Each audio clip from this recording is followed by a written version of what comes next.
one. I think we are live now, so there we are. Straight up with our coffees. We've got people who've been here for a while. Just Jurors, there's your coffee there. Just Jurors, excited morning, you all. Right, Sarah, I'll get back to you in a second. Blue Wench from Katie. She's a new member, Katie is. So welcome, Katie. Sarah P, Just Jurors, Katie. Hi, everybody. Sandra, hello. Obviously, got Matt from the start today, so exciting stuff. It's really early in Vegas, but how are you doing, mate? How are you? You're so famous now. It's really hard to get in touch with you anymore. You talking to me? Yeah, yeah. You're a star. Oh, You're the star now. yeah, I'm a star. Sure, yeah, it's great. Yeah, It's you great are. to You're be everywhere. recognized. There's been a lot of super positive people saying super positive things. I'm keyed in on them. They're saying my stories help them in some way, and I mean, I couldn't ask for more. I appreciate it Yeah, for saying that. that's what It's you great. wanted. Yeah, that's what you wanted, man. So good. Um, Before we go further, they've not arrived yet. Dr. Hines and Sally. They will be here at some point, guys. Don't worry. Um, we've got where's Matt stuff? Obviously, we'll share this throughout. Matt stuff here, YouTube. Just click the links, guys. YouTube, Facebook, Instagram. Well, I'm not sure if you go Instagram now. You've been hacked on Instagram, so and Twitter. So Matt's Instagram might be in Venezuela somewhere. So you might not have access to that one. Uh, and also we got the Cash App for Matt and also his GoFundMe, which I found. You've got a GoFundMe now, man. So uh, we started pushing that yesterday. We'll push that today, obviously, for you there. Now, I've not read your book yet. It's arrived, but Oh yeah, you my got my parents book. want to my parents want to read it. So obviously obviously nice book, nice cover, nice everything, pictures, nice size font. I love the size font, by the way. I know some people like Yeah. small. I don't. I like it that size. Big My font. mother isn't. That's right. Yeah, it is. It's good. My mother's in the middle of reading it, so I'm intrigued to see what she says about it. But she liked the font size as well. But the only criticism everyone's always said is no page numbers. But I was like, bugger off, guys. Don't worry about page We're numbers. It's all good. we got it done, and we're like, oh, we gotta go page numbers, and we're like, whatever. Nah, You know how long don't that would worry have about took it. forever to do. We just said, you know what, whatever. We were lucky to Yeah, don't worry. get it done to that Done. point, so we're just like whatever. Yeah. It's all good. It's only you taking the piss, but Sarah P's here. Sarah P, the top mod. Hello, Sarah. Hi, Matt. Thanks for being here, Sandra. Welcome back, Matt. Glad to have a TV star here. You see, you're getting TV famous now. Um, Matt, hello everyone. Good morning for AMO. Hello, you're new on this channel, so hello, welcome. Um, so happy for you, Matt. I need to get this book. Please get the book. We've got. I think we've got it in the somewhere here. We post the links to it for the UK. It's in my description box anyway. The UK and the US links are in there. So, baseball dad. Good morning, Matt. Big hand, big font. Right. Okay, Katie. She's going there straight away. Um, the core TV interview is perfect. The way you made him like, whoa. Yeah, he was because he's an ex-prosecutor, isn't he, Vinny? So he's a bit like, whoa, He he what he was happened? he was generous. He was generous with his time, and he mentioned my book Yeah, several times. But yeah, it was neat. It was a neat yeah, interview. Yeah, yeah. Not good. those are big time media people, and try to they got a job to do, and that's to sell advertisement. So Yeah, it's I thought he was very fair for you, man. I thought he was very. He gave you. he You was got all in right. what you wanted. I think you got He in what did. you wanted, mate. We You you know. just when they ask you a question and just answer it the way you want to. If you know, that's just the way to do it. I think with those people, they want you to go down a certain road, but you just kind of like let them know what you're there for. I think you held your own, man. So you Thanks, know what I man. mean. The book. And as I said to you offline, I said thank you so much. You promoted this channel, um, which is massive. I got I think 99 subscribers from it straight away, bang like that. So I think Oh, we're that's one off right. I did. 100. I didn't say it very. I was dropping your name, right? That was name dropping. I'm not really Yeah, super it's great. good. I hope everybody understood what I said. The name. I hope you I did did. get I some did. upticks Honestly, I there. did. And I got a lot of Good. people watching the videos afterwards throughout the weekend. I've never been so busy in terms of my viewerships. Oh, So great. uh, Awesome. it really That's did work, great on. honestly. Thank you. Um, where can we find the book? It's on Amazon, but the link's in my description box. So Sarah P very kindly put it here as well. And thank for you, AMO. The link is here, guys, with Sarah P. Hi, Emma. Hope you're well, Em. Book's good. I'm halfway through. It's easy to read though.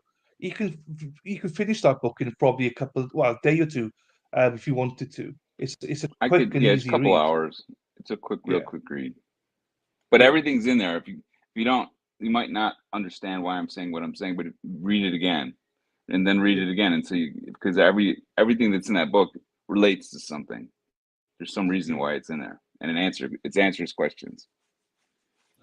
I think you've So done it, written it as you wanted to write it. Do you know what I mean? Rather to speak as you speak, rather than go through every you single fact and stuff. just like yeah, like if you were sitting listening to somebody tell a story. I mean, how long are you gonna listen to someone tell a story?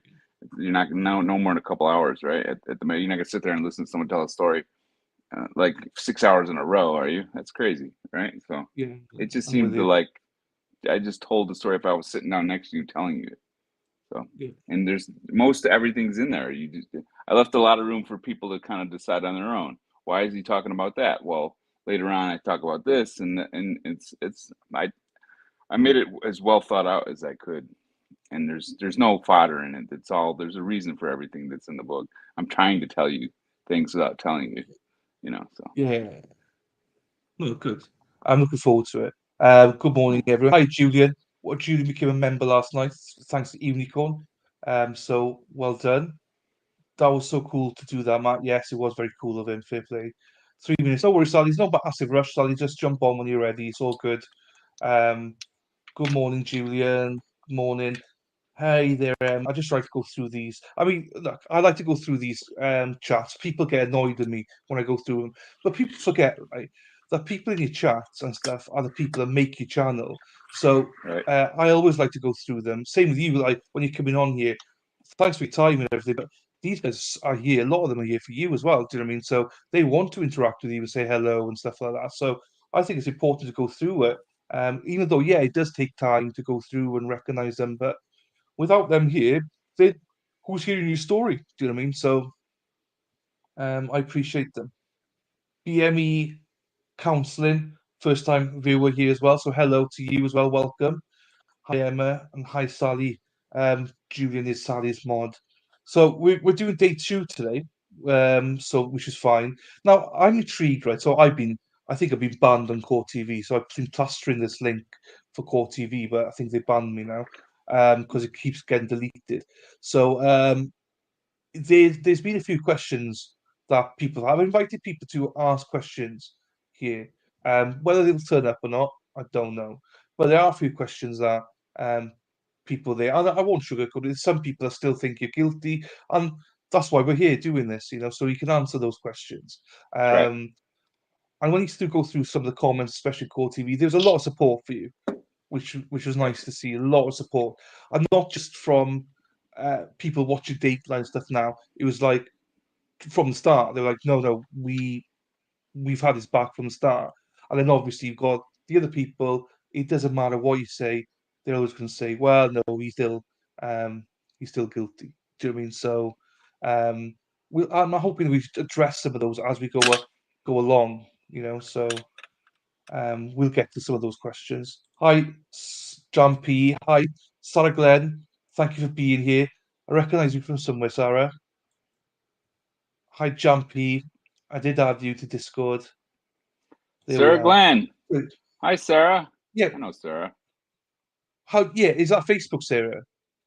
That's Facebook Sarah. She's more Instagram, I think. Okay, but no, Sarah. I saw on Facebook. I think we spoke on I've Facebook. the Sarah Glenn is my friend from Instagram, but she's on Facebook too. She said some. She was standing up for me the other day when some I lunatic mean, was trying to tell everybody that I did this in some weird way. yeah, yeah. No offense to those we people, but I mean, some of those questions. I mean, you gotta watch the trial or do a little bit of investigation before you just start saying these yeah, things. There's a lot of people who just, I mean, they're so ignorant of the facts. I don't know if everybody knows this, but Dateline had hired three more. I don't think hired is probably a bad word. I think they just reached out to three board certified forensic anthropologists, and they all said that those injuries to Emily's nose aperture don't exist. That's a I'm glad. big thing. I'm glad you said that Um, because that that was one of the questions. we had, and Dateline didn't put it in the episode for reasons because it probably would have closed the case too early for its viewers. And you know how Dateline, they Yeah, kind of keep you yeah, keep you watching until the end, and so that you don't know what the verdict is. And so they didn't put it in, but they attached it to a article that was attached to the episode. I put it on my Facebook if you want to read it. It's really interesting. But there's three more board certified forensic anthropologists, which Smock isn't even a board certified forensic anthropologist, but we have four board certified experts saying that those injuries to her nose aperture don't exist, and I don't think they have a case without that. I don't even think I would and have been brought to trial without that, without those facial injuries. I mean, how do you get facial injuries if you're hanging yourself? You can't. So that's, I think a lot of people saw that and just said, well, he beat her up, he punched her, knocked her out somehow, and that there's evidence of it. There isn't. There's not. It doesn't no, exist. and And that'll come you out in this, and that'll come out in in yeah. trial because we have one board certified forensic anthropologist saying at trial that they don't exist, and it goes into detail why they think that. It's really super interesting. You have to watch the trial. Yeah, that's good because that's one of the main questions I saw that people going, well, if you're innocent, then explain how she got beat up with the nose. Who did that, Right? Matt? That's one of the. So I wasn't going to bring that up now until we got to that part, but I'm glad you've It's explained it. day 5 or 6, And but no, right? No, know that this information just came out when the Dateline came out, so I didn't even know that. But Dateline was kind enough to find these specialists to come in and give their opinion, and it's their opinion that those uh those injuries don't exist. So it's fine. And don't worry, guys, we're going to look a lot prettier now. We've got Sally just joined. Hello, Sally. Hi guys, How are how are you? you? hey, Good. Very Sally. well. How was your night? The rest of I your night? Yeah, got a couple hours sleep. Yeah, me too. you're night owls. I know Sally's a massive night owl. She's Yeah. still tweeting when I get up in the mornings. I'm like, Sally, it's like 4 o'clock in the morning, Sally. What are you doing? So I was asleep. I you ought tried to to, sleep for like 3 hours and then I was wide awake. So I'm just like, okay, I'm bored. I'm laying in bed. So that would It be that's takes a me. fine. while to calm down after an interview with you. It took me at Yeah, least 3 hours just to come down off that. I was amped. Like I just felt like, whoa, that was exciting. It was good. You I'm glad Um, you did good. She had some technical issues in the beginning. She worked through them very well. She smooth rate. You did really you smoothed it out really well. thank you. good. And we will be watching that. I've watched a little bit of it. I've not watched it all yet, Sally, but I will be watching it. We've got a couple of questions here, Matt. Is purchasing the book through Amazon going to give you the maximum profit? Oh yeah, I don't know. I just I No. knew I knew they published books and it was self publishing, so I just went with them. So, I so don't know I'll how if it's a good deal or not. I make a few bucks a book. answer this a little bit for you, right? Because what people don't know about you is there's two sides to all this. In my opinion, there's two sides. You're just one-sided. You want to get the story out, right? About what happened, clear your name, and to spread everything about the case, about Emily, about everything. That's your main priority. Great, That's brilliant. I'm right. glad. But there's another side that we try and promote, as I try to promote on your behalf, is like, please buy the book so you keep Matt happy. He's not going to become a millionaire or anything through that book. He's not going to make that much money from it. But that's why he has a cash app. That's why he has a GoFundMe. So that is something that he gets to keep 100% of. So buy the book because the story is interesting. It is there, and that is more important to Matt than the money. But for me, it's also important for me. If you don't know Matt, He's basically on his arse at the minute, which he doesn't grumble about. He doesn't even complain about. He is happy, but he's on his arse financially. So please, if you're able to, please, if GoFundMe or Cash App. And he won't say that himself because he's like, no, I'm fine. No, please do it because that is where he gets to keep 100% of the profit. And I saw somebody said here, I think it was BME Counselling saying, the book looked different.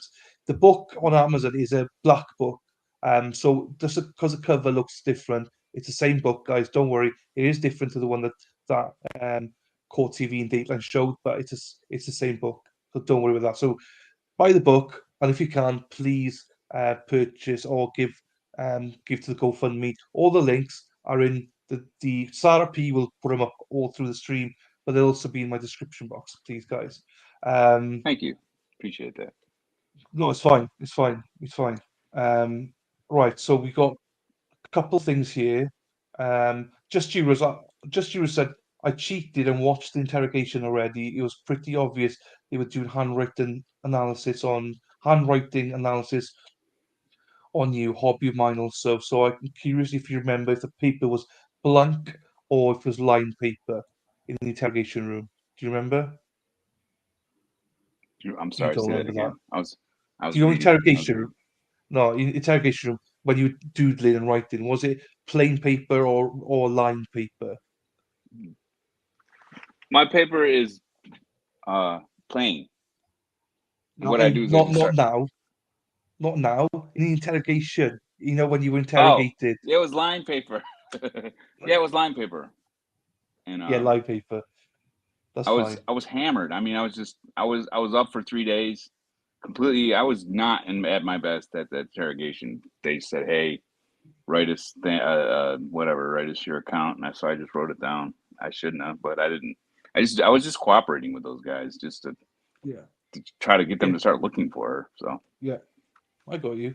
I just Hello, did whatever they Shona. told me to Hello. do. Thank you for the gift membership. No worries, he's from Unicorn. It was Unicorn gave you the gifted membership last night. So thanks to Unicorn for giving you a gifted membership. Who's your guest? This is Matt. So this came when you were here. Matt Moore. Matt Moore, a trial that happened in Delaware County, Ohio last year. So we're covering it now. So Shauna, you'll get to see the trial as we go through. And Matt was a defendant at the time, and so you get to meet him as we go along. And we got the beautiful Sally up the top there, the screen. Sally's a bit different to what I am. She's a lot more intelligent than me. I'm a lot more beautiful than me, but she's also very opinionated, and I love that about her. She doesn't back down from anything. But also because you cover a shit ton of stuff. Like you're a lot more political than I am. You're more historical and all that, and you do a lot more on Rumble. So all your links are going to be will promote that throughout. But that's true to say, like using Sally, that you're a bit political and historical and stuff, aren't you? Yeah, I am. I guess Yeah. I'm just more curious, and history drives our politics, right? So anything that goes on, I'm more concerned about what's going on in the world, and to understand what goes on in the world, you have to understand the past. So for me, it all ties together. People try to rewrite It is. history and change things, and it's like, no, that didn't happen that way if you go by the books from a long time ago, right? Yeah. Right. Anyway, And you got me in trouble, Sally, as well, or you will be getting into trouble, right? Because Sarah P, my mod, I told her yesterday, look, you need to change the links for Sally because she's changed her Twitter handle. But now you've changed it back now, haven't you, to your original Twitter? You're I out got of out. prison, so she's out. So sorry, Sarah P. She's back to a normal one She's now, so fine. she's Sorry, back to a normal one. Sarah. I got suspended for 3 days. I had no idea. They didn't say this is you can't send this post because I'm not mean on Twitter ever to anyone because it's like I don't have the time to be mean. So I had no clue. They thought they sent me finally they sent me an email after 3 days like sorry for the inconvenience. You were the way we figure out or track accounts. You were flagged as a bot, so your account will be restored. And I'm like, well, you guys are rude.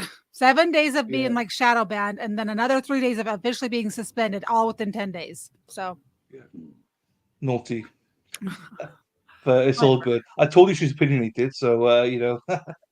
Um, Right. BME Counselling has bought your book. Thank you very much for that. We will be starting in a couple of minutes, guys. I just want to recognise you all in chat first. Jen Henry, welcome to the stream. You've never been here before, I don't believe. Hi, Matthew. Watched all of your trial last year live. I cried watching you hear from the jury. Congratulations. This was justice in action. Happy days, Jen. Happy days to you. Thank you, Jen. Thank you for Thank you. that. It's touching when I hear people. I hear that a lot. That people broke down crying when they heard my verdict with me.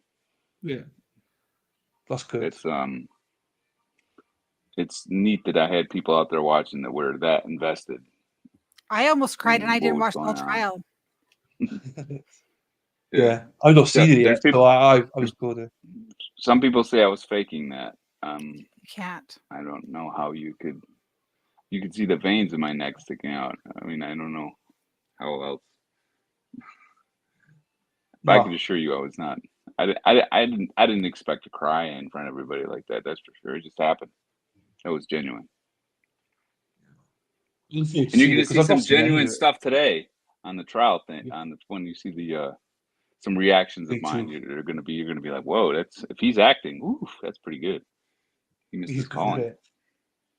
That's fair deadline. Thanks, Julian. Hey, Shauna, this is Matheau Moore. We are rewatching this trial and are blessed enough to have him here to watch with us and give us a background and context. Yes, she's addicted.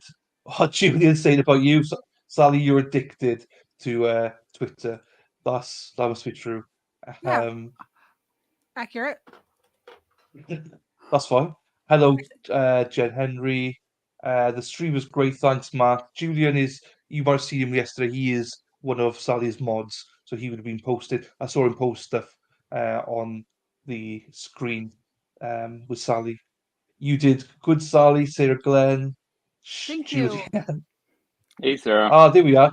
Crime Spies bought the Kindle version, was $9.99. So that's your book, Matt. Crime Spies bought that. Thank you, Shannon, for buying that. So Julian, laughing, absolutely love the book. Happy days. Hello, Crime Spies. First day trial, just saw this was live. No, it's the second day, Crime Spies, but you can watch the others. It's quite easy to catch up with it. Hey, Christine, hope you're well. I had the Friday interview video show. There we are. Happy days. Thank you, Crime Spies. AMO. Christine, thanks for being a member. Hi, Chris from Australia. You see, we're going worldwide here. We've got Australians everywhere here. Hi, Chris. Very kind. Thank you, Unicorn. I'm a bit behind you, and so yes, thank you, Dylan. No worries. Hey there, Chris. Free at last, free at last. How rude. I don't know. We know what's going on here now. And that's what. Yeah, because you paid for Twitter Blue. I'm going to cancel my Twitter Blue. I think because that's there we are. Talk with Sally without the 33 guys. That's up there now. Do we have a Melissa in the chat? Melissa, is there a Melissa in the chat? I don't think so. Not yet. Okay. Anyway. All right. Someone sent me. I don't know if they have their same screen name, so I don't want to dox them. But they left me a $5 Cash App last week, and I wanted to say thank you. So I didn't notice it till that's today. nice. So there we are. That's nice of you. Thank you so much for giving her that. I will have to sell myself as well, but yes, I cried at there we are. AMO cried and cheered for you, Matt. Thank you, Sarah Glenn. Yeah, Sarah Glenn. Yes, Sarah. I am Welsh. Yeah, so I'm Welsh. My name is Dylan. Dylan. Most people say Dylan. It's easier. So Dylan, my name is, and the alternate corner. So welcome, Sarah. Lovely to have you here. Probably when you get to that point, so grateful to that jury. Going to win. Christine also, she's a big advocate of yours. She's watched your trial. That's why we're here, Shauna, to watch this. We watched the Zachariah Anderson trial and then this straight after it because we wanted to watch some justice in the world. Oh, here we go. Just Jurors is Melissa. There we are. Just Jurors is Melissa for you, Sally. Just Jurors, Christine. Yes. thank you. I still cry when I see it now, Matt. It must have been such a massive release to believe the truth. I'm sure Zach would have been the same had he had the right verdict. Yes. Hey, Chris. So yeah, right. So just you were saying, I'm just sorry, can't do more. Don't worry, that's more than enough. Thanks for supporting Sally as well. Um, Slim Shady Jonathan. Hey, so now that Jonathan's here, we're ready to start the trial because he will be taking this. The last stream I had with Jonathan, he took it down the road of penises and testicles and eating them, like bull animals' testicles and stuff. So who knows where he'll take it today. Thank you for doing this. No worries, Sarah, at all. Um, I felt so nervous for Mark when the verdict was read. Such release of emotion. Yes. Right, I'm going to start it, guys. Because normally Sally and Matt aren't here by now, so I never say anything. But normally it's like half an hour I got just to go through all this. But I'm not going to have you two wait, so we'll crack on with this now. But I just want to go through the chat because they are the main reason we're here. Parties, including the defendant or I present. like that. Of course, been See, Yeah. Thanks. advised that counsel like place something on the record. Yes, Whatever. Several things, but I'll be brief. Appreciate the time. First, and we'll start with yesterday. There was testimony from a witness where she indicated that she had sent an email to Detective Grubbs on September 18th, 2020, with attachments of pictures of Matt Moore's shoes and how he tied his shoes. This is Exhibit A you're referring to. Yes, Your Honor, thank you. Okay. I had emailed the state last night. I believe that's potential Brady material. I asked them yesterday to send it to me. I haven't received that yet. I think just on behalf of Mr. Moore, I need to start building a record of this. I would just ask that the state provide those pictures to us forthwith. And like I told them yesterday, Your Honor, it's actually something I didn't want to put on the record, but I haven't received them yet, and I would like them. Those, we're not giving any evidentiary value. The detective does not have that email in his email account. He's asked the IT people at the city of Westville to see if they're able to recover that out of the archives. If we're able to do so, we'll provide that, but we do not have those photographs. Okay, so you believe that there were photographs? Yeah, but as the detective described them, they were zoomed in shots of like Seen. Shoes. tying shoes, which didn't have any connection at all with what the cord would look like out of the scene. So we're trying to see if it's possible to recover those images, but the state does not have them right now. So the state's position would be, for the record, you don't have it, but you're looking for it actively. At this time, yes, we're seeing it for you. WPD is. Yeah, absolutely. Your Honor, I think it's also important to note this email was provided to the defense WPD. in discovery ages ago. With This is- the shoes, pictures of shoes? No, it was never had the shoes. Well, that's not what she's asking about. She's asking I about the shoes. understand. I just want the record to be clear. This isn't an email counsel just got. Josie, That's not the controversy. That's not the question here. So we will accept the fact that Westerville is going to check the archives, quote unquote, and find out. what's he on about there? She's out of her element, Donnie. That's just a name. I'm dropping a quote from Lebowski. That lawyer's out of her element. The DA. I was going to say, I'm not talking. What the fuck's going on? The jury's not in the room. They're talking. I don't even know what they're talking about. Ins and outs of like admitting evidence and where it came from, and there was some issue with photos being sent by her sister Amy to Detective Grubbs. She wanted to show Fine. pictures of how I tie my sneaker.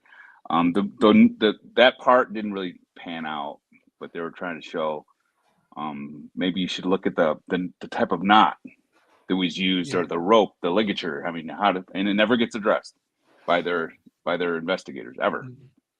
They don't Fine. go into level. They don't. The guy just gets up there, Smock just gets up there and says, "This is a staged suicide." He doesn't tell you why it's a staged suicide, because there's no evidence that there's anything staged. He just said it, literally. He just says it.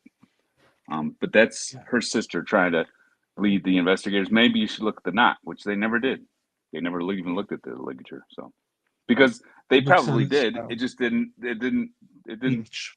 show anything that it was staged. So they literally would just say it. Thanks for that. I didn't realize the jury were out. I was like, what's going on? Why are we having this conversation? It's Hi, lawyer stuff. lawyer stuff here. Hey, Martin and Sally. Hey, Josie. Hello back. Well, Funtime Frankie's here. The Ketchup himself, Dr. Ketchup, Dr. Hines, here he is at stage. How we doing? How we doing, Hinesy?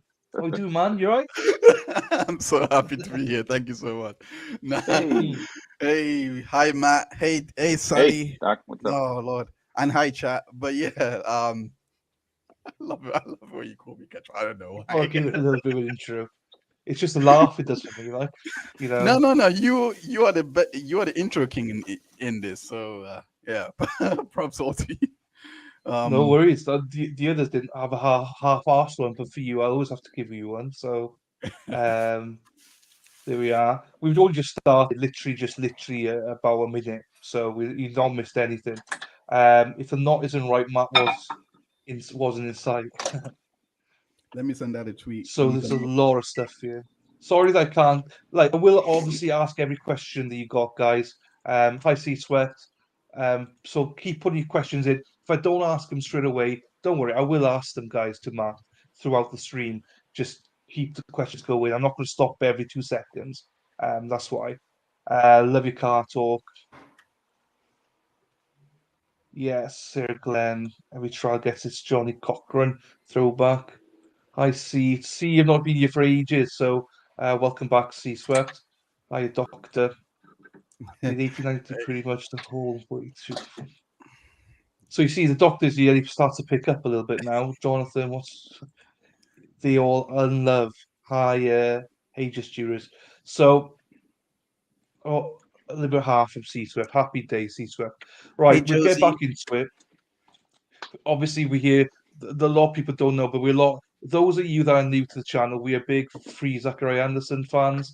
Josie will post the links for Free Zachariah. Please have a look at the website. The reason we're doing this stream with Matt is because the injustice, in my opinion, of what happened to Zach, and then I was told about Matt's trial and the justice that happened. So if you're interested in trials and you're interested in things like that, then please take a look at Zach's trial on Josie will post the website stuff so you can take a look at it and some videos that we've done before. Right, let's go back. I like this judge already. Judge Woolever. How do you say Woolever? Sure, that's good. Woolever. Whatever. Judge Woolever. Right. If those are there, and then upon finding those, we'll deal with it accordingly. I'm sorry to let you know. Yeah, good. Yeah. The judge, my original judge was Gormley, Judge Gormley, who's a big deal in Delaware County. He apparently had to go on vacation when my trial finally came to be.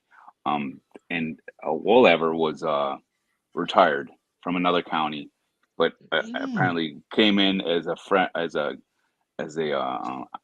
my understanding was that it was a favor to Gormley. And God bless him for coming, you know. Gormley, I heard was, I don't know, it probably would have turned out the same. I don't know how this all goes. You guys probably, how much the judges influence the trial? I don't know. They do influence it, honestly. I think that Gormley didn't want to be a part of this trial. I think he knew that it was a weak case, and he didn't want to maybe be the judge on a trial that 90% of the public thinks this guy's guilty, and at the end he's going to get acquitted. I don't know if that maybe that's paranoid or whatever, but it was strange that this judge would come in on such a high profile case, who wasn't even a judge from that was from Delaware County. You know, he just came in, and so apparently Gormley wanted to go on vacation, but that's that. That's why he's a judge. Good, but let me tell you, it does make a big difference, Matt, because they have to do rulings, and you got some that will always side with the prosecution, like Gravely in Zach's trial was very pro prosecution, pro cop. So and the DA there would influence him a lot, and he was switched off. He's retiring, so he didn't really care, you know. So so someone like that, it's like whoa. So you're not saying you're lucky, because I hope that no matter what judge was there, that you would have been acquitted anyway. But you just don't know. But judges can influence, you know. So And I would I um, don't think anybody's going to come away with him being pro me. I think he was right down the middle with everything. I mean, if he that's was what you pro want. me, he would have kicked it on the Rule 29, but he didn't. He rolled the dice, threw me in there. Yeah. So wait Yeah. for that. That's That's okay. Yeah. Right. We've all got everyone here now. So see Sweps stored the book as well. Yeah, for you guys who are new, please take a look at the Free Zachariah site that Josie's put there. Link is there. Also, the links for everything we discuss is in my description box, guys. For all Matt stuff and stuff, it's all in there. Zach stuff as well. So my description box is getting huge at the minute. So, but in a good way. Right, here we go. Minaj, Minaj, Nash. Minaj, Minaj. Not the obligation of the defense, and I just think I heard the prosecutor say the way Matt tied his shoes did not connect to the way the USB tied, which leads to my Brady argument. I want to make sure the record's clear, that's not at all what I was saying. What I was saying is that the way shoes are tied have nothing to do with the location and the manner in which the cord is wrapped around the shoe. Just so the record. Well, we'll cross that tie when we get to it. All righty, Thank you. let's bring the jury in. Oh, no, a few more things. You got other things, all right. Yep. Your Honor, I know that there's a separation of witnesses, just kind of given the tenor, and I don't know your practice. I want to make sure, Your Honor, that it's my understanding in my practice in other cases that where an expert is going to testify, they can listen to the expert testimony of their counterpart expert. Is that not the court's understanding? Yeah. Well, I'm open on that. What are your thoughts from the state? In other words, you're asking that that's the exception to the rule. That's correct. Like I think Howe might testify later today with respect to cell phones, and I would ask the court that my expert be allowed to listen to that particular testimony. Well, I will simply say it's going to work for both sides, whichever way you go. So how would you like to do it? That's been our practice too, Your Honor. An expert can listen to other expert testimony before they testify. All right, that's fine. If you both agree to that, then that's fine with the court. Your Honor, furthermore, just for the record, I sent an email to the state last night. I have not to date received any CCHs or criminal records for any of the civilian witnesses.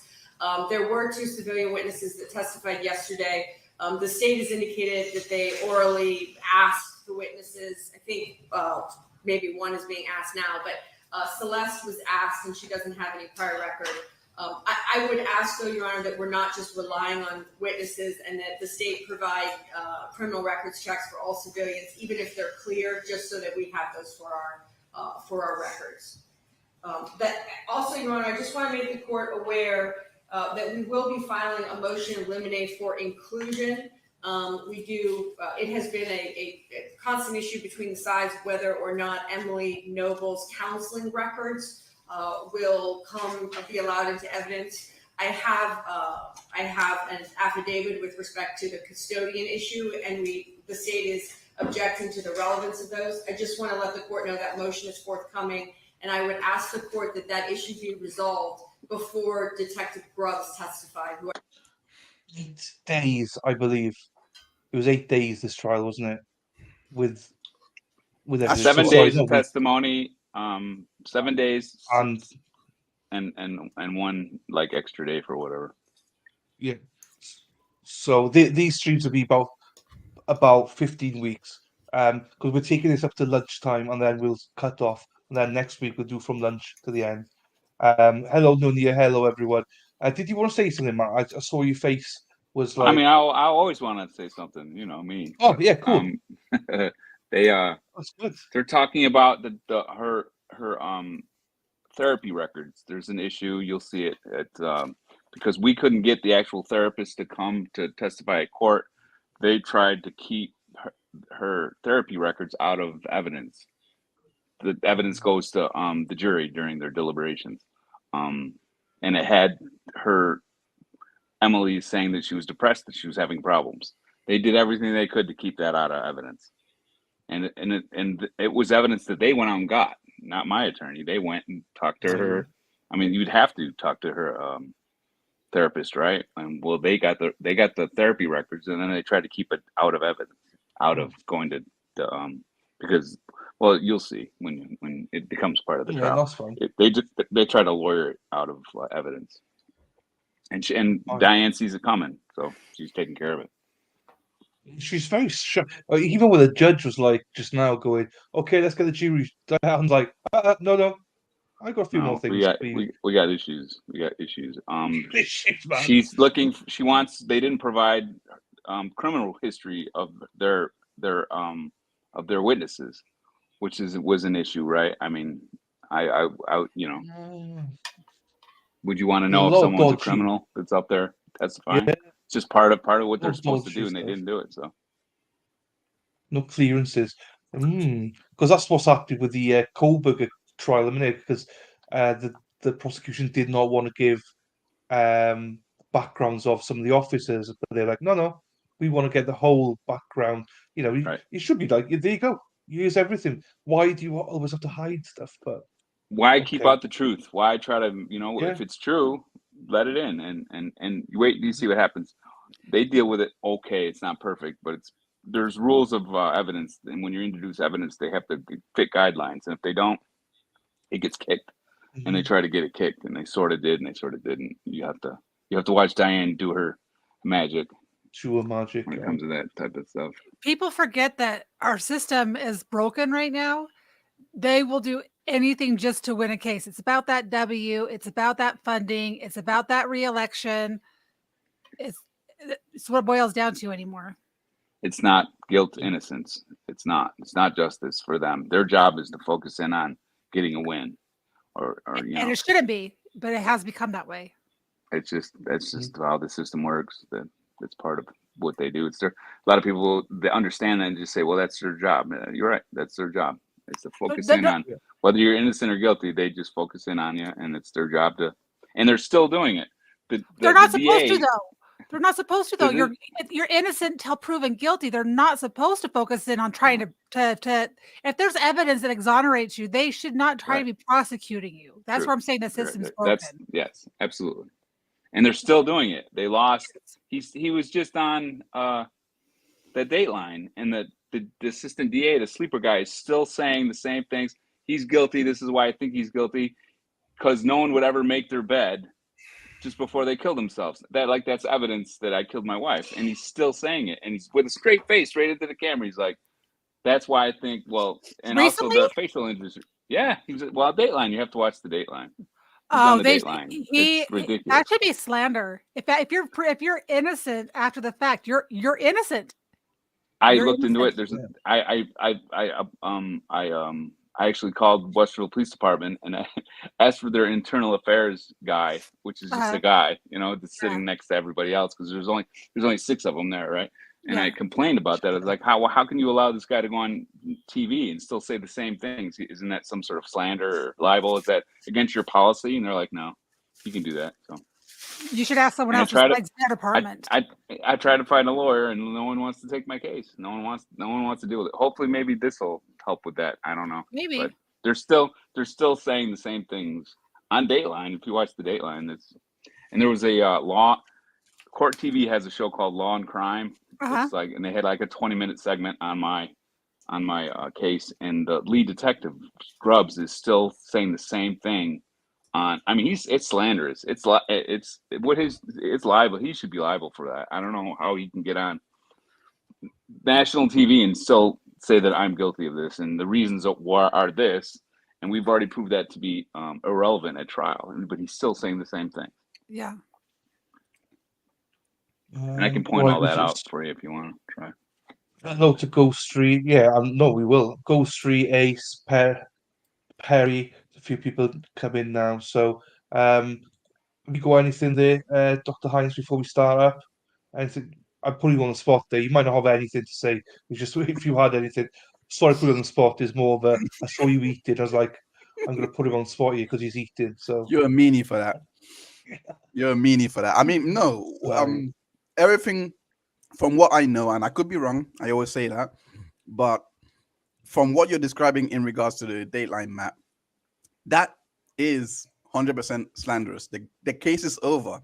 They're not protected by litigation privilege anymore. there is no way. Why they won't take your case is beyond me, because that's just slam dunk. It's been litigated. It's done. It should be a thing where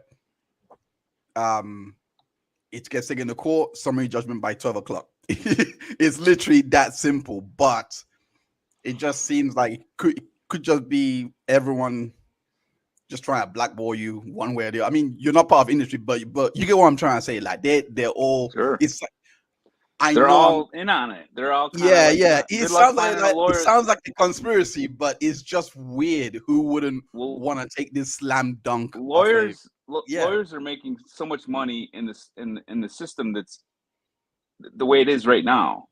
Why would they want to come in and fuck everything up? Maybe my thing is just too much. Maybe it's like, hey, we can't expose Westville Police Department for being this incompetent, and so they just don't want to touch it. I don't know. I don't know what to tell you, but it's all out there. I'm going to put it on my YouTube station eventually, but they're still lying about me post trial. Yeah. And making me out to be that I did this thing. I don't know how it's legal, but I called, I made phone calls. How many lawyers do I talk to before they just say, you know, in Florida, Vegas, New York, and Ohio. There's a lawyer, Robert Barnes. Robert Barnes. He's a huge. He does a lot of defamation cases, and he is not pro-government. He's not he's expensive, and he has taken cases pro bono, but he might direct you to someone, sure, or even tell you. I'll see. I know some people that might have his contact information. I'll see if I can find his Twitter, and you can DM him and just say, "Hey, is this even?" I put it down. After a while, I just gave up. Of course, yeah, I had to get on with my life. I couldn't. Yeah, and it's just like that thing where blame you, to be honest. Eventually, I was just like, you know what?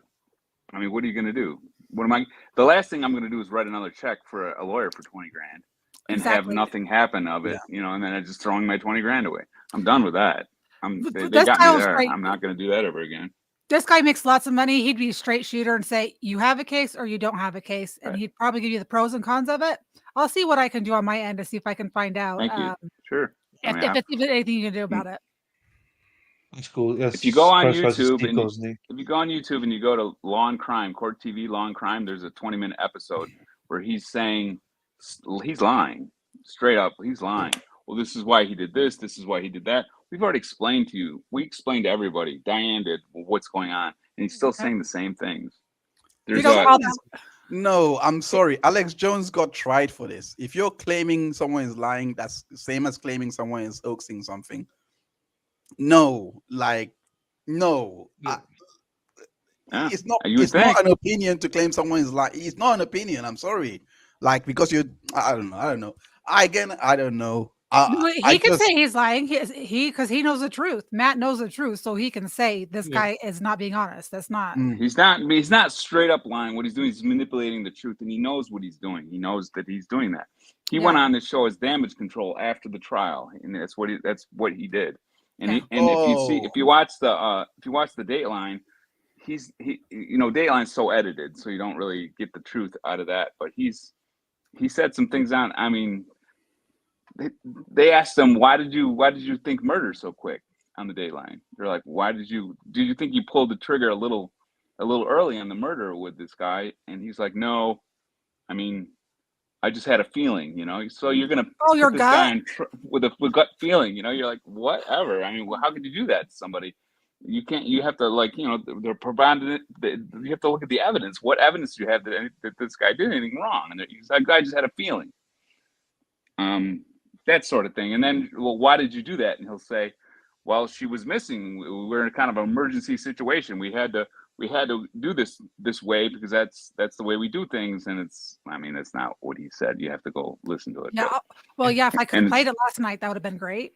How do you? He shut his information down for me. Day 2, within 48 hours. The most important person to figure out what really happened. He alienated me from him immediately by saying that. And his excuse was he just didn't know what he was doing because he was a rookie cop. But I mean, to accuse someone of murder, they're going to shut up. They could have not said that and just, I would have been down at the Westville Police Department every day, sitting at his desk talking, trying to figure out where Emily was for months. But the guy, accused me of murder within 48 hours with no evidence, and his excuse for that is ludicrous. Wait until watch the Dateline. We'll watch that at some point, but obviously not today. But hello, Mass, as well. I know that Sally, you got quite a few contacts that can maybe hopefully I would help appreciate Matt that. in Sure. that. Yeah, Whatever. I'll send out some DMs and I'll just be straight shooter Yeah. with you. And if they say there's no case and it'll be hard to win, then Yeah. I'll let you That's know. what we need, though. Yeah. Yeah. And hopefully people like, I know Legal Vices was with you on Rumble. Hopefully Legal Vices can get Matt on for an interview or something at some point, because he'll give you great exposure as well, and he's a straight shooter as well. He's a nice guy. He said I messaged him last night. He has his schedule because they've been going over Yeah. the Johnny Depp Amber Heard sidebars, and they're almost done with that, and then he's going to start scheduling stuff. So cross our fingers. Yeah, because he's got like 1,000 times more viewers than I get, Matt. So get even more exposure. Like 60 or 70,000 more. Yeah. Cool. Well, 1,000x what I have now is what I meant. Yes, but you're right. Yes. Right. Let's get into this a little bit more then. Who I believe is going to be, potentially one of the later witnesses. I just want to put the court on notice because I anticipate that will be an issue that will require some argument. You're referring to the utilization and possible admission of medical records. I am, Your Honor, yes. Okay. And then also, Your Honor, I just want to proactively talk about some hearsay. I think there's in particular a witness testifying today about statements which she is going to say Emily Noble made to her in or around 2019. Your Honor, rather than waiting, I would like to address the hearsay rules now with respect to the admissibility of Emily Noble's statements.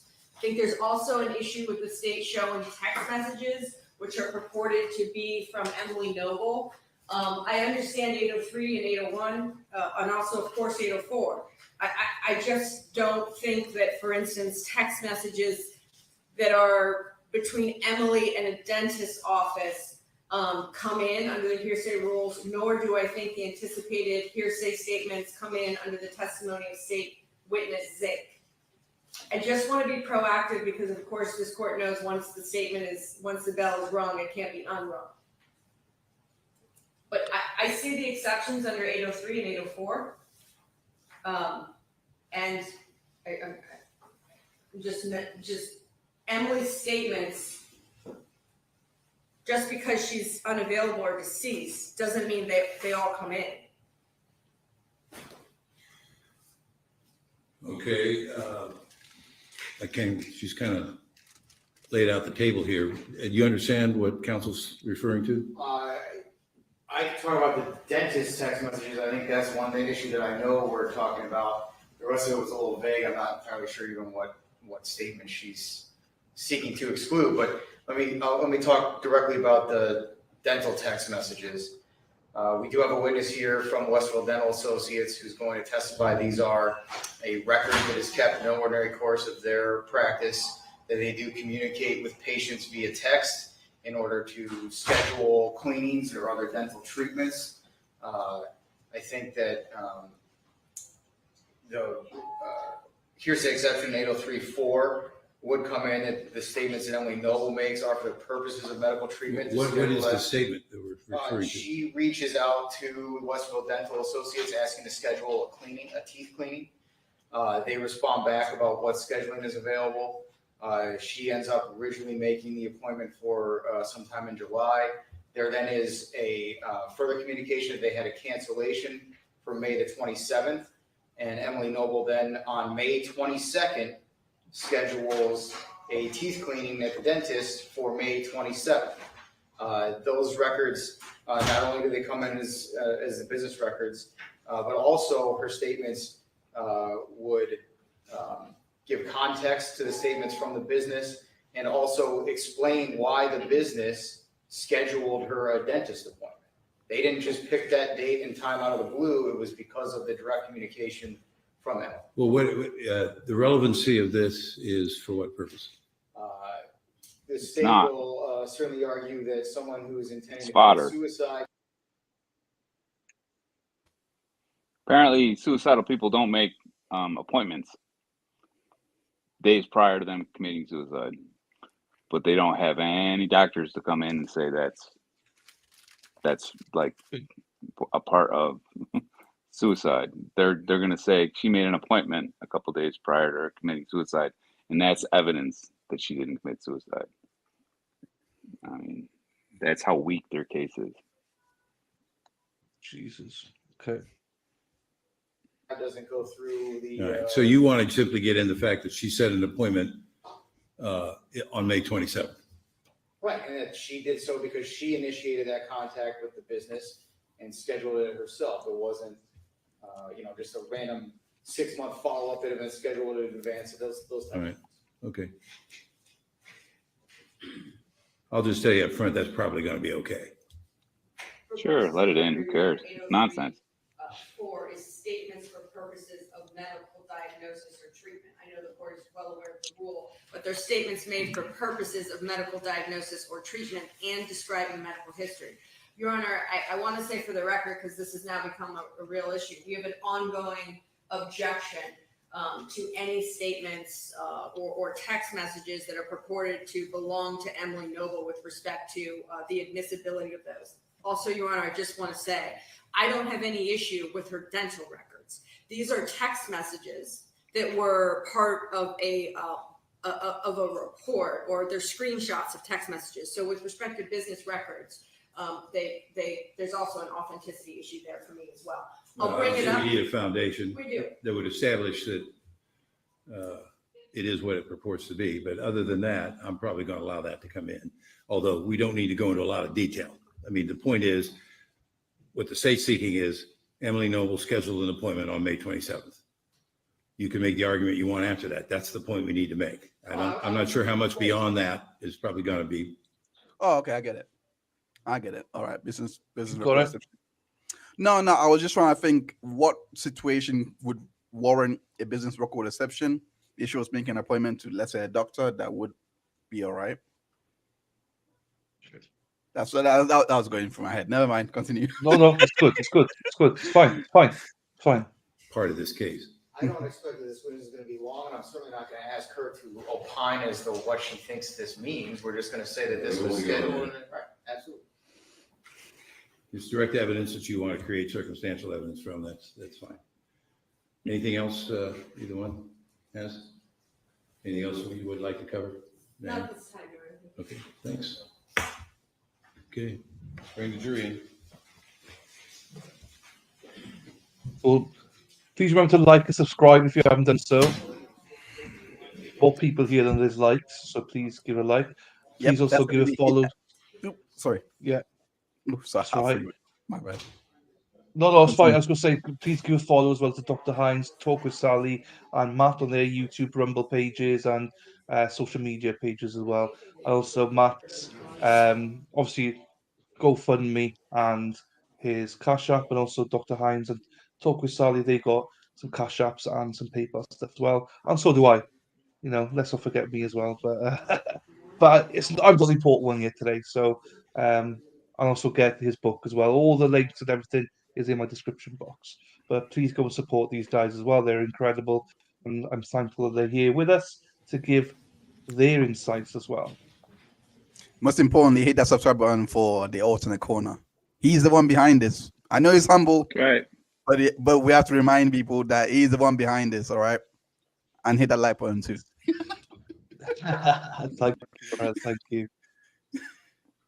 Thank you. And also, if you've got anything, I know Dr. Hines documentaries and talks, like we said last week. Any links you've got, guys, for like I know Sarah P's probably got your Rumble one from last night, but just drop them in. We'll post them. Do you know what I mean? So any videos that you want to promote now, just let us know, and we'll promote them. One real quick, just so everyone knows. So on my thumbnail that I did for our show last night, it said watch Dateline, right? Yeah, Apparently but just so everyone knows, you can't I had a backup plan in case there was any technical difficulties with Dateline. You can't stream with StreamYard. So as soon as I can find a way to get it, we'll do it. But we went over the law and crime stuff, the interview that he did on Friday. Yeah. So- Court TV one, yes, that's the one. No, So we did. we'll No, put- we did law and crime last night. No, it wasn't court We TV. No, did? sorry, you're right. It was court TV. You're right, court I was TV. gonna Yeah, say, two oh my people. god, yeah, I missed it because I was watching a little bit of it, so I was Yeah, going, no, it's Court TV. I was really Um, sad. I was really excited to watch it, but anyway, I'm sure there's ways. I'll get it. Yeah. But yeah, if we got the links, guys, send me your documentary. Oh, actually, Sarah's got them on. She's on the case. So, yeah, hit the like button, circle in. Oh, hang on.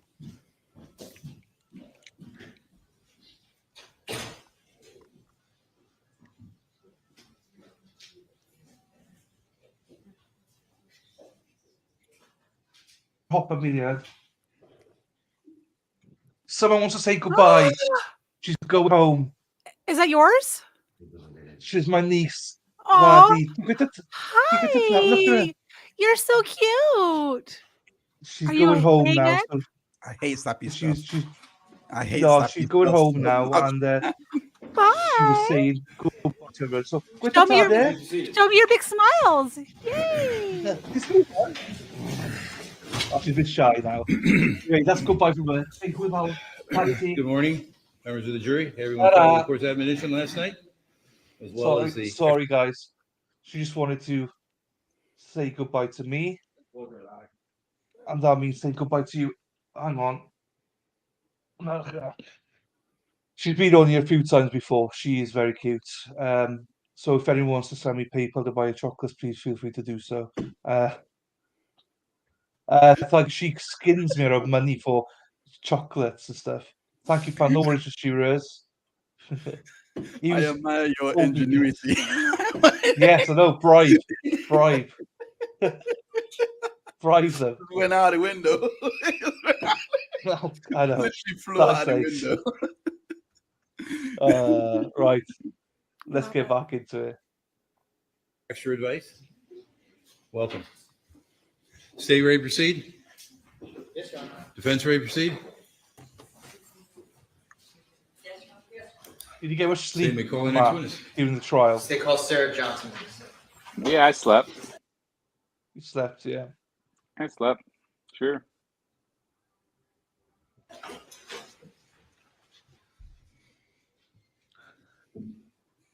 I was a wreck, though. Definitely a wreck. Yeah, I could imagine he would be, yes. It's your life. Yeah. This is Joe Anthony. Joe Anthony's from New York. No, Joe, we're doing every Wednesday, doing the Matt Moore Wednesdays. And then tomorrow I'm doing the Boy in the Box as a double header. So every Wednesday is Matt's day. If you don't know about Matt Moore, then can Google it quickly. But this is his trial from last year, and obviously he was found not guilty. Spoiler, he found not guilty, guys. So he's here going through the trial with us. Can you imagine? So who is this person? Do you know who this person is? This is the receptionist at the dental office where Emily had made a appointment for a cleaning a couple days before she went missing. So that they're going to try to say that suicidal people don't make appointments. If she was thinking about killing herself, why is she making this appointment? Literally, and they're going to spend an hour or two with this lady. I don't know how long she's going to be up there, but we're already into it, like a half an hour. It's as though they were just filling up time. They needed stuff to bring the trial, and they didn't have anything, so they would put this lady on just to take up time to make it appear that they have a case. This woman is completely irrelevant. And watch it. I mean, you tell me. The next couple of these witnesses are just. There's no reason for her to even be on, and there's a waitress that they bring on that's just why is she there? It's my contention that they needed fodder. They needed to fill it with something, so they did. Bulk And it this is out, the yeah. type of witnesses they have against me. It makes me really sad is because everyone who has suicidal tendencies or those type of thoughts, not every single person is the same way. You don't know what their triggers are. You don't know any of those things. You can't lump them inside of a box and say this person's going to act this way, this person's going to act this way. They could have something that just triggers something, and then when you go in that dissociative behavior, which means half the time you're like not even present. And how I describe that is, say you're driving home from work and you get home and you have no idea how you got home, but you got home. You don't remember turning right. You don't remember stopping. You don't remember that's dissociative behavior. You're in your body, but your mind is somewhere else. And you, as someone who hasn't lived that type of experience, has no clue. And no two people are ever the same. Right. And you never know what could have caused a trigger to go into that dissociative behavior. So for them to use that in a court and If try they to, had an expert to be able to come up and say, hey, listen, 95% of people that commit suicide, we have evidence here. We've got studies that are done, and that we can definitively say that they don't make appointments, that they have a day that they're going to do it, that they don't make appointments afterwards. If you had something like that, but they don't, they just literally just say it like it's well, you true or can't. something. Well, you can't, because nobody's the same. Nobody's thought process is the same that goes through that. So they can't. There's no expert that could ever say that definitively, Right. and be So, an but honest person. they make it as though they're saying it as if they're an expert or something, like, Yeah. hey, look, people don't make appointments if they're going to kill themselves. It's Spitballing I don't. here. Yeah, they're just throwing, like my attorney says, they're just throwing things up on the wall to see what would stick. And Yeah. I don't know how you could ever think that anything like this is going to stick. So you got to sit through this garbage. Yeah. What it is. Spitballing here. It is perfectly possible that she just made the appointment. It is perfectly possible an hour later, I don't know what happened, but her dog died. And that dog was her dad's dog that been in the family for years, and she was already unstable. So she offs herself. That could happen. It could literally be that simple. Who knows? Exactly to what Sally said. Like, no one is like that. Like, it's not a set thing that, oh, because they make an appointment, that means I'm surprised they went that angle. Wow. Paulie, God, there's call nothing in, else buddy. goes.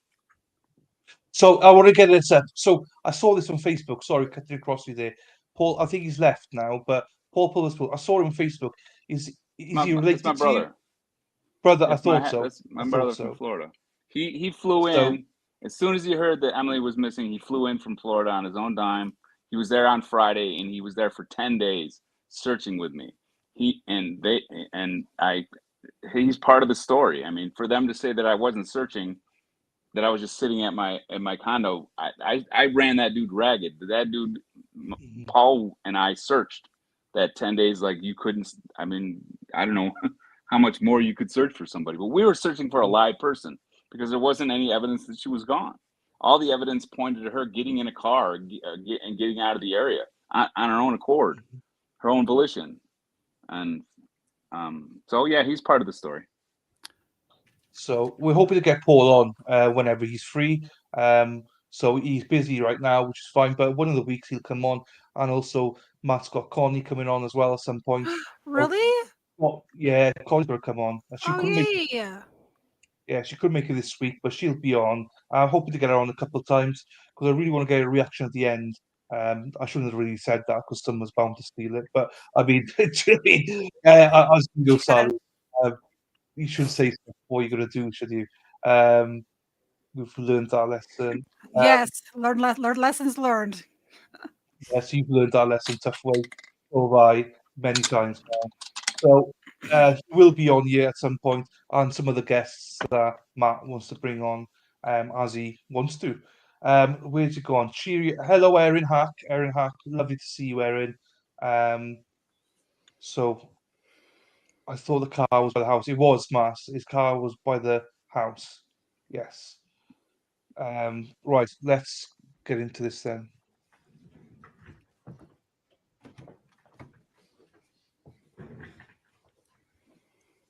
morning. Good morning. Can you please state your name for the record? Sarah Johnson. And are you employed somewhere? I work at Westerville Dental Associates. And what is Westerville Dental Associates? It is a small dental practice in Westerville with 4 doctors. And what is your title or position at Westerville Dental Associates? Office manager. So what does the office manager do? Everything and anything. Overlook everybody, make sure that the schedule is filled, supplies, make sure everybody's happy, clean up, everything. All right. You said Westerville Dental has 4 doctors there? Yes, sir. And you also employ dental hygienists, other people as well? EFTAs, assistants, front desk, call center. So we have about 20 employees. And what generally does Westerville Dental do? What kind of services it provide? Hygiene visits, we do cleanings, root canals, place implants, extractions, fillings, crowns, dentures, So pretty much everything. All Yeah. the sort of typical dentist Thanks, office. Sarah. Yes. Any idea how many total patients go to Westerville Dental? I do a report every month. So we have roughly about between 4,700 to 4,800, depending on where it kind of drops through the month. Busy. Okay. Are there methods in which Westerville Dental can reach out to patients in order to schedule? We've got a couple of different ways of doing that. We report list that for people that are past due, and we call them to let them know that they're past due for their visits. We also send out text messages. That's been something we've done for probably about like the past 4 or 5 years. That's going really, really well. Convenient to people texting. We also send out postcards to let people know when they're past due for cleaning visits. And then we call to confirm all their appointments. So I want to talk specifically about the text message system. Mhm. Can you tell us how that works from the business side? There is an automated one that will go out to let people know how far past due they are every 3 months. So-and-so, you're 100 days past due, please give us a call. It also sends out text messages automatically a week prior to your dental visit to remind you got a dental visit. And then it does another one the day before. And it also has the option for patients to text us if they have any questions or if they want to get scheduled and they're not able to give a call. They just text our regular phone number, which makes it really easy for them to do that. Or if we've got openings on the schedule, we'll text the patient and say, hey, I've got an opening available. Do you want to come in? We have a sooner list. So for people that can't get in right away, they're scheduled out. They're like, hey, if you can get me in sooner, give me a call or text me.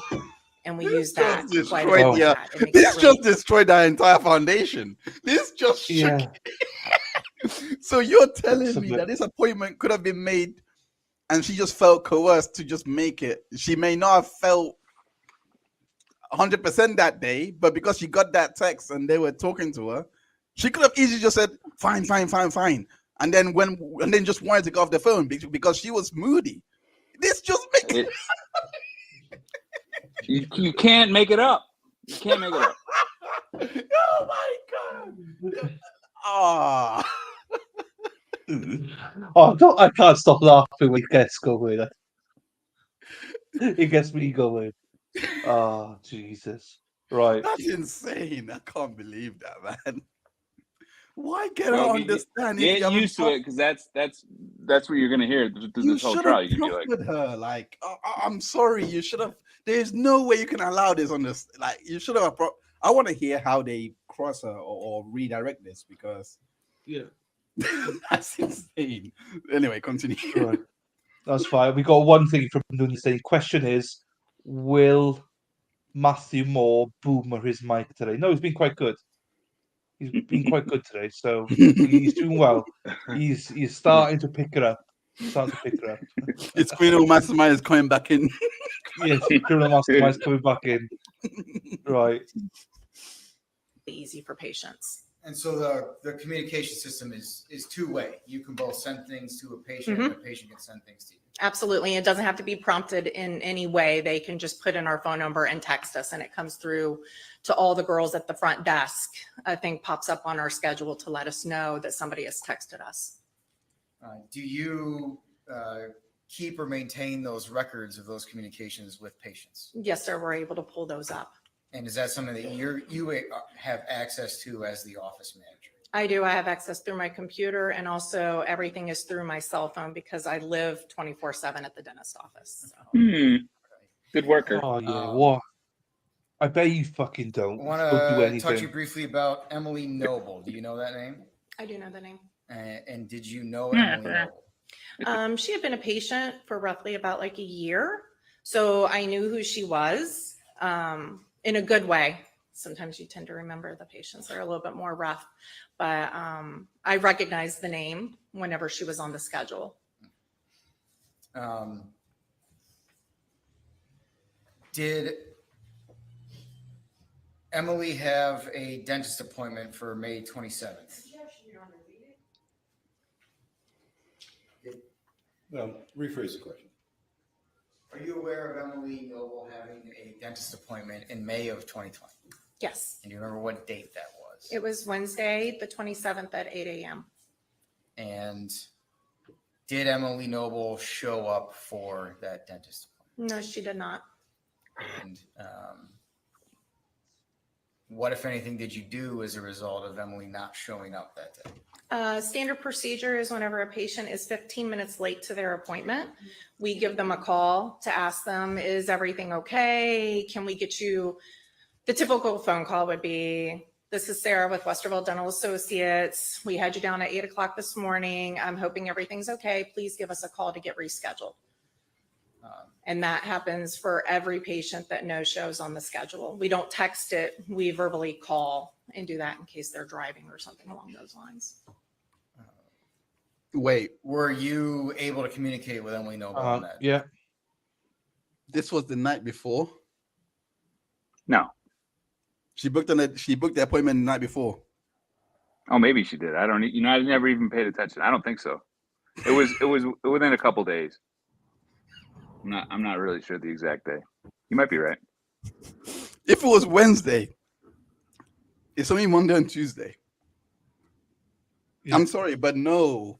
Like, for their premise to work, it has to be on the same day. It can't be an overnight thing where someone can actually sleep over it. Yeah. You know what I mean? You get what I'm getting at. You know what I'm getting? Like, yeah, that's how extreme they have cornered themselves, basically. That's what I'm trying to say. That's how extreme they've cornered themselves. They have. Exactly. They're Just trying to get out 20 of it. seconds. 20 seconds she thought she heard them say. Yes, so all of Sally's stuff are there, and all of Dr. Hines' stuff is there. So just to say, I we think left they a make the message point. because I'm sorry, bad timing. I think they make the point that they didn't solicit her to reschedule. That Emily contacted them. It comes up. I think they try to make that point, but I don't think it really makes a difference. It wouldn't. I mean, hey, is what they're saying is their case. They brought this up, so right. They're bringing it up. yeah. We've got a question. Is the book about the trial, Matt? There's one chapter in the trial. I dedicate one chapter, maybe two, because it's just so much. Everything they say, I have something to say about it, and it just ruined the flow of the book. So I just did the best I could. I took a couple points that they made against me, and I took a couple points that we made against them, and then I just put it in there just to keep it as short as possible. Yeah, it was tough to decide what I wanted to do, how far I wanted to go into the trial. So it's more of a outside of a trial. But I did dedicate 1 or 2 chapters to the trial. Dr. Hines, if you've got PayPal or Cash App link, just let me know. Send it to me so I can add it to your links as well. Because we Does got Matt have Sally Cash stuff App? up there. Sure. What? Thank you so much. Does Matt have Cash App as well? Yes, he does. Yeah, Cash App and GoFundMe. Okay. Matt's got. Yeah, he just recently opened a GoFundMe a couple of days ago, so that's now up as well. So, and he's got Cash App. Again, it's all in my description links, guys. And once Dr. Hines sends it to me, I'll send it to you, Sarah, for his ones as well. And don't forget my ones as well. Hello. Right. Did Mike Maths take a stand? No, Joe. He did Because not. we keep notes on the Here we schedule. are. So whenever a patient Matheau Moore. cancels, we can make a gray block to say who the patient was that no showed and that we left a message.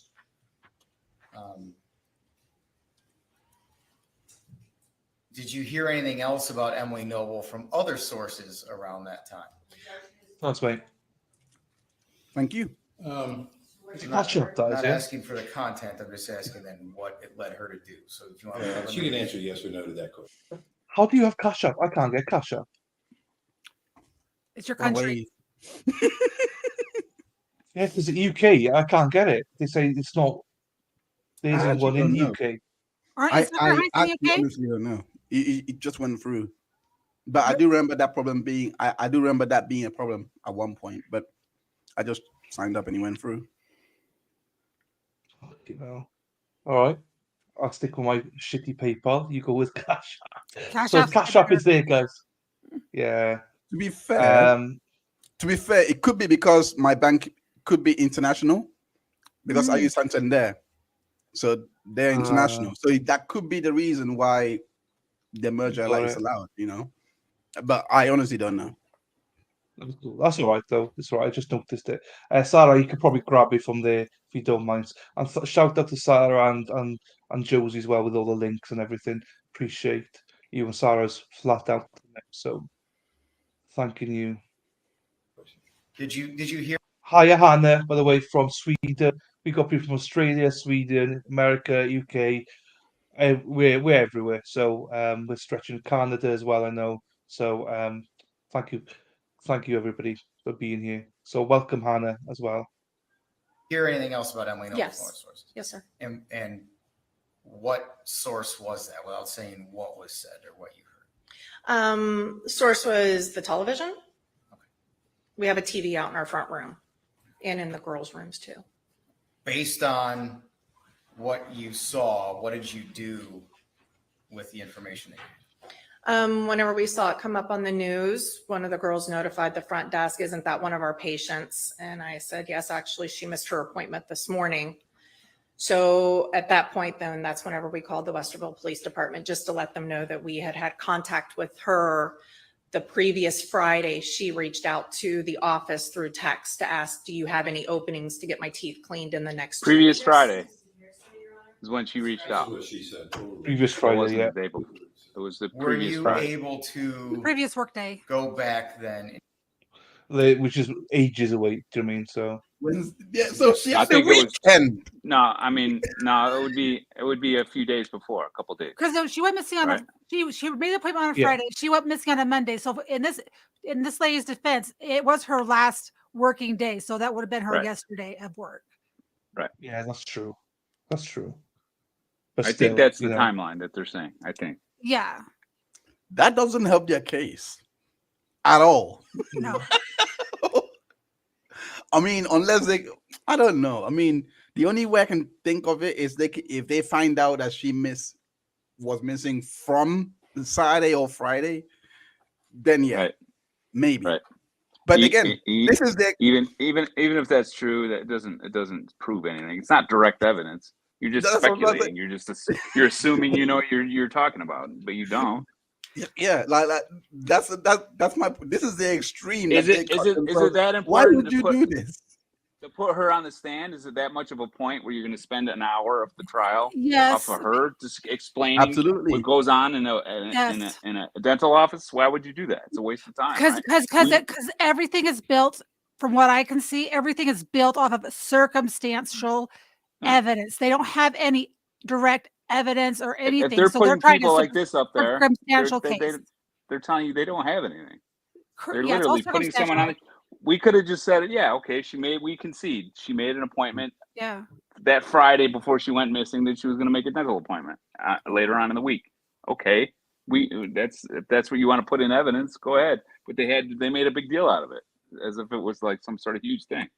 And it's my contention that they just needed witnesses because they needed to spend time. They couldn't be a 2-day trial, right? They needed to to go on But for a yeah. couple days at least. But circumstantial is the preponderance of evidence. So they can't just have one thing. Oh, he did it. So they got this thing, this thing, this thing, this thing could all make sense to this thing. So even though it's false, that's what they're trying to do. So they're trying to get as many people that can contradict whatever you're saying because there's no evidence.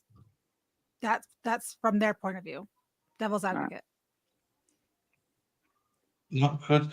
I laughed when I saw this. This lady seems like a troublemaker. He's obviously meant the woman on the stand, but I instantly went to look to Sally when he said that because Sally was speaking. I was like, but he doesn't mean you. He means the witness. Oh, But, I'm like, I'm a troublemaker. Well, it's true, but yeah, I was going to say he factual. doesn't know how close he is to that. Yeah, that's good in a good way. Hey, real quick, Matt, I wasn't like trying to contradict you. I'm just trying to give it from a legal perspective of opposite. Sure. Like, okay. Yeah, absolutely. I think he wants you to try and contradict him, though. Yeah.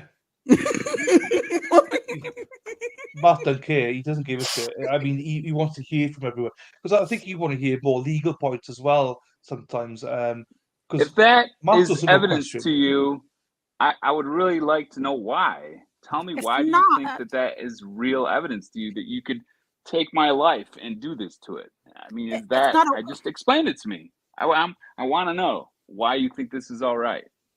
It's not. I was just showing it from their standpoint of how. No, yeah, I'm not talking to you. I'm just Okay. like anybody out there that's like, I want to hear from you. I want to know why you think this is okay. Julius got pointed. My belief that sometimes the strategy is to overwhelm the jury, prefer to get a guilty verdict while there's so much evidence, but they think to suss out what matters and what doesn't. Yeah, so they do try and overwhelm and take you in different directions and everything like that. So that is a tactic, and he's right. Julian is right there. I would like to know what got the grand jury to indict me. Was this evidence that was used to rationalize an indictment by the grand jury? Really? This is evidence to the grand jury? Sally, you say it. You can say it's ham sandwich, yeah? So I don't know if anybody watched the Alec Murdaugh trial. I mean, that was this last year. Yeah. The SLED, who was their state people, they actually lied to the grand jury, brought in false evidence for them to go to trial, right? Yeah. So no, you don't know what was said to the grand jury. It's private. The records are sealed, from what I understand. Right. I don't know if you could FOIA them or not, but and who are those? Who are those people? Do they get summons just like a regular jury? I mean, who are they? Yes, they're the regular citizens. They get a subpoena. It's like going on jury duty. So they subpoena someone, right? So they show up, and the prosecution brings evidence, and it only has to be enough to indict. It just might say, "Oh, this should go further. Let's have a trial." It's just enough to indict. It doesn't. They're not proving guilt. They don't know. It's just, do you think there's enough evidence for us to move forward with the trial? That's all. Well, if you're ever on a grand jury in the future, people out there, just know that when you decide to allow these people to do this to somebody, they're going to get wiped out. Like wiped out. Their life is over financially. So there's a few regardless comments here, whether they're guilty or not. They're going to have to hire attorneys and hire experts, and they're going to lose their job and their reputation in the community it's over. Just be a little bit more careful next time, I guess. Yeah, but to the jury's defense, they're like me. If I were to get summoned, right? You have to. You're supposed to trust the people that are bringing you this evidence for us, right? You're supposed to trust prosecutors. You're supposed to trust the cops. They're supposed to be out for the community and out for justice. It's not that way anymore, but that's what it's supposed to be. So someone on a grand jury, we don't want murderers going away free, and we definitely don't want innocent men going to prison. That makes sense. You're right. So let the courts figure it out. That's not their job. They're just there to, hey, there's enough here. That makes sense. Yeah, very good. It's the crooked people need to get booted and voted out. Like, people can vote prosecutors, they vote for judges. At your local elections, have to vote. Can't vote for cops. No, you know what I mean. But your judges and your prosecutors, you can though. Right. So just you was saying here, it's easy because you can indict the ham sandwich basically with a grand jury. That's the famous saying. It's like I don't know what the statistic is, but it's like so high that if it goes in It's in front the of a grand 90s. jury, The yeah, 90th it's percentile. Yeah. and the reason for that is he only hears one side. You do not hear from the defense because, like Sally said, not officer, Agent Owen lied under oath about the evidence, and why would you not believe him in the Murdoch trial? You would 100% trust him. So that's the reason that they all go through. But the Right. people don't. But when you have, from my understanding, and I could be wrong, but from my understanding is you don't have cops testifying. You have affidavits. So you have a prosecutor going before a bunch of people and saying, "This is what this cop said. This is the findings of this." So you don't get to see facial expressions. You don't get to see demeanor.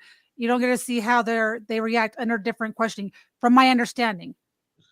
I'm not sure. I thought that he was present, from my understanding. You might be right in No. generic thing, but I think Agent Owen was there, present. He may have been. I don't know. He may have been. No, I don't 100%. Yeah, I don't Just know. a perception I got that he was there. Okay. But that's just perception. You could be 100% right. I don't know. But even if it's not, it's still, the fact that you lie is getting ridiculous. Anyway, Okay, right. Anyway, let's get back to it. I've lost here. let's try to get through 10 minutes Look without at the stopping. Communications that Westfield Dental had with Emily Noble. Yes, yes, sir. Are we on now?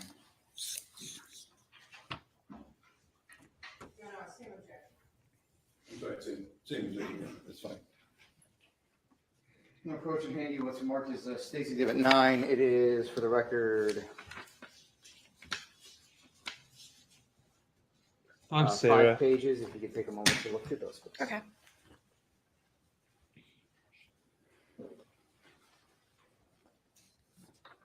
It's Court TV interview there. You can watch it there. Or you can watch with Sally on her Rumble channel.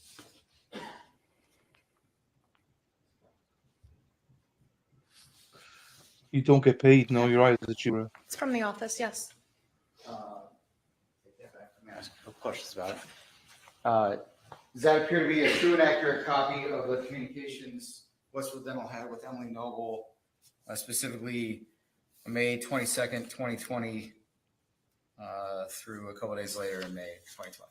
Yes, I recognize whenever we text a patient, it comes up with our initials as to who was part of the conversation, and 2 of the people's names on there. I recognize the initials. And is this a true and accurate copy of the records of those communications? Yes, sir. And is it also an accurate copy of what was provided to Westfield Police Department at the time?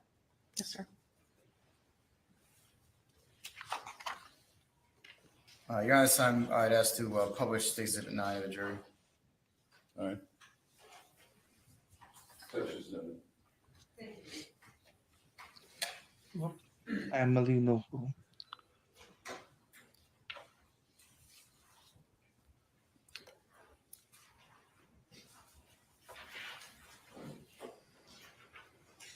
$10 a.m.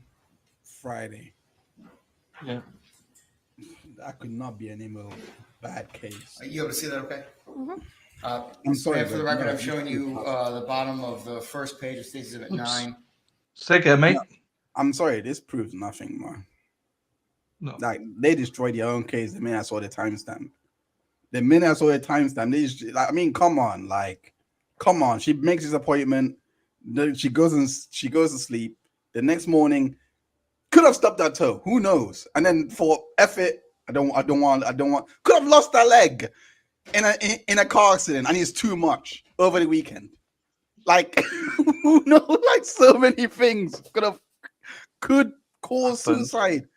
Oh, It doesn't have to be something dramatic, though. It's like someone who's been through trauma, like it could be something, it could be a sound, it could be a smell, it could be the way someone moves or interacts with all the things that she's been through. Anything could have triggered that dissociative behavior. She could have gone down that spiral where she's in her body, but her mind is like completely somewhere else. And if you haven't experienced it, you won't understand what it really means. But that's like, Mhm. I know you're making dramatic examples, but it could be the wind blew wrong and it reminded you of something traumatic in your life. It's a trigger. Does that make sense? Yeah. Yeah, no. You're not wrong. My dramatic examples is purely for the reason that they made this extreme case. It's so extreme that they have to You're right. prove I'm sorry. Like if they had Yeah. something like to accompany this, like the letter being written 2 hours before, now that would be convincing. If they had the suicide letter being written 2 hours before, something like that, to me, that's I'm like, okay, cool. We can listen to this but they don't. So it's just I'm like, anyway, that's It's not just really me. relevant. But Yeah, it's completely irrelevant. Like they don't have anything outside of this. No, they and don't. it's weak already. It's weak already. Get ready. 5 days of this. You're gonna be like, oh, okay, this is what I got. You're gonna be like, when is it coming? When's the hammer coming down? When are they gonna have me walking around or driving around or saying something that you know what I mean? Something. Nothing. The whole trial is this. It's irrelevant. Yeah. Okay, so thank you, Edith, for subscribing. Thank you very much for that. Really appreciate that. It means it works. If you want to be a blue wench, then just press a link or press the join button. You can be a blue wench. Then you get a little star next to your name if you fancy. It's $5, I think. Right. Okay.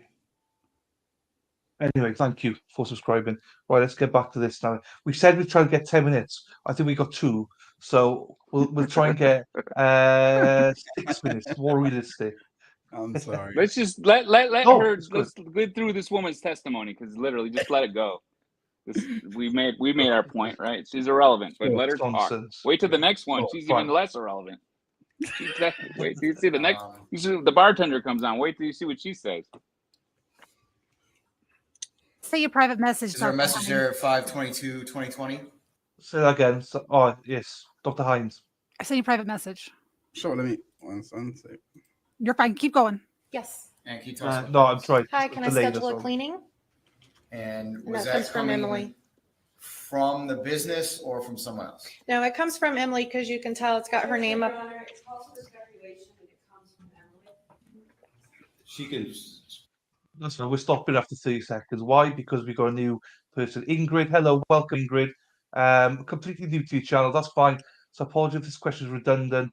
Did you manage to grieve the loss of your wife during your time in pre-trial detention?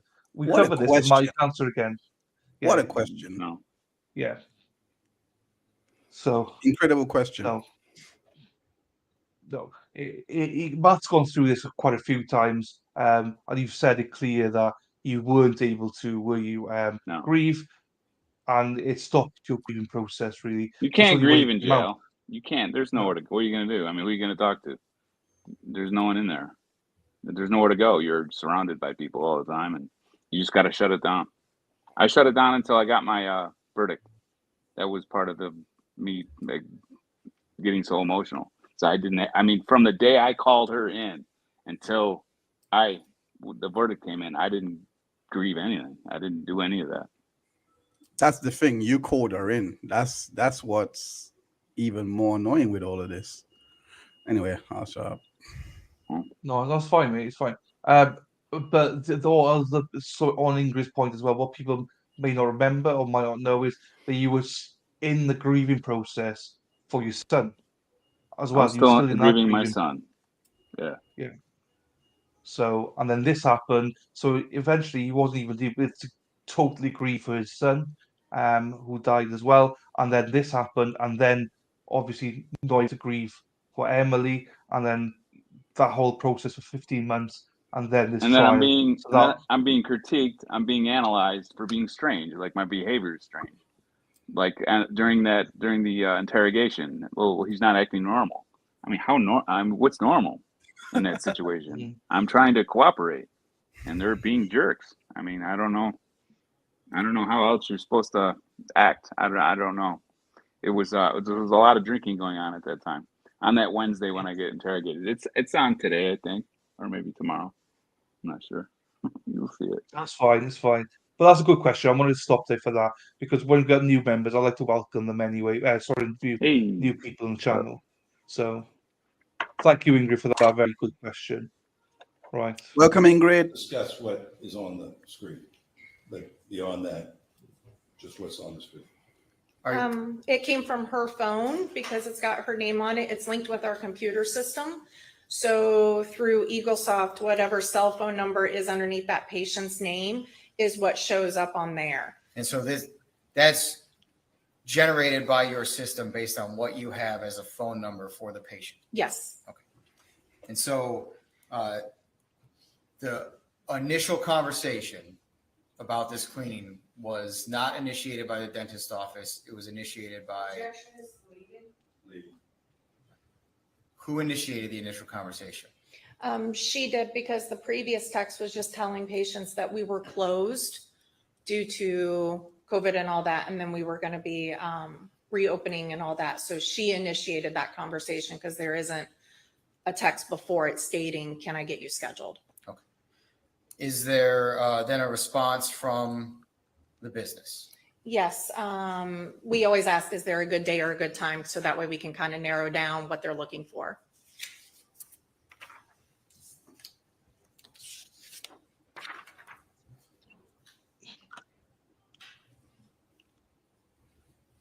And what was the response that was received?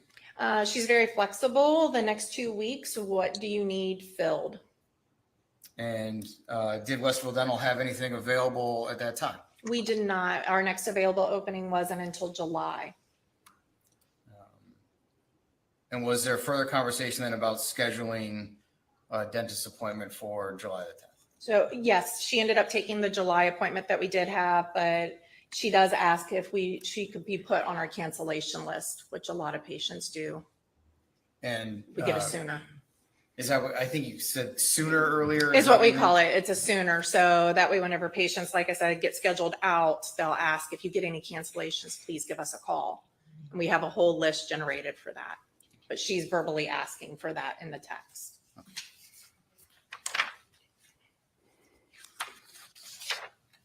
Now showing you page 3 of the exhibit. Is that the discussion you're saying that I'll take 8:15 a.m.? The 8:15 on the previous one was the appointment in July. Right. Yeah. Okay. So she took an 8:15 in July. And so as a result of that initial conversation, she was going to be scheduled for July 10th at 8:15 a.m. Yes, sir. Did the business then reach back out shortly after that? We did. We ended up getting a cancellation that Wednesday, the 27th at the 8 a.m. appointment, and her name popped up as, well, one of the girls had the conversation earlier, so she thought right away, oh, I talked to Emily. Objection, Your Honor, as to what someone else thought. Sustained. Move to strike. The gentleman, the answer is inadmissible, so please disregard that response. Next question. I want you to talk about what other people said or did. I just Okay. want you to talk about what the business did as a result of these communications. Does that make sense? Yeah. Okay. Was there communication from the business back to Emily Noble about a cancellation? Yes, sir. And when was that for? That was for Wednesday, May 27th at 8 a.m. And did the patient then indicate that they would accept that date and time as an appointment? Yes.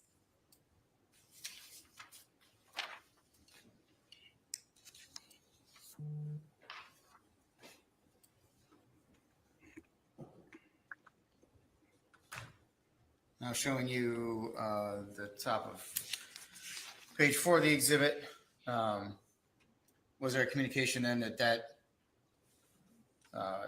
date and time was being put into your system as when the appointment was going to occur? Yes. And then there's an message there from May 24th, 2020. Can you tell us what that is? Wishing her a happy birthday. And how does that happen from your system? It's automated through the computer system. It can read off of the EagleSoft system that we have as our dental software. And then it just texts patients whenever their birthday pops up. And then finally, this next message comes on the second page. Was there another automated message sent out by your system? Yes, it's the one that happens right before the appointment, just as another reminder. And then we also are reminding patients to wear masks due to COVID. And so you had some type of COVID Automated. restrictions going on at the time? Yes.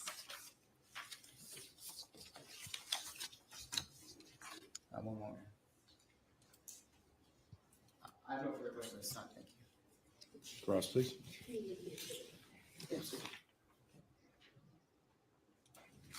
Good morning, Diane Menashe on behalf of Matt Moore. Man, Showing you what's been previously Yes. states Here we go. 9. Just so we have a frame of reference here, would you agree with me that the blue bubbles, if you will, are coming from Westerville Dental? Yes, ma'am. And none of the text messages have your name on them, correct? No, ma'am. So you're just the office manager that pulled these text messages? Yes. I noticed though that you didn't pull all the text messages. Like for instance, this begins cut off with March 27th of 2020. So this is actually an incomplete record of the communications between the office and Emily. Wouldn't you agree? Yes. But I do know, since we're just That's talking interesting. about color, so Yes, if there's a very text message, interesting. then we know by definition that Emily's text messages, or rather text messages coming from a number that says Emily Noble, would be white. Is that right? Yes. So we have up here, not included in your records poll, a blue bubble. Would you agree with me on that? Yes. From March 27th, 2020. And it appears there's no response to that. Right? Yes. Okay. So there's a blue bubble, no response from Emily. Blue bubble on April 6th, 2020. Is that right? Yes.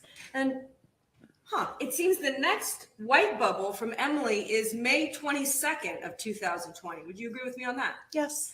So there is no response to the 4/6/2020 text message for how many days? Well, close to a little over a month. So a month would be May 6th, and then 6/22. So we got about 6 weeks later, Okay. you get a text from her, right? That's pretty standard. Yes. Standard. And tell me when you talk about standard, you have a whole policy at your office with respect to cancellations? Yes. Okay. And when you talk to standard, I assume there's no one in your office that kind of is measuring metrics, right? As to what individual persons do with respect to communications, right? There's no data like that. No. Okay. So then I want to go to the second page that you were asked about. 5/22, there's a white bubble from phone number Emily Noble. Would you agree? Yes. And then a blue bubble and a white bubble, correct? Yes. And then let's go to page, we can, of the state's exhibit. 22, where you're wishing her a happy birthday. I'm sorry, 5/24. Do you see that? Yes. Okay. And after the green bubble is another green bubble? Yes. No white bubble. No. And Emily Noble, is it your testimony was a patient there for about a year? Roughly about a year. She'd And been in for a couple of cleanings. a couple cleanings in a year? Yes. And the text messages that you pulled on the behalf of the state of Ohio begin on March 27th. Is that right? That it shows there. Yeah. I didn't go any further back because we were dealing with the situation that took place of her starting to ask for a cleaning. That's why I didn't go When any you further say- back. and let me ask you this. When you say you were dealing with the situation, and I'm sorry, tell me if I'm wrong, you're the office manager, but you're not law enforcement, is that correct? No. One last question for you, just a common sense question. Would you expect someone that was of the mental mindset to kill themselves to cancel a dental appointment in Objection, Your advance Honor. of doing that? Move to withdraw. But come on. whatever. But come Next. on, like let's Next. be honest. Let's be honest. That question could go anywhere. So it's not really bad for the defense. Yeah. They asked. It's actually pretty good. It's actually pretty good. It's a pretty good question to ask. Why Oh, did he's you flustered. specifically pull only this set of messages to provide to law enforcement? He's already flustered. Because we were dealing with the appointment that was scheduled that day. I guess I didn't pull back further because we weren't dealing with something that happened 3 months ago. We send text messages out to patients all the time and they don't always respond. But I only pulled it from the date because that's what we were dealing with at that time. So all of the communications that related to that specific appointment that was scheduled and missed is what was pulled and provided. Yes, sir. So any part of the record that's quote unquote incomplete is, I haven't heard all the question yet, but rephrase your question. is there any part of this record that is quote unquote incomplete with regard to the communication about this specific appointment? No, sir. The dates show the previous in March. It had nothing to do with May. I have no further questions. Thank you. Thank God. All right. So that's Have her any done. Questions you'd like to ask this? What's the next one? The bartender or something you said, is it? Okay. I'm Bartender. seeing your Oh, the responses, so G-Read. I don't think we have any questions. Is that fair to That say was at this quick. point? Okay, thank you. You may step down. Thank you. That's What quicker than I relevance thought. was Your next she? witness. I mean, The state would call No, it nothing. Jessica Selfridge. Let's go Selfridge.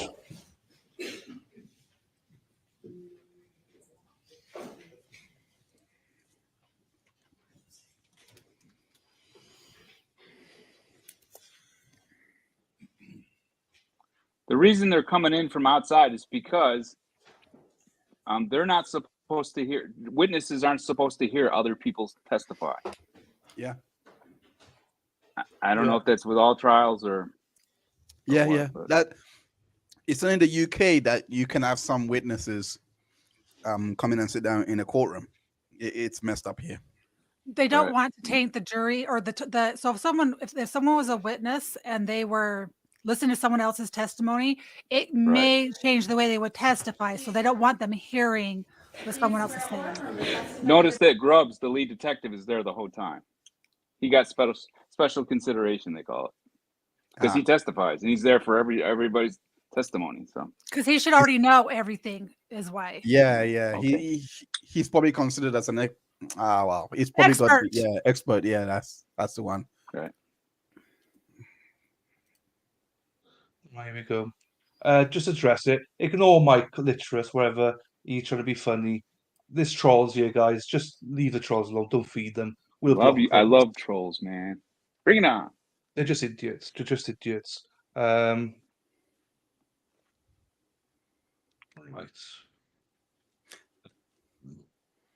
There we are.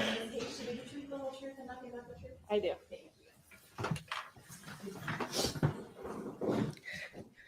Good morning. Good morning. And you can pull that microphone up to your mouth. Can you please state your name? Jessica Selfridge. And can you state or spell your last name? It's SELFRIDGE. And Jessica, do you work? Yes. And did you work in May of 2020? Yes. Where did you work in Just May? get my of food. 2020? 2 secs. I'll be back now. And so, Did she say give us a Instagram? little bit again. The old Bag of Nails in Westerville. Oh, Bag of nails. Bag of In nails. May of 2020, how long had you worked at the old bag? 3 years, I believe. What did you do there? I was a bartender.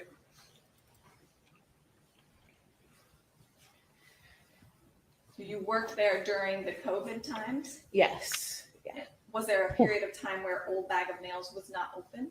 Yes. Yeah. We closed in March Of what year? of 2020. COVID. that makes And sense. when did you reopen? Yeah. May Of of what year? 2020. Yeah.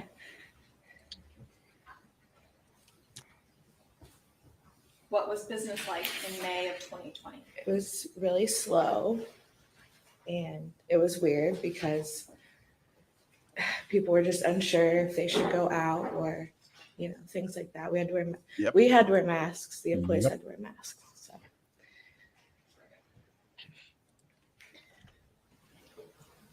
Were you working on May 24th of 2020? Yes. Do you recall that day? Be here. it Just gonna be was off screen. a Sunday, and we were pretty slow. It was one of the first Sundays we were reopened, I believe. And we kind of got like a little lunch business, and then there was like a slow period around like 3 or 4. And I was there all day. So I opened. I was there at like 11 until 9 o'clock at night that night.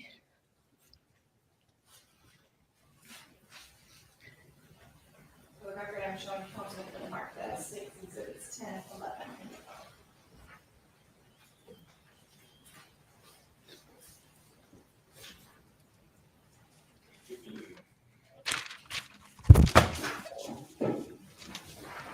I'm gonna hand you what's been marked as states exhibits 10 and 11. Take a moment and look at those, and when you're finished, look up at me.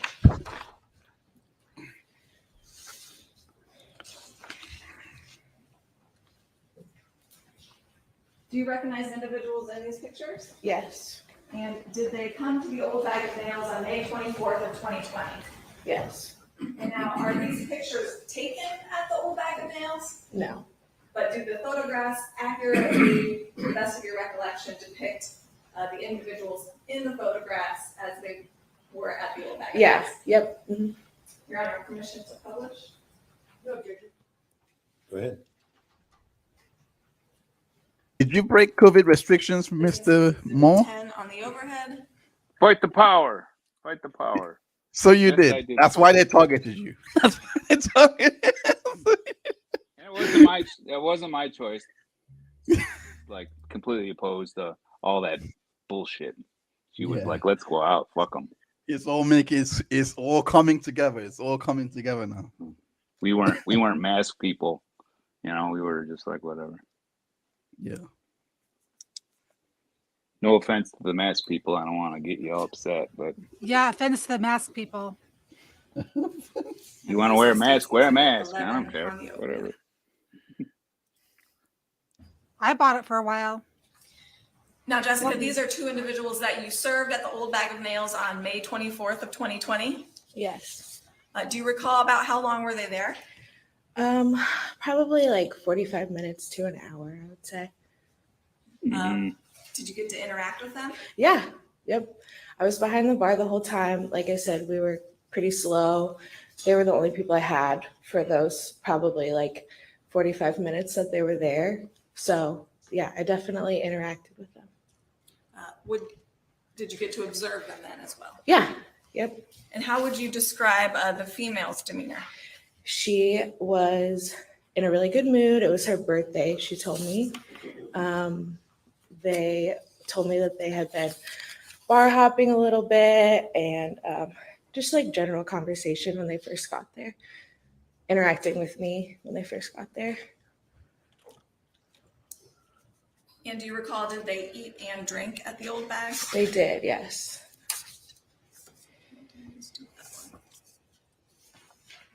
I'm going to show the witness what's been marked as State's Exhibit 12. Take a moment to look at this, and when you're finished, look up at me. It's a double-sided exhibit.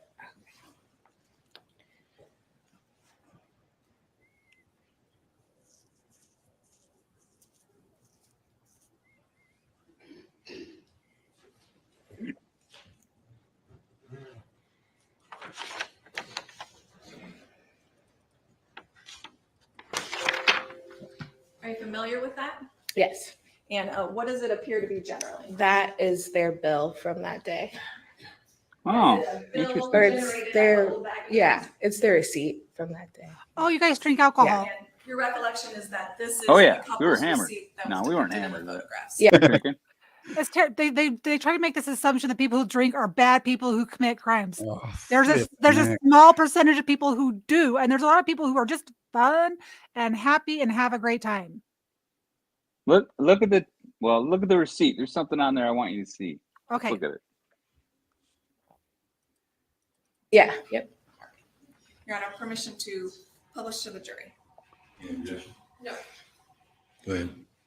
Placed in State's Exhibit 12 on the overhead. We will just walk through this generally. Can you explain to the jury what is at the top that I'm pointing to with my pen of this document?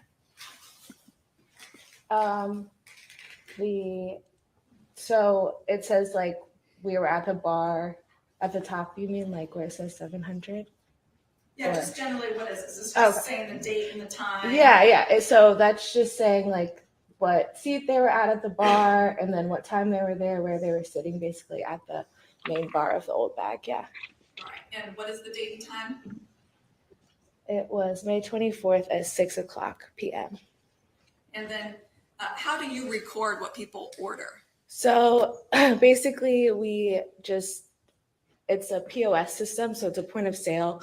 So you just type it in, whatever they order, you type it into the computer, and then it gets sent to the kitchen. So they ordered food, so the kitchen knows that they ordered the fish and chips, and it records everything that I serve them. So I serve them. It says Rheingeist Bubbles, which is a beer, and then a Maker's Mark, which is a whiskey. So that's what I serve them. And then I ring it in, so I'm able to charge them for it, basically. And then if they order something again, you ring it in again. Yeah. Yep. All right. And so, from your review, this receipt is a fair and accurate depiction of what you rang in on that day. Yep.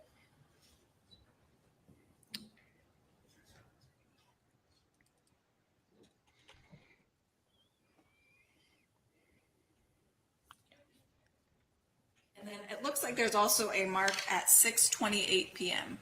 Can you explain what that is? Yeah, so basically how it works is you ring everything in, and there's a timestamp on it from the moment you ring it in until the moment that you cash out the check.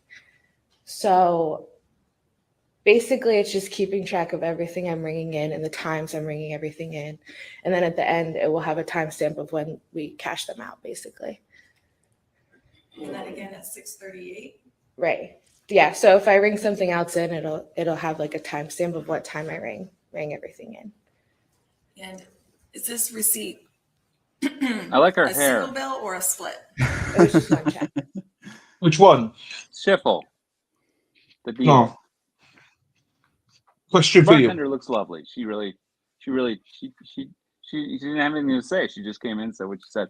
But no, the DA, the picture of Schiffel, she really looked like she just rolled up out of bed. I like that look. Question for you. Bartender in a tree. KISSING. First came love. I know what you're Jesus. gonna say. Right. Question, Matt. Yeah. Some for Sarah Glenn. Do Sarah you Glenn, know hey, who Sarah. do you know who the spectators are on your side of the courtroom? I have no idea. The one is a at the time I had no idea. There's one lady in there. She'll be wearing a jacket, like a fluorescent jacket, a real brightly colored fluorescent jacket. She's like a crime buff, crime story buff. She goes to those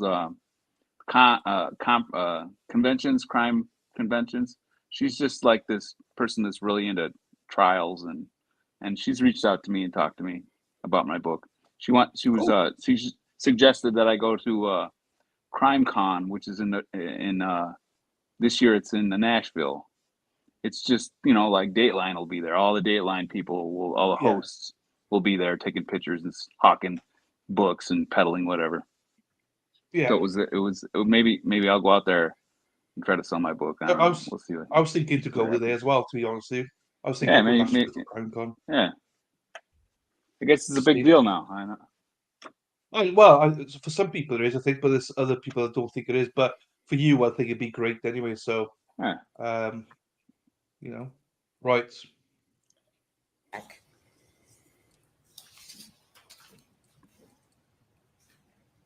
I'll be back now. And then finally, what's the last entry on the back of this exhibit? The time It is 6:47 p.m. and the total? The total was $44.25, and then the service charge is the $10 tip that was left. One moment, please. Oh, $10. That's embarrassing, really. I'm sorry. That's a $20. That's a $20. She deserved 20. You know what I mean? Working hard, COVID. She's struggling, and I'm $10. I'm from Vegas. I'm embarrassed. That's an embarrassing tip. Tut, mister. Sad. I don't tip, so I can't relate. You don't tip? I've never tipped in my life. What? I've never. Like, I mean, they do this thing in London Do you where recall you anything don't else even about your realize that you're interaction tipping. with them that evening? So Yeah, it was, I don't want to say it was interesting because they had told me that they had been drinking a little bit. Yeah. We don't want to talk about what things people said to you. Okay. But did you make any other observations? Yeah, so it seemed like they had been drinking a little bit when they came in. And as a bartender, you kind of want to be cautious. You don't want to overserve anyone. So since they ate and they only had 2 drinks each, it was fine to me. They weren't acting like super belligerent or anything. They weren't super intoxicated, so it was fine. They had a couple of drinks, they ate. They were kind of, because they were sort of intoxicated, they were kind of going back and forth where they would be kind of like lovey-dovey towards each other, and then they would be kind of like a little standoffish towards each other, which isn't like super uncommon, isn't anything that I hadn't noticed before of other customers. So, but since they were the only people that I had at the time, I did observe a lot of their behavior. So, And fast forward a couple days. Yeah. Law enforcement reaches out to you and speaks to you about what occurred on May 24th. yes.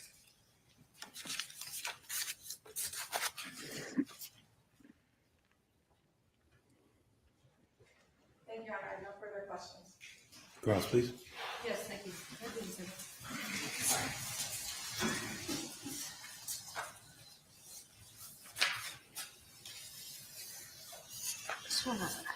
Showing you what's been marked as States Exhibit 11, but first let me introduce myself. Jessica, good morning. Good morning. Diane Menashe on behalf of Matheau Moore. States Exhibit 11, just want to, and you sat at the bar. I know you witnessed them they were there for a little less than an hour. Does that sound about right? Yes. Let me focus out a little bit just so that, let's see, this is. Thank you, Julie. The other picture is more clear. It's like Jen Psaki, the old press secretary. And it's hard to tell on this picture, but Emily was wearing 2 necklaces, was she not? There was a shorter one and then a longer one. It's hard to tell from that picture, but happy to show you States Exhibit 10 as well. But I'm assuming that you have independent recollection since they were. Objection to the whole comment. We have a question, please.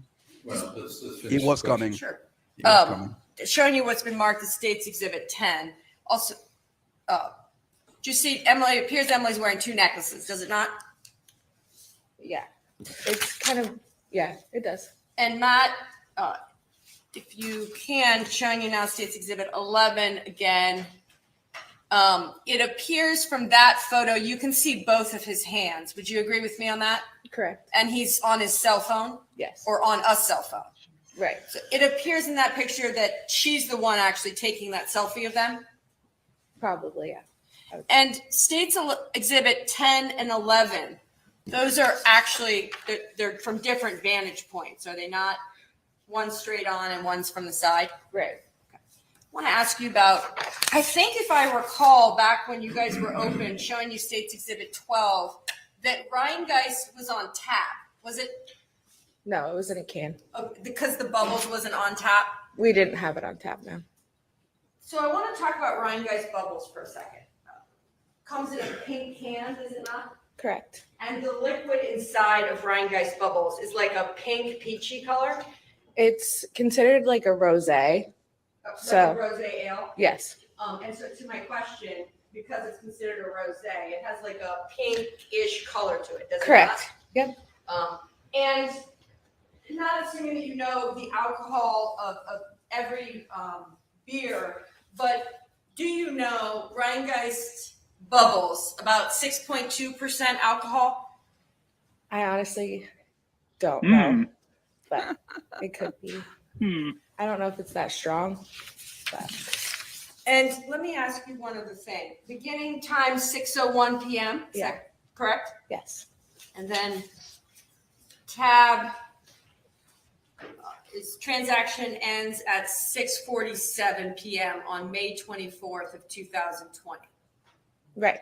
And Total tab $44.25. Tip is $10. Right. Nothing further. Rita? Nothing further, Your Honor. Thank you. All right. Do we have any questions you'd like to ask? Becky, we have a question.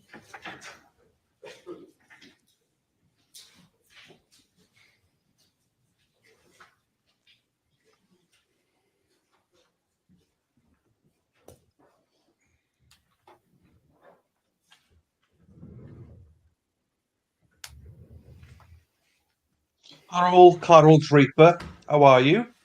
Hope you're well. Thanks for joining us. First time viewer on this channel as well.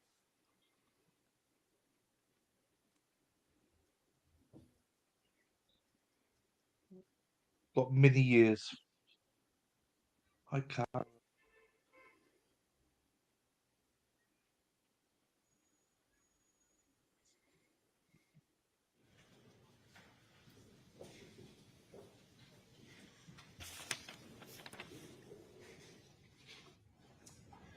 Ma'am, you noted in Exhibit 12 the nature of the drinks that were ordered.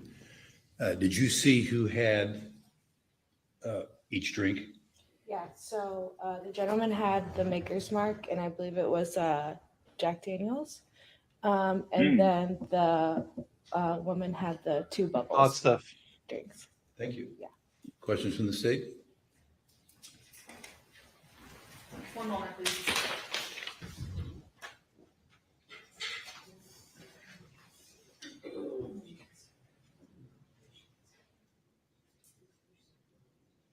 Nothing further, Your Honor.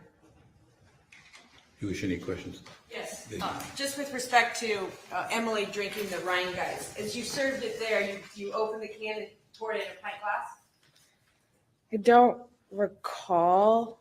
I know it was in a can, and I served it to her, but I don't remember if I poured it into a glass or not. And based on the receipt, it was 2 cans of Rhine Guys bubbles. That rosé ale you talked about. I believe, yes. Thank you. Nothing further. Thank you. Yeah, the curative questions is awesome. Your next witness. So called Suzanne Kavanaugh. It is awesome that they can ask their own Oh, questions. you're gonna love this. This is gonna be super interesting. You're gonna love this lady. Well, another lady. They like the ladies, don't they? Who's this one now then? This is a bizarre lady that my wife befriended online when she was cyber begging. She smashed her car up, so she was online and she was loosely knew the people that she did in college. Like I don't know how long ago. She'll go through it, and they became friends because of this. And and they found some. They went out into her friends and found someone that didn't like me, and so they had her up on. But she had several friends that were better friends than this lady. But I mean, just you got to watch it. I can't even explain it, but you'll. Watch it.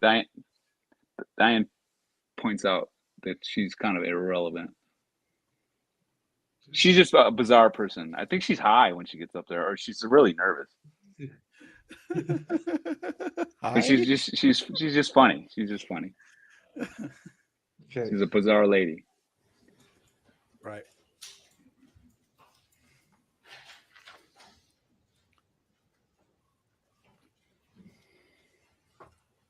Popcorn ready.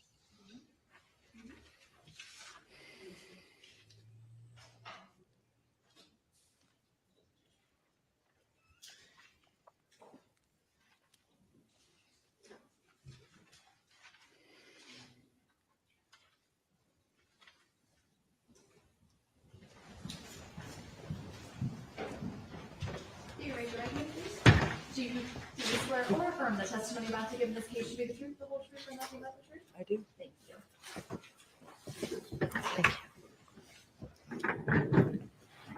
Please state your name for the record. Suzanne Kavanaugh, Can you spell your first and last name, please? SUZANNE CAVANAUGH. And can you pull that mic up a little bit or scoot up a little bit? Oh, sure. So keep your voice up so everyone can hear you. Okay. Where do you live, ma'am? I live in Columbus, Ohio. And how long have you lived in Columbus? I moved back in 2018. Did you live in Columbus before? I did. I originally lived here in 1986 when I came for college. And where'd you go to school? Ohio State, And what'd you study there? criminal justice. You graduated from Ohio State? I did. And then did you stay in the Columbus area after graduation? I did for a while, and then I moved back home to Baltimore and came back here. I've moved a couple of times back and forth across the country. I have family all over, so I've moved to be near family several times. What years was it that you were at Ohio State? I started in 1986. I left in 89, went back in 91, and graduated in 93. During your time at Ohio State, did you know somebody named Emily Noble? I did. And where did Glasses you is meet? amazing. We met. Yeah, people say that. Yeah. We met at a party. The week I moved here, Ohio State is known for having giant, we call them yard parties, front yard, backyard, full of people. And I met her at one of those.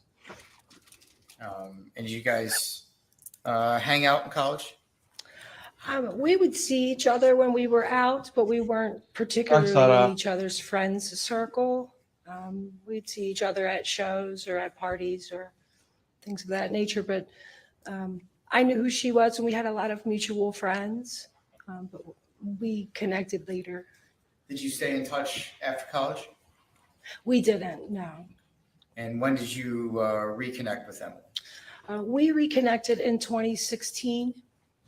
Hi, Anthony. And can you talk to us about how that happened? Matt, you were about to say something. Or did I? Oh, sorry.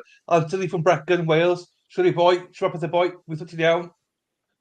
Weithio popeth yn iawn, How boy. was that? That's a bit of Welsh for you. Bit of Welsh for you. I hope he's going well. He's from Brecon in Wales, so shout out to Anthony. Right. I'm sorry. Can you talk to us Hola, about how did you reconnect with her in 2016? I was in a car accident and my car was totaled. So I put a post on Facebook. This was before GoFundMe was really a thing. And just put it out there to all of my friends. If anyone out of the kindness of their heart would like to help me purchase a new car, please send me a message. I'll give you my address. So let me back you up for a minute. So I asked if you stayed in contact with Emily after college. I did. I'd run into her occasionally. We had a lot of mutual friends. And so I'd see her and we would say hi and exchange conversations. But it wasn't a matter of I went to her home, she went to my home. We just knew one another. And were you Facebook friends? I believe we were, yes. Okay. So not somebody that you were seeing in person, but you did have mutual friends and were friends on Facebook. I want to make sure I understand. Yes, and I would see her out at time to time. Like, for example, if I'd go to a concert, I'd see her with her group of friends and my group of friends, and we'd get together. Yeah, I've said the same. I don't like his haircut. We both frequented a local bar called Dick's Den, and we would see each other there quite a bit. So after you placed that message on Facebook, what happened? Within an hour, I received a private message from Emily, send me your address, I'd like to help. And I just seemed kind of out of nowhere, but was most appreciated. What happened as a result of that? That's when we reconnected and really became friends. We began speaking. I was able to purchase a car. Several other friends reached out to help. So I was able to purchase a car. And a couple of months later, I sent a note to Emily and said, you know, Matt, your generosity was so. Yeah. Stop. you're a boom. Stop, you're a boomer again. You're doing something like You tap, speak- tap, tap, tap, tap, tap. All right, I'll get rid of them. Just know I don't have headphones anymore. once It's again, working fine. Once again, My this is the earpods criminal are mastermind, out of guys. whatever Everybody, power. let's raise money specifically to send to Matt's Cash App so he can go buy him some new earbuds. Right. Earbuds, please, people, That's a great please, idea. Cash App. It is a great idea. He needs some AirPods or whatever, earbuds. Jesus. I can hear We'll you. raise It's money just for you. the sound's just coming out of my phone, so it's gonna be a little bit harder to hear you. Yeah. This is a great idea. This is a great. Oh, someone just said great pause. I didn't notice her face. But anyway, Oh my! Right? Yeah, look at her. She's odd. She's an odd lady. She's funny. yeah. Josie says a good point here. Make an Amazon wish list, Matt. You should do an Amazon wish list of stuff like earbuds and stuff like that. Oh well, I have. They just run out of power real quick. Just to let you know that they don't have this at trial, but in the discovery they have Grubbs interviewing this lady, and I believe it was on Tuesday, so it would have been the next day. I believe it was, and you have to listen to that conversation. It's on another podcast, one that I wasn't on, but he got a hold of the discovery somehow, and they have that interview with the lead detective Grubbs and Sue is just bad mouthing me, and you can hear like Grubbs soaking it all in because he's found someone that he needs to put a case together against me. What's up? Yeah. It's not at I'm trial, good. How are but you? Mute him. Let me mute. I've just muted him now. Okay, just want to speak in now. Go ahead. Not you, Matt. all right. Just Yeah, sorry. I mean, Mute, I would sorry. like to get that for us to listen to. It's on a podcast. I'll have to get the name of it, but it's a pretty good. He did like an hour thing on me, and it's pretty good. We'll give him a shout out or whatever. But he's got the interview of Grubbs and her, and you got to hear it. I mean, Grubbs is just. I mean, this woman saying I have bad body language, and she mentions some things that'll be on here that she'll obviously say at trial. But you should really listen to the conversation between her and Grubbs as they're putting this thing together. This woman who I met twice, this woman who didn't even go to Joey's funeral, didn't even call Emily to give her condolences when Joey died. They weren't that close. They might have spent some time together and partied, but they weren't close friends. Mm-hmm. Emily's stepson died, and the lady doesn't even show up for the funeral or call to say, hey, I'm sorry this happened. Diane takes care of that for me. She takes care of a lot of stuff. So we got here Cash App for you, Matt. Yes. He's a boomer. Have you even got a laptop or anything? I have a computer. Wow. It's kind of a cheesy computer, and I have my phone, so I'm okay. Yeah. Thanks, though. Yeah, you're okay. Yeah, it's good. I have a Any lawyer calls would be fund great now with that I it. need to fill with money just in case something else happens. You always Well, got to have a fund me, lawyer yes. fund. An Amazon wish list, great. I'd like to hear this. We will when Matt gets it. So here's the GoFundMe link for Matt as well to support him. I didn't realize how dangerous it was to eat 12 grapes at the same time until So this is Jonathan, everybody. I love Jonathan. I did not realize how dangerous it was to eat 12 grapes at the same time until just now. Thanks, Jonathan. And Carol Draper, thank you for becoming a member. Really appreciate you. Carol is now a member of this channel. Thank you so much. Thank you so much. And you get access to Discord and also our members only streams as well. So thank you, Carol. It means a lot. It really does. Thank you. Acquaintance, I saw an opportunity to insert a sub maybe. Could get, yeah. Welcome to the Blue Wedges, Carol. Thank you for joining from Sarah P as well. Thank you, guys. Much appreciated. Right, let's get back into it. Oh, I just love that position we've paused there. Normally I pause on you, Matt, with your bald patch, but I've changed it up now to this one instead. Look at her face. You're funny. Right. Let's go. unexpected and really appreciated high it, and I would fuck. like to repay the favor. So I invited her out on what we used to refer to as a girlfriend date. And do you remember where you went? I do. We went to the Palace Theater to see The Price is Right live, which was as absurd as it sounds. Oh, Yeah. jeez. And do you remember roughly when that was? I like her. I believe that was in late January or early February, maybe, of 2017. I remember it was very cold. After reconnecting, going to The Price is Right Once live, now. did you begin to see Emily more or less or the same? Or? We were pretty much connected at the hip. Like that was a moment where we just realized this is a really good friend. This is someone I have a lot in common with. And we just were Lucy and Ethel. It was almost like from that point on, we were best friends.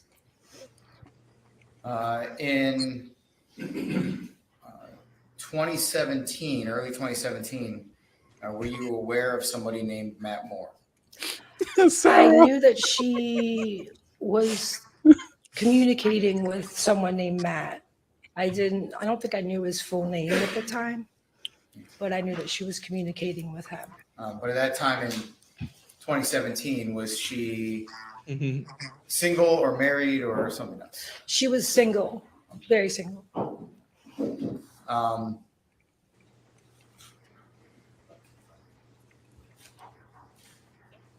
Did you?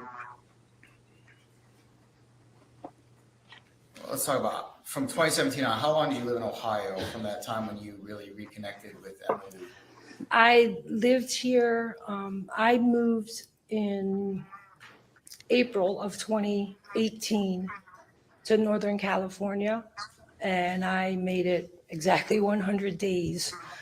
And then I moved back here in August of 2018, where I currently reside.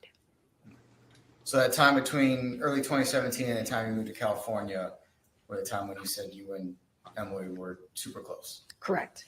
And then when did you come back from California? I came back in mid-August of 2018.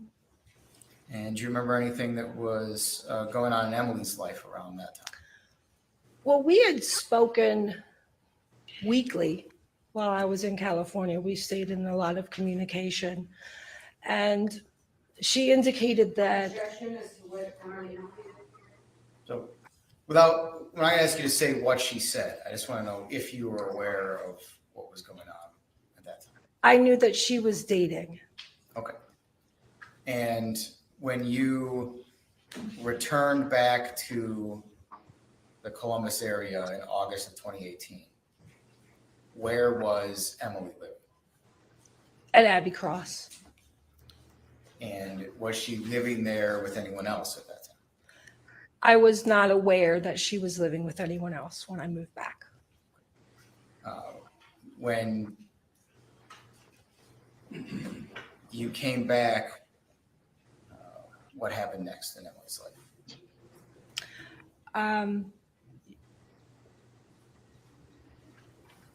I was back for a week, and Emily came over to my house. She would come over after she went to the gym. And so she came over to my house, and she held out her left hand and said, "Notice any." Held out her left hand and showed. To anything she said. I know it's hard, but I understand. Just, Matt is doodling. Matt's a doodler. So he's doodling. I want you to talk about the things that you saw and observed without saying. I noticed the wedding band on her left hand. Okay. And when about was that, if you remember? Late August. I had only been back about a week or two. Did you know who she had gotten married to? Yeah. I later learned. It. We're rocking it. Let's go, Sally. And was that Matt Moore? It was.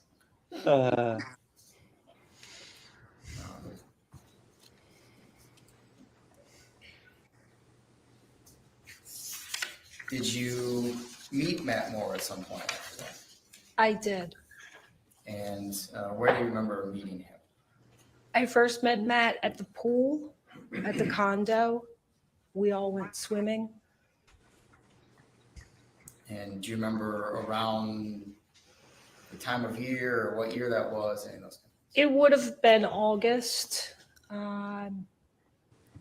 Unsure if it was before or after they were married, because it was a very short time from when I came home to when they were married. It was roughly 2 weeks. I may have gone swimming the first weekend I was back. I don't exactly recall. So just to make sure I understand, when you met Matt at some point after you returned from California. Correct. So we're talking August of 2018. Correct. You're just not sure whether it was before or after they got married. Correct. Okay. Did you observe anything about the way that Matt and Emily interacted with each other?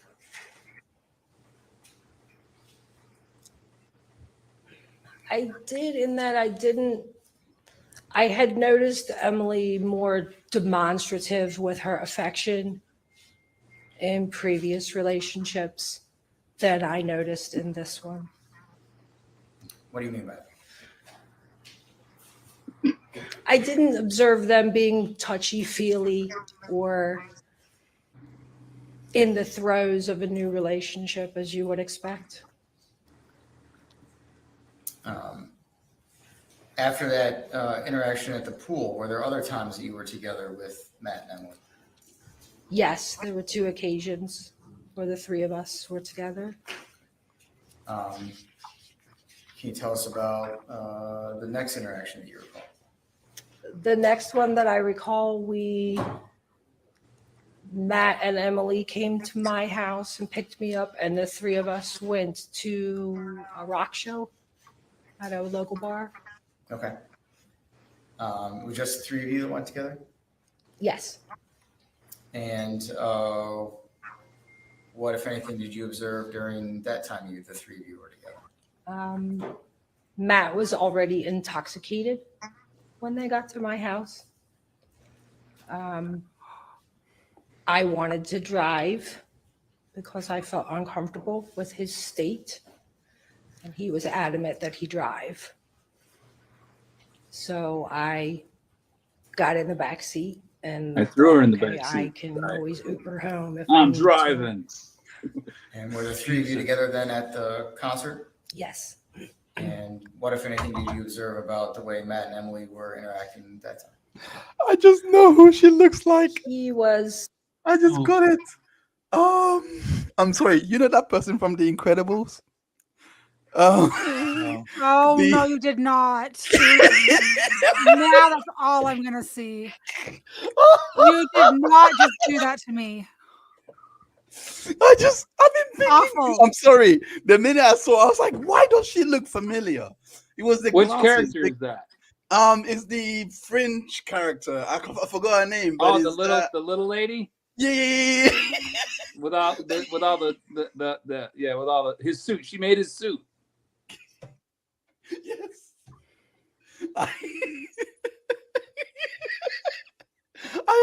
I've been thinking for the longest, why is she look so familiar? And now I was like, She also looks like What? the lady from Despicable Me. yes, Remember- Yes. that too, Yes. that too. Oh my god, she transcends every character. I'm sorry. Isn't I'm so it? sorry. Oh my god, I'm so sorry. So a girl called Ed. What's her name? Edna. On what was she on? What film was it? Yes, I may have had that confused with Edna. Yes, I think it is Edna. Edna Mode. Yeah, it's not Incredibles. It's actually Despicable Me. It's not Incredibles. Unless they cross universe. Did they do that? Oh my gosh, she is on Incredibles too. Wait, I'm confused. Are they in the same universe? That one. Wait, no, this is confused. Oh, I'm so confused. I'm not into cartoon. I just literally remembered her because wait, I Yeah, thought look at her. Emily Look was, at that. so wait, she's in Despicable Me too. This is They're separate characters. Oh no, don't insult Emily Baker like that. We should have said Emily D. Baker. That's the best one. that is okay. Now I can see that. Emily D. Baker. So that's Emily D. Baker. Yes. I'm so sorry for Don't taking you- us there. Ignore me.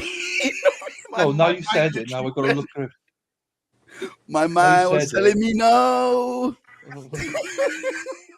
But you did anyway. Austin Powers, Frau, oh Jesus, and Furia. Right, let's get back into her anyway. Let's get back into her. Never more than 2 feet away from her, and would hold her very closely, not my arm around you, your arm around me. It was very, I'm holding you close. And it felt very. Well, she hadn't answered that yet. So it felt very. So ask the next question. What did you observe about the way that Emily was acting?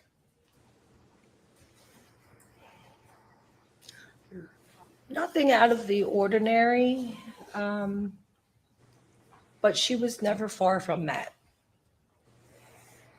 Was that the same or different than how you had seen Emily act in the past?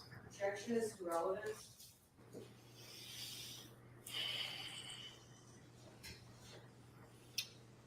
This is in 19, 18 or 19, yeah, she's not. 18 or 19. After I would this, sustain after that. this.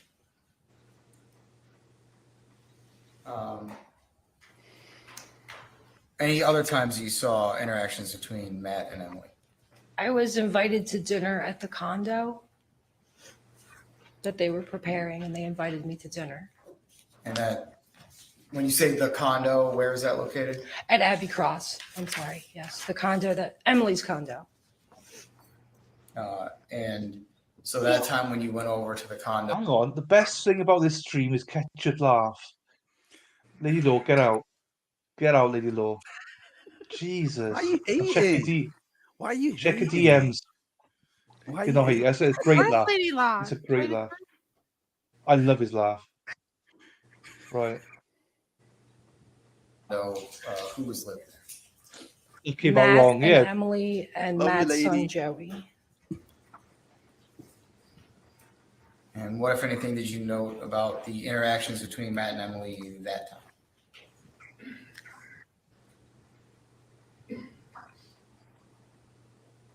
It felt No way. tense when I arrived. You- Can you describe that for us?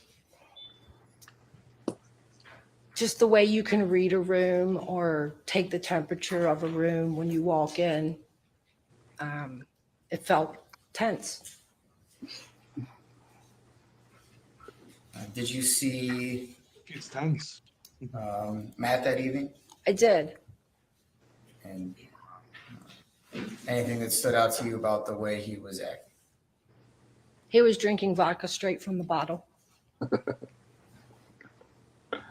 Bloody hell. Loves it. Straight from the Last bottom. time This guy's that a you problem. remember being with Emily and Matt together. Yes. Did That's your what I do when I have company over to the house. I like to try to impress them, Vodka. with my drinking vodka straight from the bottle. You stick with it. Just vodka straight. What does drinking have to do with murder? Well, I think that's the question, isn't it? Did you just say good vodka question here. straight? Yeah. I can Yeah. assure you that never happened. I can assure you. I- Emily wouldn't have You just- allowed it. She would have been like, "What are you doing?" It's Vodka stupid. straight? No, Yeah, just I drinking mean- it straight out of the bottle like that. Like, hey, look at Like- me. It's silly. But vodka? The only time I've ever taken a shot of vodka, I puked my guts out for like 3 hours. No, I That's could take a shot. I could take a shot of vodka, but I can't take a well, I've shot of heard. whiskey. So, Oh, I could take that. I um, could drink that from the bottle. Anyway, go ahead. just a quick question, Matt. Do you currently drink alcohol? Do I currently drink? No, I haven't. I didn't. I got out and I did try a few times, and it just felt like something I didn't want to do anymore. It was what it was for a long time in my life. Getting over tragedies, I definitely used it as like medicine. But when I got out of jail, it just was something that my body told me, no, you don't need to be doing that anymore. So, no, I haven't. I've drank 3 times, I think, total since I've been out. Where back then, I was drinking daily. It was a daily thing. Emily and I drank. Emily would drink every other day. She would skip a day. It's an unhealthy lifestyle, but at the time, I mean, that's what we were dealing with things, but we weren't like sloppy drunks. This There's a woman's difference trying between to say that I drinking. was driving drunk and drinking out of the bottle. There wasn't. I never had a DWI. I never got 86 from a bar. I never was stumbling down the street in public intoxication. I was just your average guy who wasn't causing any trouble. There's a difference between drinking and drinking to the point of passing out, to the Yeah, there point wasn't. of being numb. There's There a wasn't. difference. I wasn't an abusive drunk in any way, shape, or form. They didn't have any. She doesn't say that I ever, that she saw me be abusive to Emily. There was no abuse in our relationship whatsoever. There was none, 0. And they couldn't prove it. They tried. They put this lady on, and she's going to say she saw bruising on Emily's arms. No one else did. And if she was being beat up all the time, she would have been. I mean, she was at the pool with her friends with a bathing suit on all the time. They didn't see me. They didn't see bruising. There was no bruising. There was no instance of domestic violence at all in our relationship. So you can say it and insinuate it, but it doesn't make it true. Ingrid's good point to say felt tense is too subjective. She has to be more descriptive to say may have been feeling tense for whatever reason, but that's not enough for me. No. I think Ingrid's a fan of yours. She's watched your trial from what I've seen, and she doesn't see what you've done wrong at all, basically. Was the other lady drinking as well, though? Oh yeah, she admits it. Diane Then her admits it. perception is not trustworthy. I'm sorry. And it was anything she says is not trustworthy. She was such a jerk. It was like she was jealous. Do you ever be around like an old jealous boyfriend or your girlfriend so you can tell they're like being a jerk? That's exactly what she was like. As soon as I met that woman, she did not like me at all. And I didn't care. What the hell do I care? Because it wasn't like she was a big part of our lives. I mean, I hung out with her twice, because Emily felt bad for her. That's Emily's thing. She would feel bad for people. When she moved back, Emily would like help her with money and try to get her furniture, and so she'd go over there to help her. That's Emily's thing. She would kind of like find people that were in need, homeless people. She knew some homeless people that we'd go down and I would make soup and we'd bring soup to them. We stored a guy's saxophone who was staying at a homeless shelter because he was being harassed. He was a musician and he didn't have anywhere to put his instrument, so we went down there, picked it up for him, and stored it for him. That's the kind of thing she did. And this was like one of the people that needed help that Emily befriended. It's in my book, by the way. Read the book. It's in the book. The way Emily was. This was just like a person that Emily saw in need of help. So she would help this woman. Okay, Sorry, Dylan, I didn't mean to cut you off. No, you're fine. I was just trying to. I got to post this thing just to promote ourselves here. Damn it! You're supposed to keep on talking. No.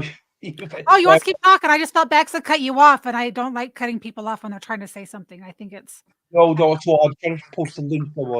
If you can talk for 30 more seconds, that'd be great for me. Yeah, I don't know. Just the fact that she was drinking, I just don't trust her perception because she could misread a situation, and not everyone's lovey-dovey in public. They don't have to be kissing. When she came over, the night she came over, I was making soup for everybody. I loved our kitchen. I'm gonna start crying. Oof. It was really great to be that part of our lives. And I started to cook, and I was making these really healthy soups. And that day I was cooking soup all day, and she got there, and we started to eat some of the soup, but it wasn't quite yet. So I was tinkering with it. She got drunk, and she came over literally into the kitchen and poured a box of pasta into my soup without even asking, because she He got did drunk. not. Yeah, and then she's just looking Horrible. at me like she's smelling shit. You know that I smell shit look on people's faces when they look at you. Yeah. Like, you know, and I'm just looking at her. I'm like, whatever, lady. You know, this lady's kooky, right? I would pushed her out the back door, say bye. Yeah, strange That's lady. mental. I don't know. She hung out with Emily a little bit, but as far as her being an intimate friend, she didn't even call Emily to give her condolences when Joey died, because she was jealous of the whole situation. She was just jealous. Right. Here's And the cops Matt's went out book and as found well. her and got her to say what they needed her to say on the stand. Emily only had 6-7 other friends that were closer to this woman that didn't go up on the stand because they didn't have anything probably to say bad about me. I don't know why I picked this girl. It was silly. And Diane Well, addresses it. Diane addresses it. So we'll get to that point now. Ing just says, I didn't watch the full trial, but large portions. Everything felt miserable and pointless. You want to believe that there is actual evidence behind every trial, but in this case, I saw nothing. Ingrid as well, you'd be very intrigued, I think, with the Zachary Anderson case as well. You should really take a look into that website, which Josie is going to post in the next minute. She'll do that. Have a look at that website, see what you think as well, because there's a lot of comparisons with Matt in that as well. So it sounds like you would be someone that would be interested in that trial. Okay, go back at this now. Again, shout out to you, Matt. Thanks for the shout out last night for Core TV as well. We got way over 100 subscribers from it, so thank you guys who are new here today in chat as well. We're here for Matt. We appreciate you guys. So great. Did your relationship with Emily begin to deteriorate or change? Most definitely, yes. And can you tell us how that started? I had expressed reservation. Carrington, thank you so much. Sorry for stopping it. This is somebody that posted on one of your videos, and I invited them on, and they are here in chat to ask this exact question, even though you did answer it earlier on. And so I want to answer this question. So, Carrington, appreciate you coming on as well, because a lot of people like to say negative stuff about Matt, but don't come on. So appreciate you for being in chat and giving Matt the opportunity to answer your questions. So the question is, Matt, the autopsy report documents trauma to the nasal bones. It says nothing left and right nasal bones were displaced. How would this happen if she died by hanging? That's the question. If you want me to repeat it again. I'll read this to her. This is an article. That if you go to the Dateline episode, it's an article that's attached to the Dateline episode.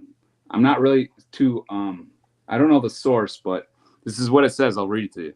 When the case went to trial in August 2020, a board-certified forensic anthropologist, Heather Garvin, challenged Smock's claims. Now, 3 more board-certified forensic anthropologists who reviewed reports from the case for NBC News said that the state's key expert, that's Schmock, said little evidence to support his claims and raised concerns over his role in the trial.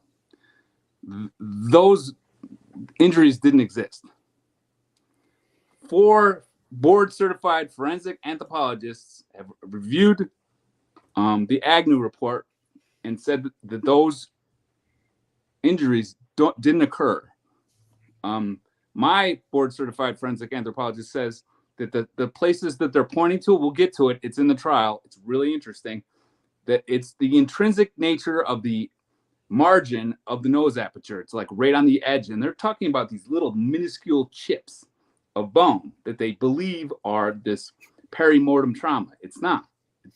It's the intrinsic nature of that area that is jagged like that. Heather Garvin, my expert, comes in and explains that to everyone. And I think it's really easy.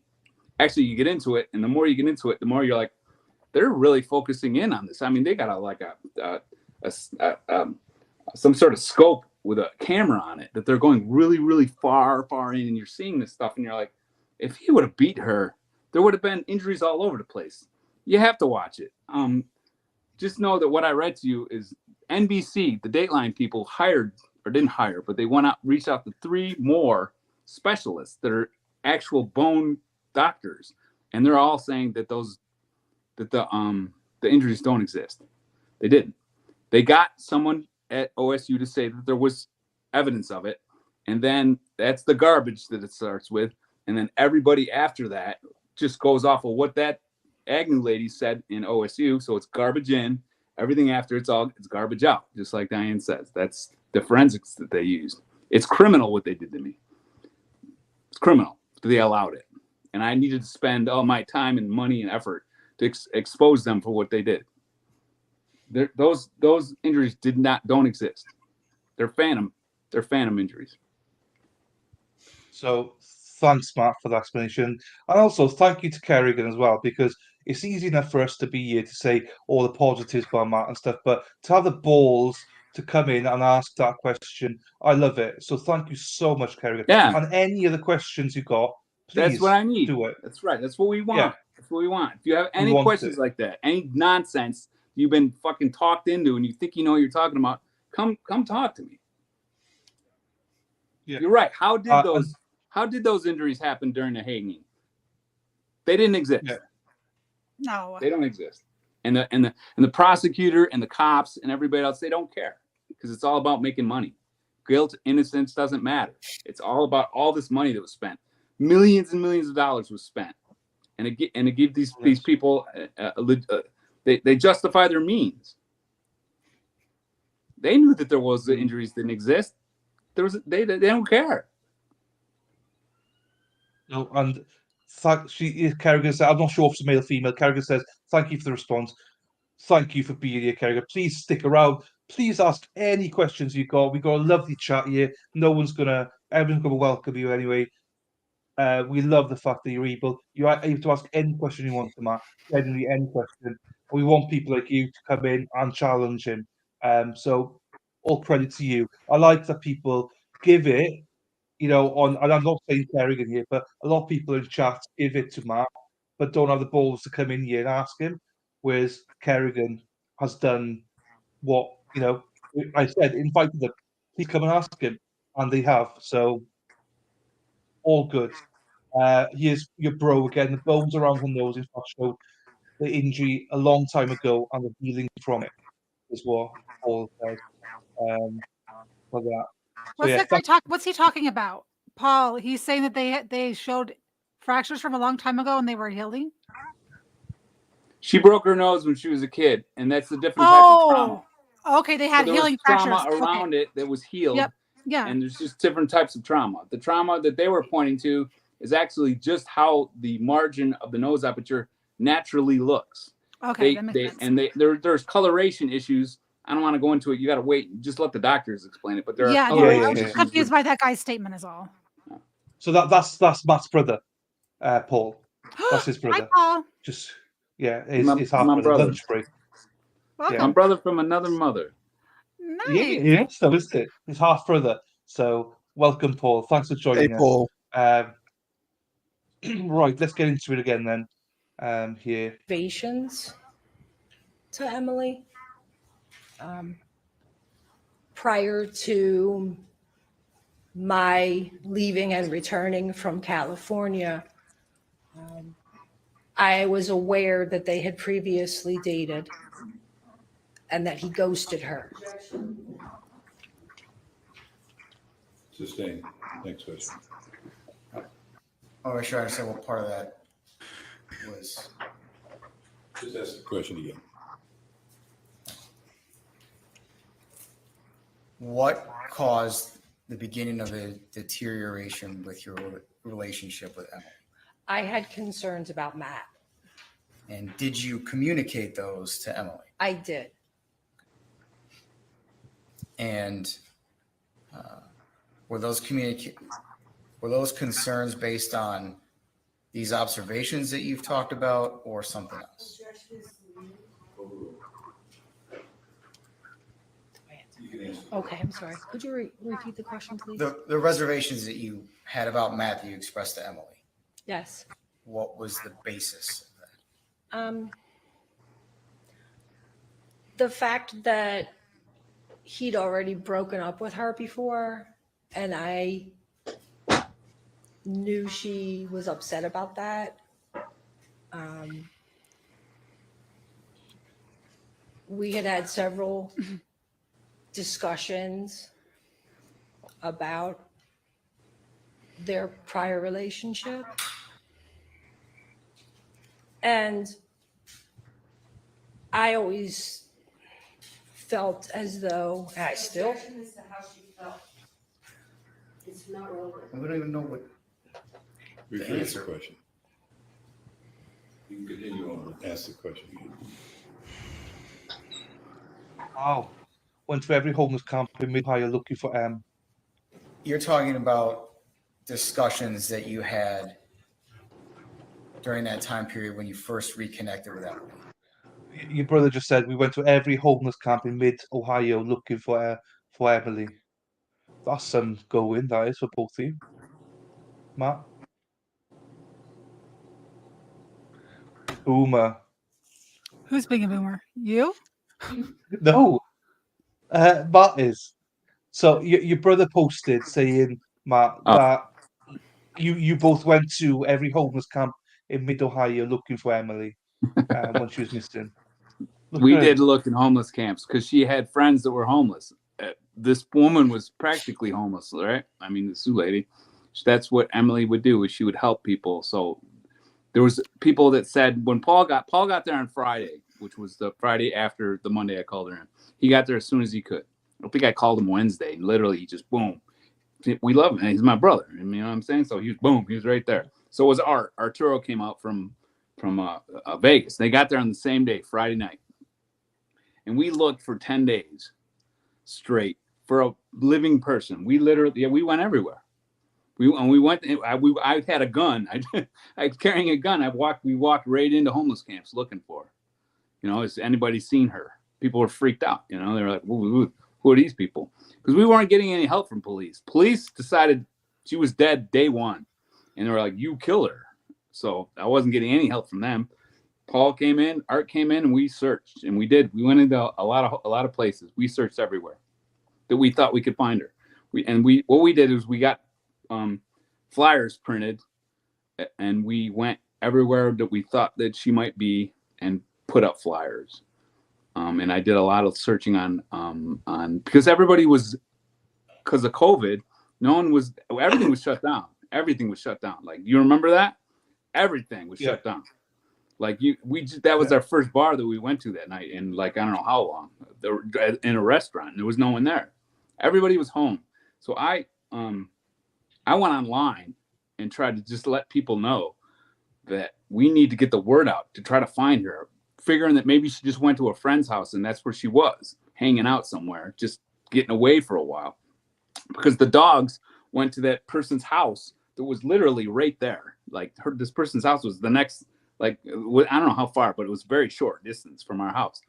Both dogs went to that spot and said that her scent was lost right in the middle of this dude's driveway.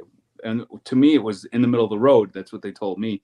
So it was like she'd gotten in a car, and they searched everywhere all around our condo, like for at least half a mile, maybe, with dogs, tracker dogs and cadaver dogs. They were all over it. They brought in Texas Equisearch, this is what they do. They search for people. That's what they are for. They were everywhere. They searched all over the place.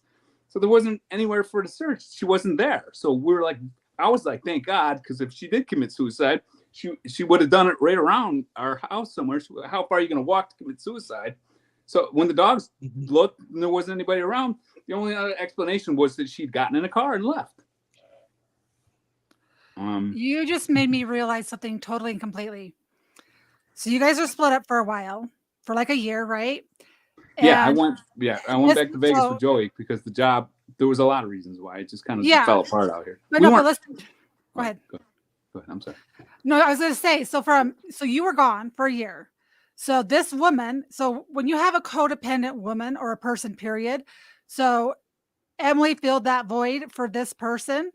So they could use each other for support. You come back into her life and she no longer is that support system, and you become jealous, you become angry, and you try to sabotage relationships with other people because you want to be that center of attention again. It's pretty obvious that that's what this woman was about. No, I mean, it doesn't take much. She's a very shallow person. She wasn't much of a, I mean, I would talk to her and I'd just be like, you're not even worth talking to. I tried to joke with her. She made a comment on that Vantage podcast that I had given up on Joey. I said, I know I'm done with Joey. He's a broken person. I want a new kid. I'm going to adopt a kid from Ecuador or something stupid like that. What are you talking about? Where is this coming from? It was a joke, and it had not. I would never. If you knew me and Joey, I mean, to say that about my son, I love Joey more than I loved anything in the world. We were caring for this kid. It was a joke about getting another kid. It had nothing to do with Joey being broken or anything. Like, she's got no sense of humor, none, zero. I mean, I'm always joking around, having fun, trying to have fun. You know, she took this joke way out of context and try to make me into this person that would say that. And then they all along those lines, they were like, he convinced Joey to kill himself. That's what they got from that. That I was such a bad. I mean, they would say anything, literally say anything. The Vantage podcast is libelous. If you're listening to that show and trying to get any kind of factual, like a truth out of it, they're lying to you. What they did, they would say that they had Emily's sister-in-law on and said that I convinced Joey to kill himself. Hello, what are you talking about? And they also said that what did they say? They said another thing. Yeah, they said this thing about Sue Kavanaugh saying that I wanted to trade Joey in because he was broken and I wanted a new kid and I'm going to adopt a kid from Ecuador. Complete nonsense. Do they even fact check their facts? No. They had me out that they said on air that I killed both my sons, that I was a serial killer. Because they're fooling people, because it's an interesting story and it couldn't have been farther from the truth. But they went and they found this jealous girlfriend who decided to make these claims. And it's just, that's outside of trial. But inside of trial, this is what you're going to get from her. I mean, it's pretty obvious that she was just jealous. And it's funny that you say that, because as a mother, I don't know how many times I've joked that my kids are up for free. I'll even send you money to take them, because when they go through spells, like even as grown adults, hey, my kids are grown, they're free. Please take them. Just take them. It was a joke. I can't believe that this woman is a humorless cunt. Literally, a humorless. She never smiled once ever when I was around her, and I'm fairly funny, you know. I mean, loosen up, lady. She was jealous. Right, let's put that there for a second, right? With Millie, hello, nice to see you. With Millie coming in, we're about to lose. We're about to lose the last. No. Please don't outro me. I'll just. No, we're about to lose him. Sorry, he's guys. He's leaving again. He always leaves us. Dr. Hines. I got to outro you because you've got something to promote. You've got your interview this evening, so promote this so people can watch it tomorrow. Yeah. I'm doing a Dev Be Heard breakdown on my channel in like an hour, so I'm just that's why I'm leaving early. I'm going to get prepared for that. But I appreciate you always being the best host. Thank you so much, Dylan. Love you seeing you again, Matt. Hey, stop it, man. No, and Sally, thank you. Thank you for always being my grounder. I would say, because sometimes I can get wild, and then you're like, okay, let's turn it down a bit. Let's bring it back down to reality. I love that about you. Thank you so much. And thank you, chat. Thank you, chat. You guys are the best. All right. And we'll post your links as you go. Anyway, we'll still carry on with your links and your interview for tonight. So thank you. Appreciate you, Dr. Hines, and see you soon. Speak to you soon, mate. Take care, buddy. Bye-bye. So, right. So we've got Dr. Hines left. We've got Matt going, fuck you, Sally. No, it wasn't Sally. What did you say? Fuck you too. Sue. It was not Sally. Sue. It was not Sally. It was not Sally. Sorry, Sally. Apology, Sally. She thought that was Oh, it's for Sue. The I'm sorry. witness. I know. Yeah, the It's Sue. witness. Yeah, we got it. Yeah, I'm sorry. I just said Sally. I was looking at Sally going, oh, It's sorry. okay. You can say that to me. No, I don't want to say that to care. you. You could, because I I don't don't care. want to say that to you. No, I would never say that about you anyway. Right, let's get back into it. I appreciate your brother being here as well. Paul giving his comments as well. He's in chat giving comments. Yeah, So I'll it's let nice him to take see. care of the chat because he knows enough to be able to defend me. He can say what he wants in there. Yeah. So is it spelled Doctor? No, it's spelled Doctor. So no U, Julian. Sue. Correct. Jesus. Yes. Oh, hang on, Carol. No worries. See you later, Carol. And if not, please watch your replay and please come back next week or come and join us Bye, later. Carol. Thank you. Bye, Carol. She's a nice lady, sweet lady. Is that the jury lady? No. Okay. She'll be on next week. I hope. I asked her to come on. Really? She said she might be able to Yay. next week. Cool. Right, and please, everyone's check everyone's links as well, so you can join them as well. So, now we have evidence against the lunch shit. I know. Sorry. And so at that time, Matt was not around. He was not in the picture. No, I didn't know him. It was just Sorry, a Julian. general conversation about never going back to an ex. They're an ex for a reason. Okay. And so you had expressed some reservations to Emily while you were in California. While I was in California, I was not aware that they had reconnected. Okay. So I just want to make sure we understand. So then when were these reservations that you were expressing to Emily? 2017, I remember a conversation. So prior to them getting back together. As far as I am aware, yes. Okay. Now I understand that part. Now I want to talk about your conversations with Emily after they're married. Okay. Okay. And did you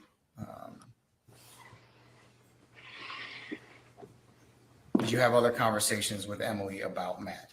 Yes. And what kinds of things did you express to her at that time? Objections to relevance. I don't know what the answer is. I'm not sure I can answer that question. We'll hear what she has to say at this point. We had discussed both her relationship with Matt as well as her relationship with Joey because they were both living with Pause her. for 3 seconds. Pause for And- 3 seconds. Hang Emily on. and I Where's it gone? both- There. Yeah. Okay, everybody who is watching, okay, I'm looking at her, so she's opposite of what I am. She keeps looking to her right shoulder when she's doing her eye recollection. When you're trying to recall a memory, you look to the left. Look how she's always looking to the right when she's answering certain questions. Like a lot of the questions that she's answering, she's looking to the right is memorization. Looking to the left is a recall of a memory. Just pay attention. And her eyes are very, very obvious about it. Good observation. Let's have a look. both lived alone prior to Matt and his son moving in with her. And just the transition of having two men living in her house was a Up to the lot right. for her. We discussed that. Up to the right. You talked about some of the Oh, Jesus, she's looking wide-eyed as well. She's Yes, really she's wide-eyed. trying to control her eyeballs, but you'll see when she goes to say something, she'll quickly just move her eyeballs up to the right. Like when I'm trying to recall something, I'm looking to my left. It's instinctual. It's like Yeah. unless you try to practice, Yeah, it, you she's do. like trying to control her eyes, but you can't do it. Anyway, The evidence against me was I told Sally to go fuck herself, basically, and I meant Sue, not Sally. So, my accident, Hannah. So apologies for the insult. But she's fine. She forgives me. It's all good. and I don't care. Don't take it personal. That's so good. things you noted about their interactions together, Matt Yes, and Emily. yes. Did you ever communicate those observations to Emily? I did. And without going into what she said, how did she react when you raised those issues with her? She became very defensive.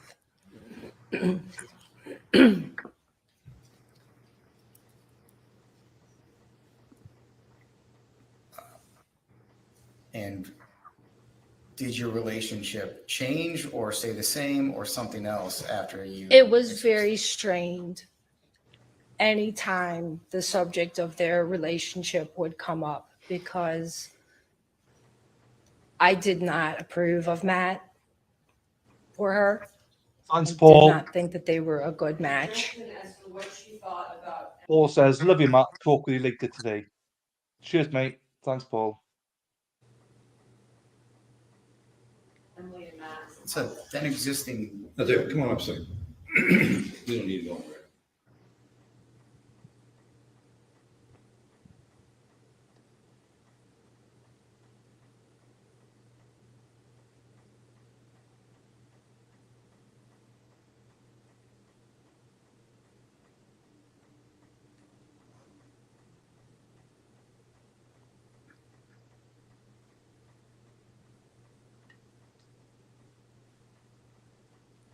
Oh, sidebar now. This is what we can say now. It's like, Okay, so this is why I actually Googled this just to make sure I wasn't giving misinformation. It says about eye movement. It says this is because we tend to look to the right when we are imagining things, but towards the left when we are remembering. So, like, left is usually remembering, recall, and to the right is imagery. Just FYI. thank you. Thank you.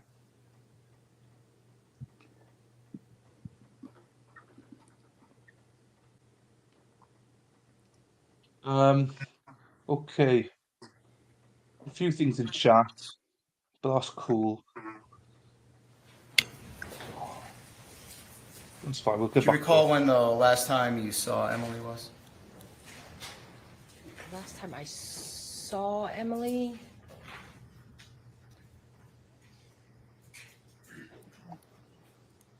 I believe it was late winter, early spring of 2019. Late winter 2018, early 2019.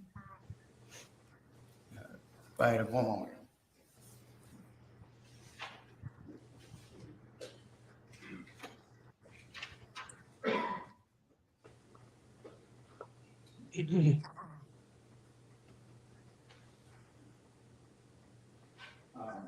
So early spring 2019 Yes, is when you thought that might have been? yes. Okay. Did you observe anything about Emily on that date, the last time you saw her? Yes, I did.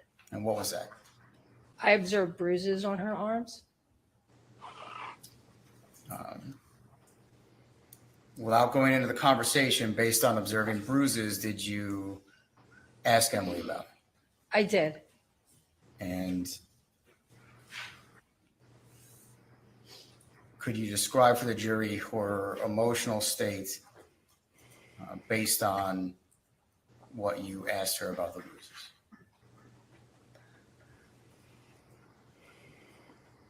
I'm not sure I understand your question. I'm sorry. So I'm not asking you what was said. I'm asking you just to describe emotions, demeanor, if you can. Very defensive. Our conversation became very heated. And again, without going into what was said, how did the conversation end? The conversation ended. Ingrid. The conversation ended with Emily leaving. Okay. Very upset. Oh, I was jeez. very upset. This made the news. Her crying, of course. And it felt like the end of our friendship.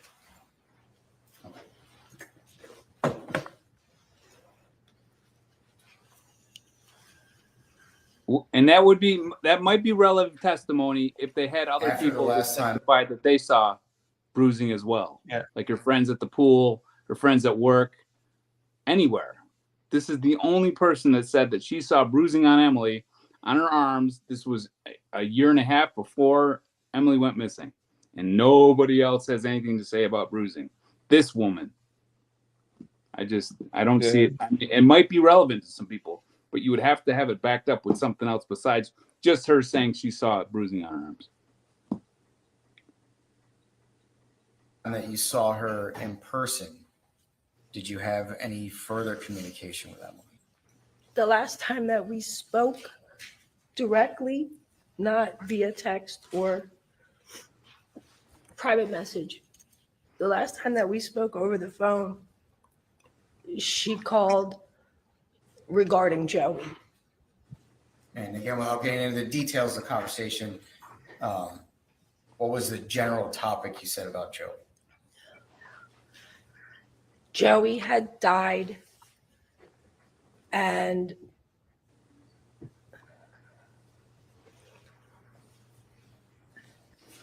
Do you remember the time frame of when that conversation occurred?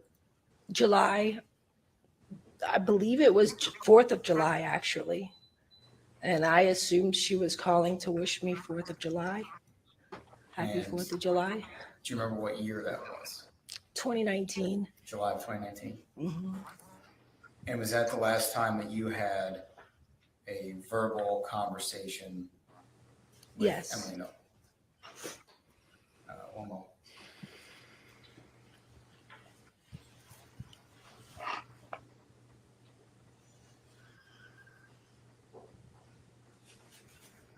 I have no further questions this time. Thank you. Yes, please. One moment, Your Honor. Certainly.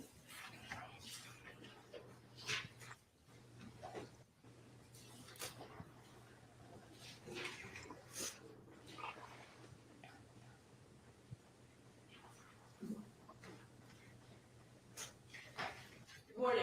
Good morning. Sue, Diane Menashe on behalf of Matheau Moore. Got some follow-up questions for you. I want to really make sure of the dates here.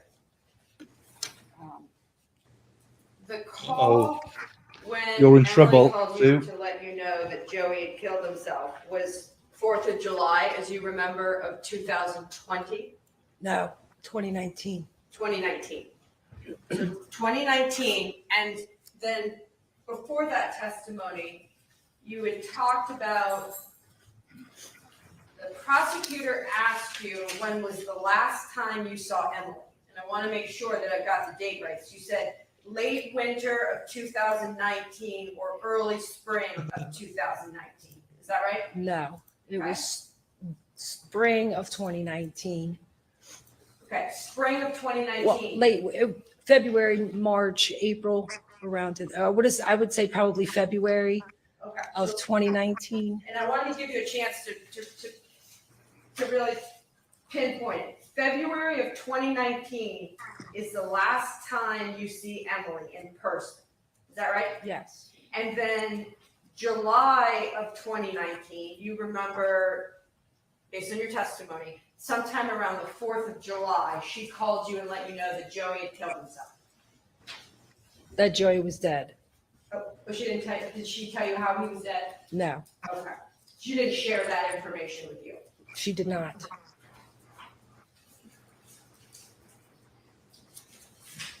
And that was the last time you spoke with Emily. Correct. And it is, what's today's date? August 7th. 2022, Correct. obviously. And you're aware that she went missing on May 25th of 2020. Correct.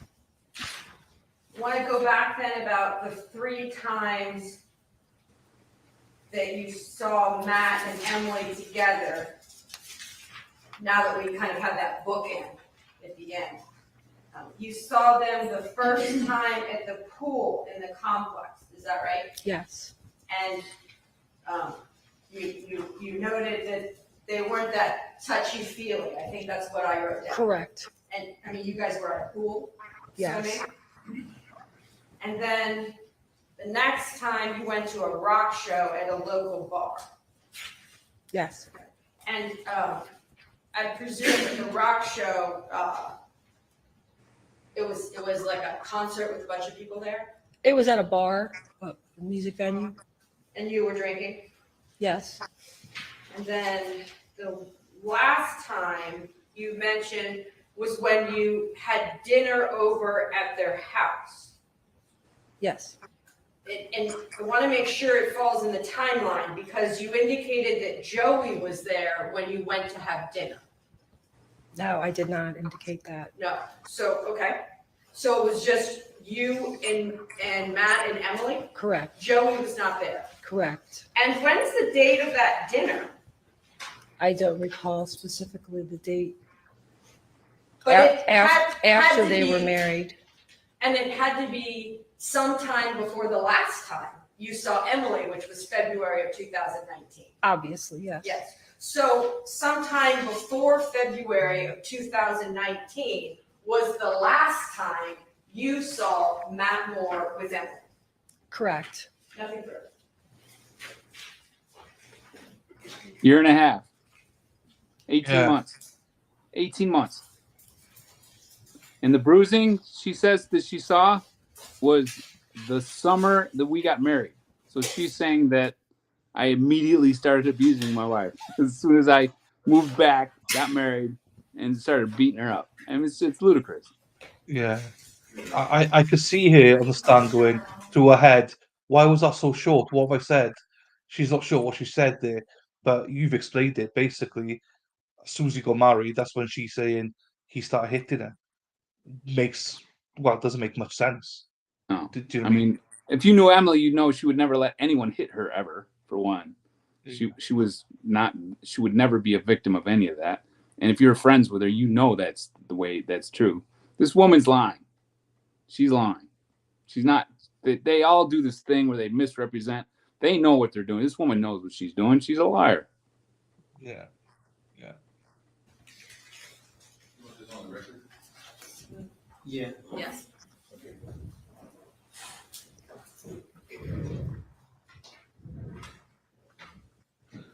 Is this jurors' questions now?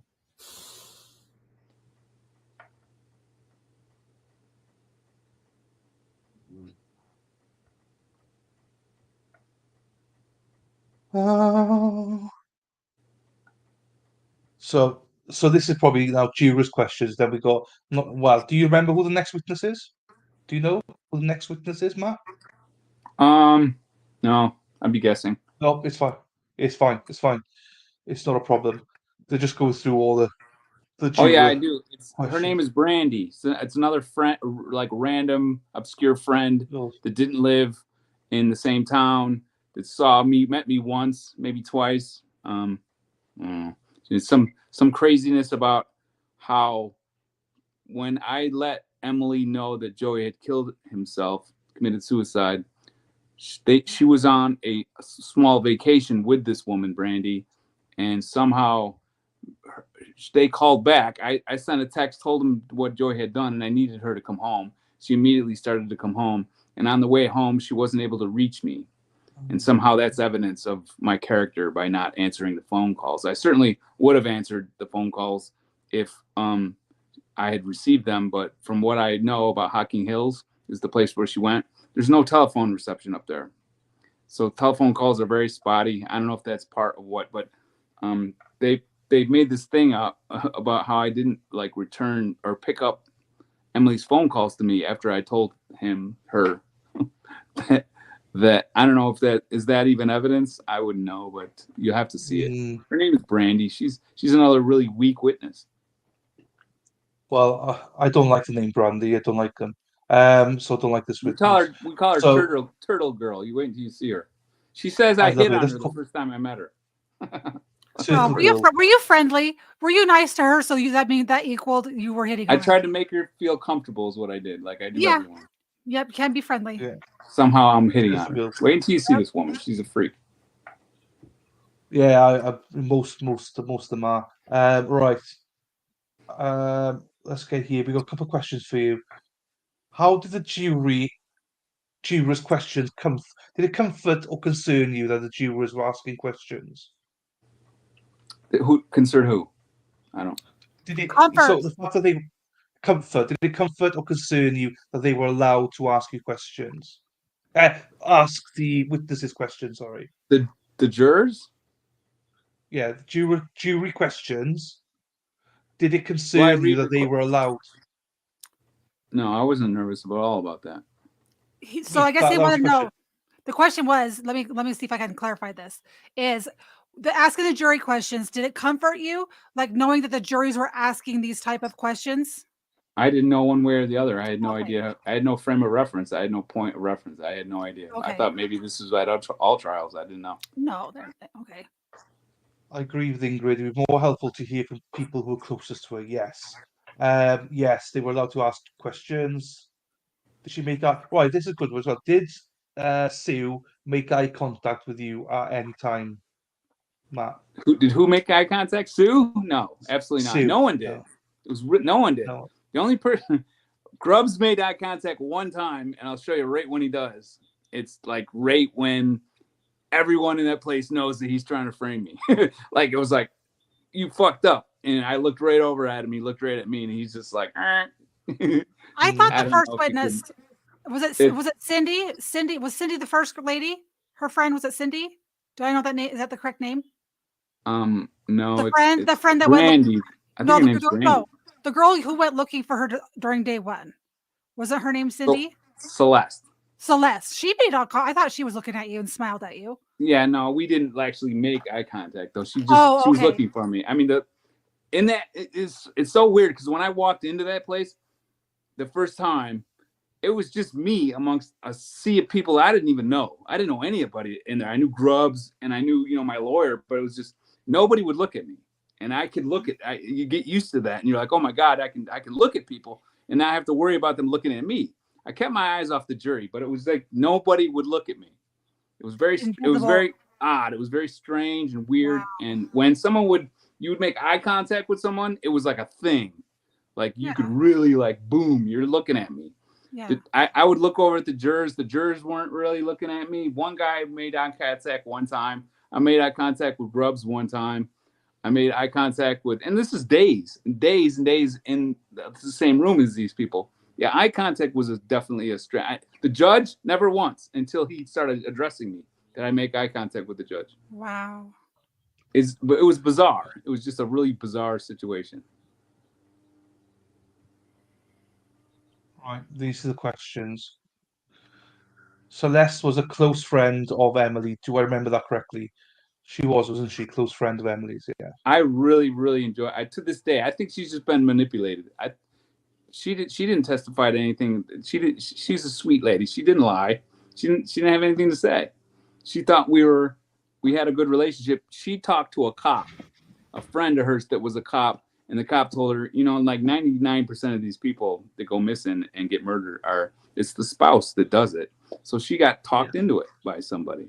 But yeah, have you? This is a personal question, but you don't have to answer it. But have you thought about reaching out to her at all? The Celeste, no. Yeah, no. She can do. She. I'm here. I'm here for everyone. I'm out. You want to talk to me? Yeah. Celeste wants to talk to me. Fair. Call into the show on Wednesdays. We'll discuss whatever. I'm here. Yeah. My phone number's the same. It's been the same ever since the beginning of this thing. Reach out. I'm not going to. Yeah, that's fair. Thanks for answering that. Right, let's listen to the jury questions here. Ladies and gentlemen, I think it's a good time to take a morning break. So we'll take a 10-minute break. Remember the course admonition. Thank you. We'll be back shortly. We'll just wait to see if there's anything. You want to talk about anything while we have this break? No. Yeah. Go ahead and have your break, mate. Go ahead and have your break. It's fine. I think Matt deserves a little bit of a break. Yeah, I agree. So I was going to skip it, but I won't skip it now. I'll just leave it. I'll put in the background. I'll put this I'm pretty like sure that this he'll for a come little back, bit. and if we were to start it, I'm pretty sure he'll come back and fill us in on what. Yeah, I just we'll give him a couple of minutes. Just I know he wants to put the coffee on. I will skip it. I'm not going to wait 10 minutes, but I'll put it to the start of it now. But yeah, have you got any thoughts at all so far? As in, this is new to both of us, really, but it is quite hard, I find, to balance it, being objective, to listen to the trial and having Matt here as well, because a lot of people in the chat have watched this trial before. They've Yeah. watched the whole trial, so they know the intricacies and everything. We're trying to catch it on the fly. And I find it not hard, but I enjoy it, but I don't feel like it's a trial, if that makes sense. I guess I might see it a little differently. I guess I'm able to separate it and be a little objective. Yeah, Because I guess my brain is more logical, better. like just Yeah, thinking of the logical pieces of it. So for me, I'm able to separate his opinion versus what's going on. But I think that's also that I've watched a lot of trials live with different lawyers and stuff like that to see the chicanery, if that makes sense. that's fair. Yeah, and I think for me, it's just more of I've watched trials, but this is just different what we're doing right now. Do you know what I mean? So, Yeah. I think I'm concentrating more on maybe the hosting element of it rather than the trial. So, I'll probably still watch this. I'm probably going to watch this separately anyway, just to get another feeling of it. Yeah.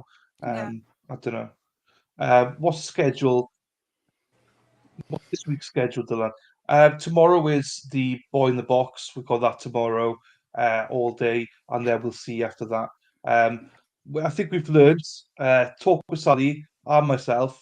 I've learned, and we're not going to shout anybody out, but we've learned, and Dr. Hines has learned many times that we don't really want to say too much in advance because we get sniped. I know that I've been sniped a lot lately, and so has Sally. But so yeah, we're not going to announce too much what trials, what we're watching, and stuff like that. Going to keep it close to the vest. But Friday, I'm not sure. We might be doing something for members on Discord. But that's all I know. I'll announce something tomorrow night.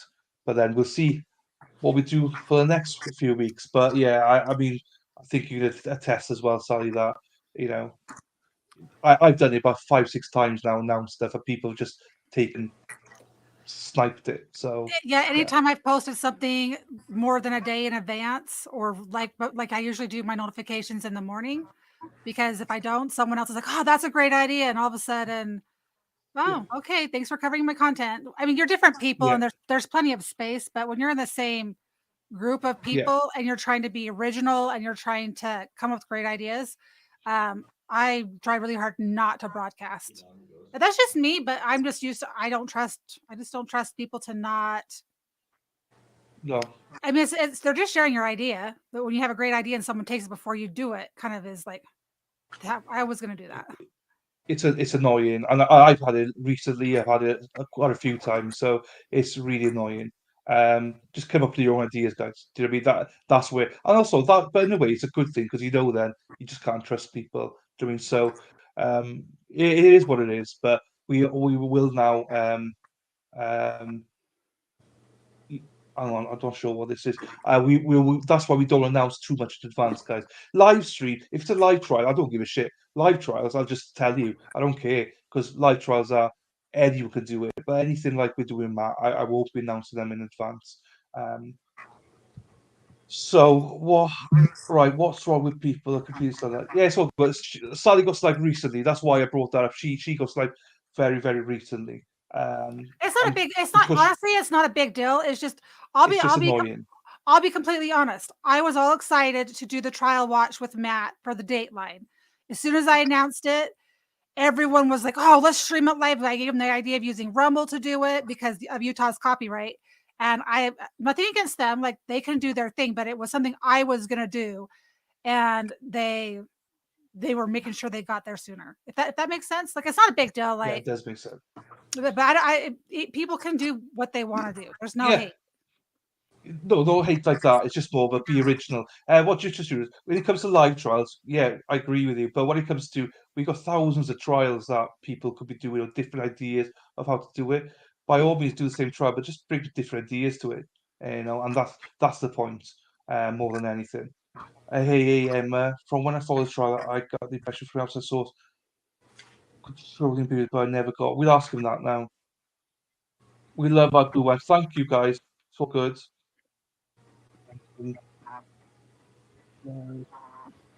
Sally use OBS to the date lines. Yeah, fine. I don't know if I can learn another platform. I could do OBS, but I don't It's know. I might. fine. It's fun, easy to use. I found it difficult first day, but the only thing that's crap about it is the fact that you can't put chats on the screen and you can't put the guest function is rubbish. Apart from that, it's a hell of a lot better than Well, StreamYard. I'll just tell you that when I first started doing this, I've just started in May doing everything. I learned how to use Premiere Pro in 5 days. I learned how to use Adobe Express. I learned how to do, there was a free streaming service, which was really crap and kept cutting this out. So then I learned how to do StreamYard. So there's a lot of technical things I learned in a very short amount of time. So my brain is like, I can't learn one more tech thing for a minute, but I'll look into it. If it works, I'm happy to do it. Thank you, Sandra. Appreciate you for that. Yeah, that's what I just wanted to watch it with you. I like to watch different streamers too with the lives, but yeah, lives are completely different, guys. Lives are completely different. We all stream different ones for lives. It's fine. You know, you can watch 100 different people on lives because we've all got different inputs into it. We're not talking about lives at all.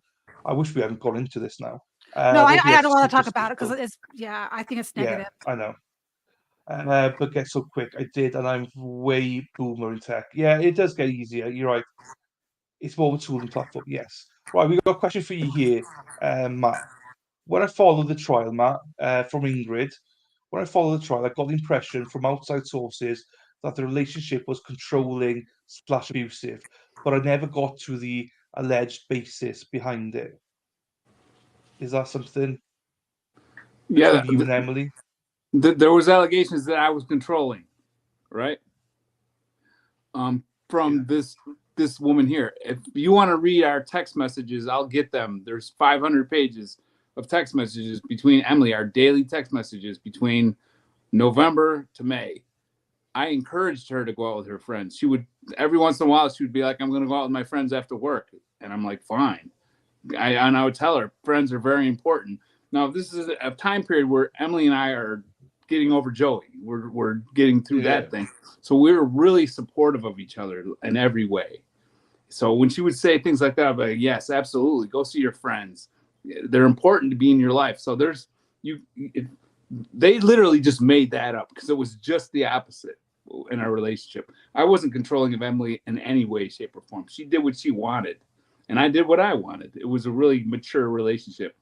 So this thing about me like not letting her out of my sight, it's all nonsense. And if you want to read the text messages, because it's all there, just read.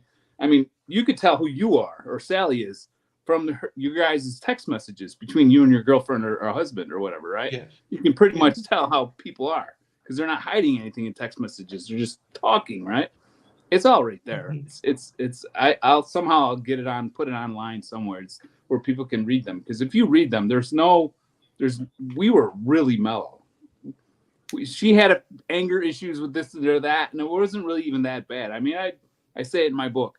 I had a relationship in the past with women that would like get violent, would throw plates at me and throw my clothes out the window and, like stab my tires in my car, like crazy women, Emily and I were not like that at all. Like we were not at all like that.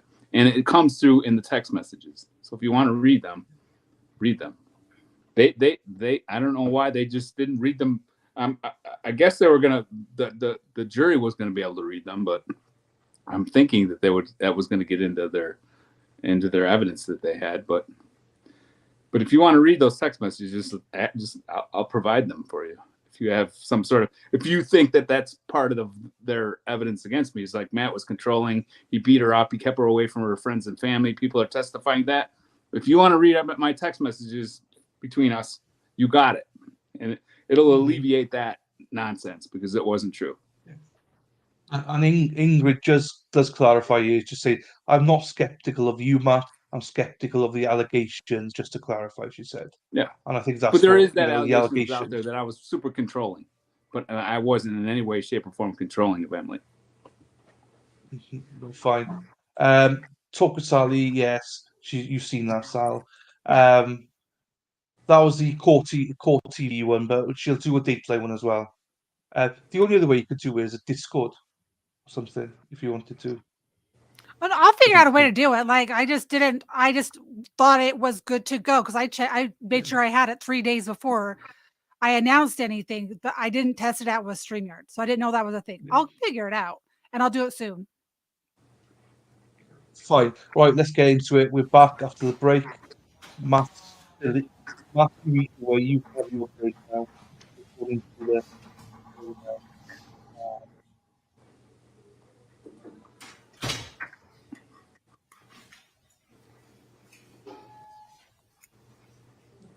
Yeah, it was supposed to be Sarah. You're right, Sarah. It was just it wouldn't work for her. It wouldn't allow it to be done on StreamYard. But she's still going to be doing one. So it's not your fault. The title said Dateline and everything. It was just it didn't work. So she did Court TV instead. So Yeah, I'll change my all good. thumbnail. It's nobody's fault. I didn't change my thumbnail because I just did it last night. So I can go change the Nobody's thumbnail fault. on it. So yeah. No, it's all good. It's You're all good. perfect, But that's the Sarah. confusion.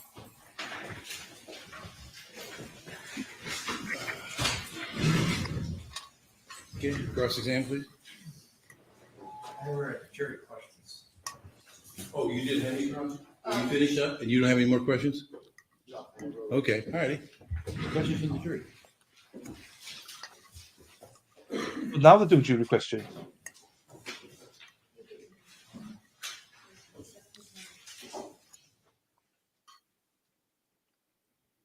I thought they'd done with this witness. I didn't think we were going to see her again.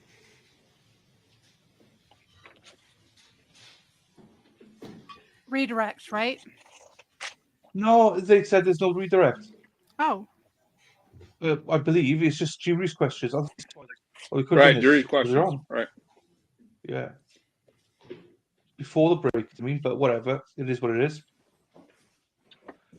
I'm going to make a quick coffee whilst I'm doing this then, right? I'll be back now. So I won't be able to pause anything, guys. I'm just going to make a quick coffee and I'll be back. All right. Or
What are they waiting for? Jury questions. Oh, They I thought they they have already did those. they have to vet them. I don't know Yeah. what that, but they I thought they had decide already. which ones are gonna. Yeah, I just thought they'd which- already done them for some reason. That's all. No.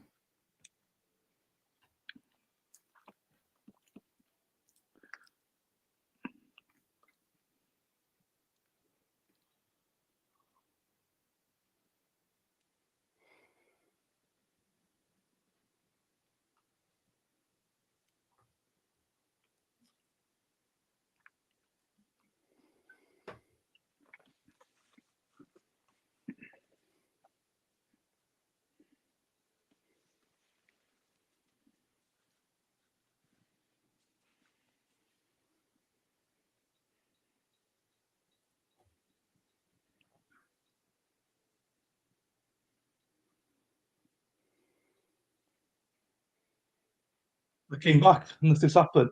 What's the cheek going up here now? All Who? good. Look, Dylan keeps you busy enough. Oh, look, they're cheeky me. They're being cheeky to me, Matt. You don't know what that means. It's fine. No. Don't worry. I'm joking. We're joking here. I'm keeping the mods busy. I'm keeping Sarah P busy. So the What's mods, a they mod? work for a living. Mod is someone that it helps me in the stream to make sure everything works fine. So basically, shares the links, does all that. So I got two. I got Josie and Sarah P. And so they share all the links. If there's any people like trolls this morning, they kick them out and stuff like Oh, that. that's a mod. So that's why A moderator, short mod. moderator. Yeah. So they work for a living and stuff like that. So they God says they don't do anything.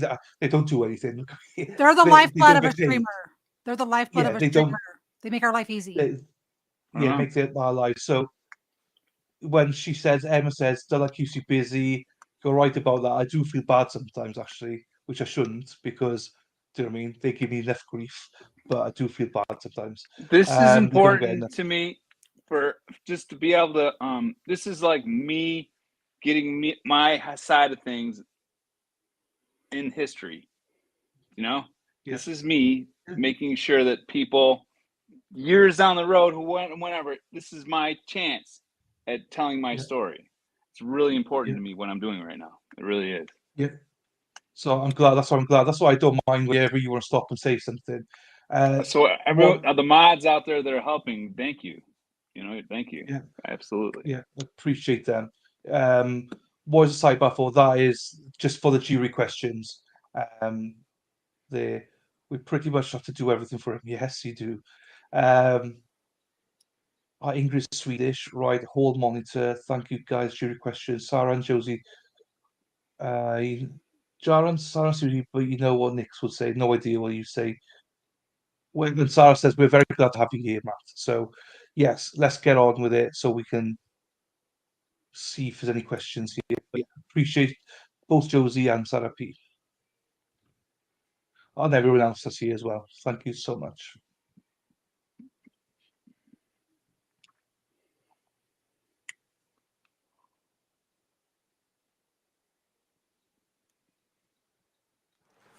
Oh, he's moved it. Oh.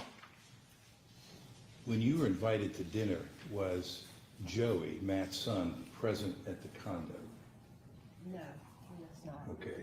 Another question, did you ever meet Joey? Yes.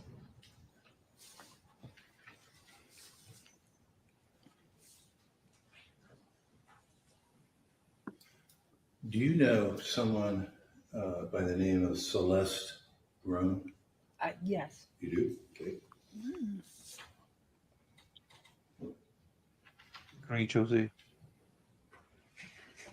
And I think you indicated, but the question is, was Joey at the dinner before February 19th? My pleasure. No, he was not at dinner.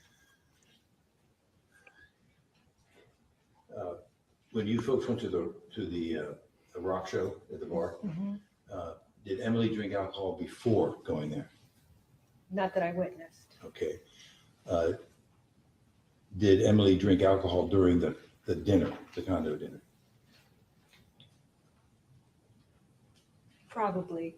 I believe we both had a beer. Okay. And did Matt or Emily drink alcohol at the pool party? Yes.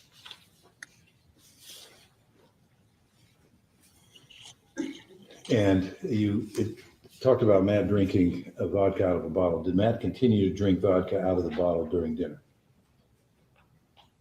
Yes. Okay. Does that raise any questions for the state? Eyes are all wide now. Very classy. It's a classy thing to do. It's what we do in Ohio. Do you know where Joey was during the dinner? If I recall correctly, I believe he was at work. Okay. So he just wasn't physically present in the condo when you were there for dinner, is what you're saying? Correct. You were asked about whether you know Celeste Groen. Yes. How do you know her? I met her at the pool at Emily's condo. And then you were asked a question about drinking during the pool party, and it was kind of a compound question, so I'm not sure what you meant. Was Emily drinking while you were hanging out together at the pool? Yes, And was Matt drinking while you were hanging out together at the pool? yes. I have no further questions. Thank you. It's very drinking. And you were drinking at the pool. Yes, Yep. And at the concert. yes, And in the house. yes. Yes. Drunk. Just want to be Weird. clear again about dates. When Emily showed you her ring, we know, based on your prior testimony, that she got married at the end of August in 2018. She was just moved back, right? Yes, And then we know from your prior testimony that the last time you saw Emily was February of 2019. yes, So August 2018 to February 2019 is when you talked about these 3 instances of when you saw Emily and Matt together. correct. Nothing further. Thank you. You may step down. Thank you very much. Call your next witness. State call Brandy Zink. Yeah, this is Brandy. Oh, we don't like brandy. So, question for you now, right, Sally? Why are you in black writing here? You're a member. You're a member of my channel. You are Talk with Sally, but you come up in black writing for some reason. I don't know why that is. Have you got 2 accounts or something? I'm blocked you- right now. No, someone gave you a membership from someone donated a membership to you. Oh, I have So you're a member. Go ahead. No, I was just gonna say, so you're a member of my channel, but your writing is in black, and everyone else that's a member is in green. So I don't. Anyway, it doesn't matter. But I do have 2 channels because I have a talk with there we I are. do have a talk with Sally that is my regular channel, and I created a second channel just for clips. I only have Right. 1 follower on that channel. Well, one of them, you're definitely a member. So Okay. someone donated you a membership. So congratulations to you Thank you. for becoming a member. Right, and there's a question here that you answered last week, but I think it was such a good question from Sally, answer from Sally, you can answer it again. So, as a viewer, right, jury questions, what do you think are jury questions? Because just you were saying, the issue is they aren't supposed to form opinions and whatever Right. pre-jury room. What's your Right. opinions on it? So if you look at our judicial system, every single person in the United States is supposed to be presumed innocent until they are found guilty by a jury of their peers. All right. So if you look at the court, as I entered, this is what was explained to me. The juries are the fact finders. They get the prosecutors and the defendants, the lawyers, present facts to the jury, and the jury then determines which facts they believe are applicable and reliable. The judge is just the referee. He knows the laws. Legislation sets the laws for punishment and consequences for crime. So the judge is the referee, the jury is the fact finder. And so if the jury has questions about certain things, especially in a murder trial, I think it's relevant for them to ask little questions that might help them sift through certain information and to determine credibility of a witness. So the jury, they're the ones who you're talking to. Does that make sense? The juries determine guilt or innocence. No one else does. The judge doesn't. The lawyer, the prosecutor, they don't determine that. The jury does. And until a jury says you're guilty, you are innocent in this country. In this country, and that's how it should be. And we prosecute in the media. We do on social media. We assume because someone had bad acts or did something bad in their past, doesn't matter. The facts and the evidence matter. And Dylan, isn't it different in your country? Yeah, I mean, so we don't get access into our trials at all, so we don't get to see anything. That's what's different about our country. So I couldn't even tell you what they do inside. But we have a jury system, but I'd be very surprised if they're allowed to ask questions and stuff like that. But our trial system is so tight. It's unbelievable. Yeah, For but your criminals, it feels but your different. your prosecutors aren't elected, they're appointed. Your judges are not elected, they're appointed. And here they're elected. Like we Yeah, choose who no, the yeah, people are. yeah. They get hired. They become judges. So yeah, we don't get um, yeah, we don't get a choice into anything. So there's Isn't benefits it? to both sides. I heard that. I'm sorry. I heard that the media is not allowed to even mention anything about trials No, pre-trial, no, as far as no, anybody's nothing. opinion about who's guilty or innocent. No. They're not allowed to, right? So you will get this thing where if something happens, someone gets alleviated, gets murdered, you'll hear about it in the press, you hear about them being arrested, and that's all you hear.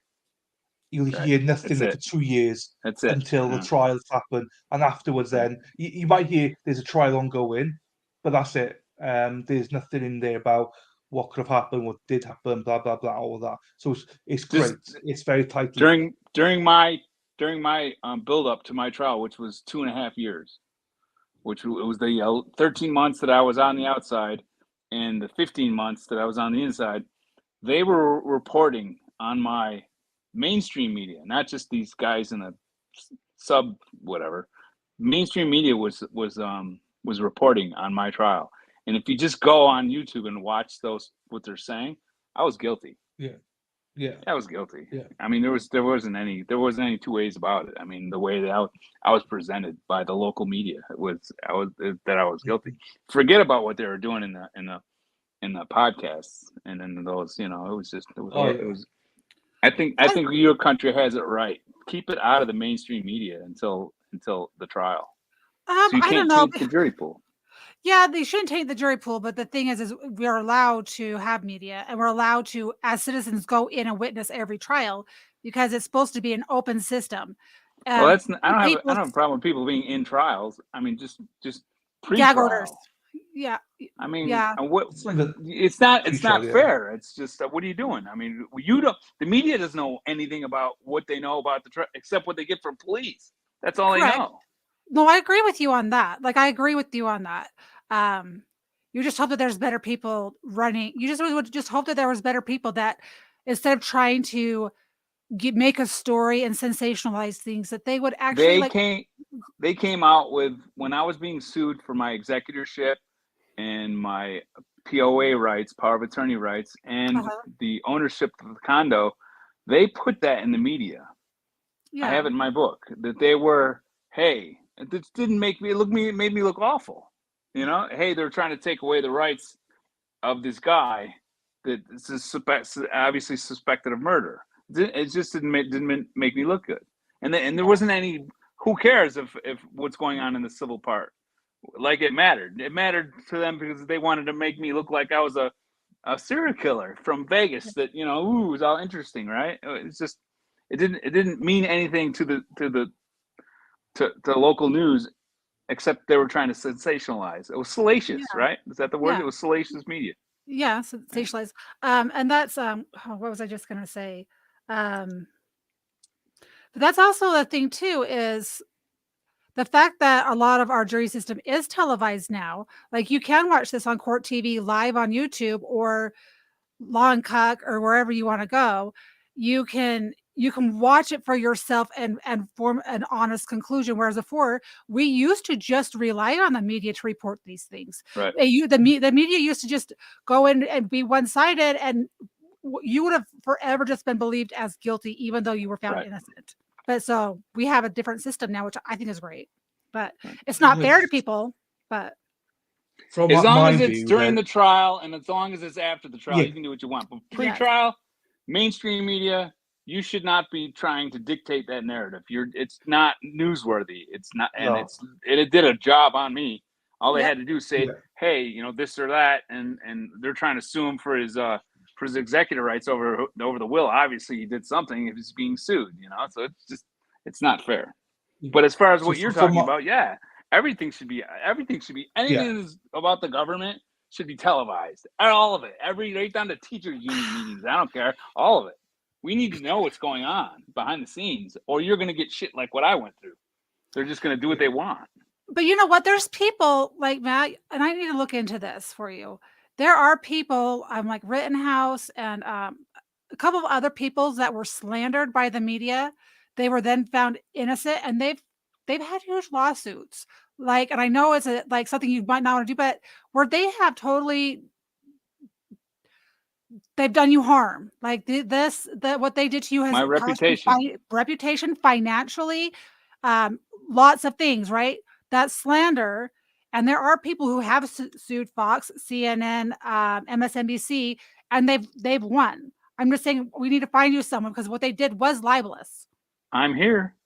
I've been here. I don't know why I'm sitting on a gold mine, literally a gold mine. Why isn't anybody reaching out to me? I had a guy. He's a good dude, I guess. He's a lawyer. He runs a podcast out of Central Ohio, and it's called "Lawyers Are Assholes." It's on whatever. Go to iTunes or whatever, and I'm on there a couple of times. I have this really good conversation with this guy. He's a lawyer who doesn't like lawyers. Yeah. And he's like, "Oh yeah, we got a case. I'm going to help you out. I'm going to put you in contact with some people." So I did these 2 shows with him, and nothing. He dropped the ball. He never tried. No, Later, I think he did. He did try, but I mean, he put me in touch with this one guy.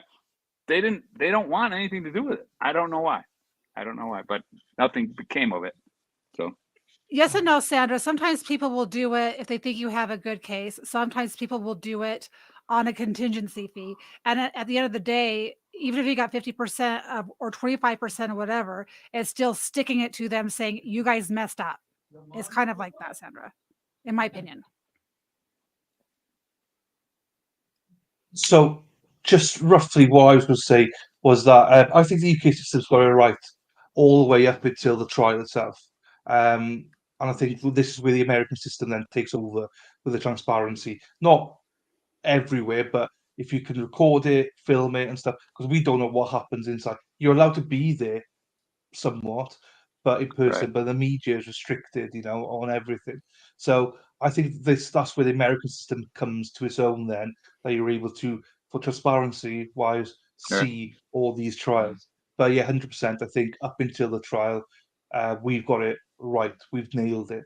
Just we haven't nailed the trial element where the US has nailed that. I'm still dealing with it. I mean, I'm still, to this day, for the rest of my life, I will deal with it, with what they did to me pre-trial, because it was all that negative shit from the media that destroyed me, and it destroyed me so badly that even after you sit and watch the entire trial, knowing that I'm completely innocent, you're still going to get people that think I'm guilty because of how effective the media is in doing this. It's in my book.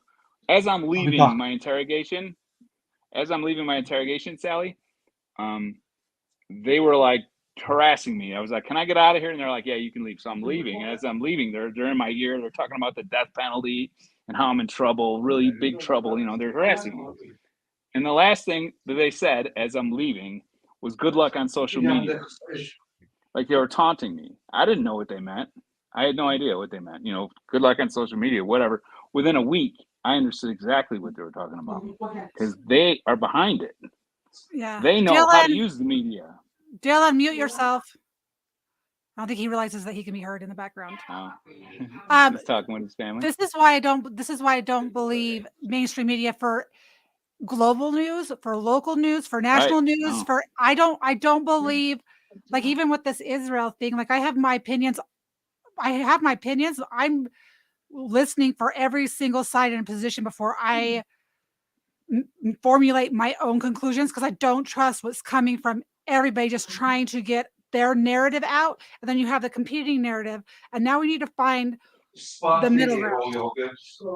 Well, it's what's coming out of any kind of war overseas. What we get here is completely monitored. It's completely, by mainstream media. Like during the first Gulf War, right? Or the second Gulf War, the one after 9/11, it was so vetted. I mean, it was literally, they told you only what they wanted to tell us. We didn't know. And it's still going on. It's still the same thing. I think most people know that. But I don't think a lot of people would think that that local law enforcement would go use the media against somebody, or go into, like, now we have the social media where you can make ghost accounts. There were ghost accounts. You know what a ghost account is, right? Oh, that yeah. hard to Like a comprehend? bot. Yeah, they made ghost accounts. The Westerville Police Department did. I can't prove it, but I know it. I read it. Yeah. I was there for it. And they would just say things. They would just Yeah, say they're things. bots. And then next thing you know, they'd be gone.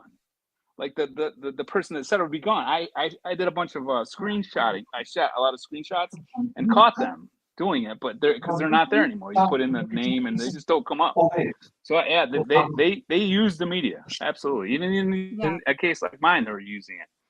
But they do. That they always do. They're all owned by the same company. There's 5 families that Right.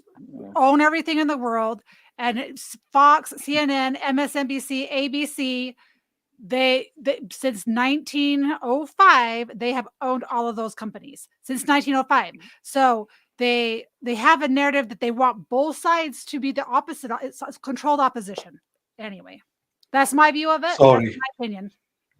Sorry, guys. And there's a lot of truth to that. There is, Sally. And in my little town problem that I was in, they literally couldn't help themselves, but they had to tell me as I'm leaving this interview that we're gonna fuck you in the media. Good luck in the media. Good luck, because you're about to get fucked. And I was like, all right, whatever. I don't know. And within a week or 2 weeks, I was done in the media. It was over. I couldn't even. I couldn't go in online to look for my wife without having to deal with these people who were like, you weren't a good your father to your son. You killed your son. You killed your first son. You know what I mean? It was just like, where is all this coming from? It's coming from the people that are dictating the narrative. It wasn't coming from the public. They're not that clever. They didn't care. What do they care about me? They didn't know who I was. You know who did? The dummies that told me that's what they were going to do on that's what they were sitting at their I kind of lost that one. They were definitely making ghost accounts and going into social media on Reddit, on Facebook. You know what I mean? Those are the two, and they were spreading dissent within my community and ruined me. Literally ruined me. And how do I know that? Because they told me as I'm leaving the interrogation.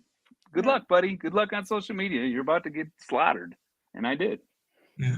And now I would like to invite those fucks to come on this show and debate me. They want to get on their little shows on Court TV and still lie about me. Come on here, Grubs, whoever, Sleeper, Schifel. Come on my show, on this show, your show. I'm sorry, and debate me. Our show. And tell me why any Our show. Right. Tell me why any of this stuff that we're viewing right now was any of it relevant. I'm inviting them. I would love to have them on. This is the thing. The media couldn't do this to us, and society couldn't do this to us if people weren't so ready to judge people and be hateful towards others.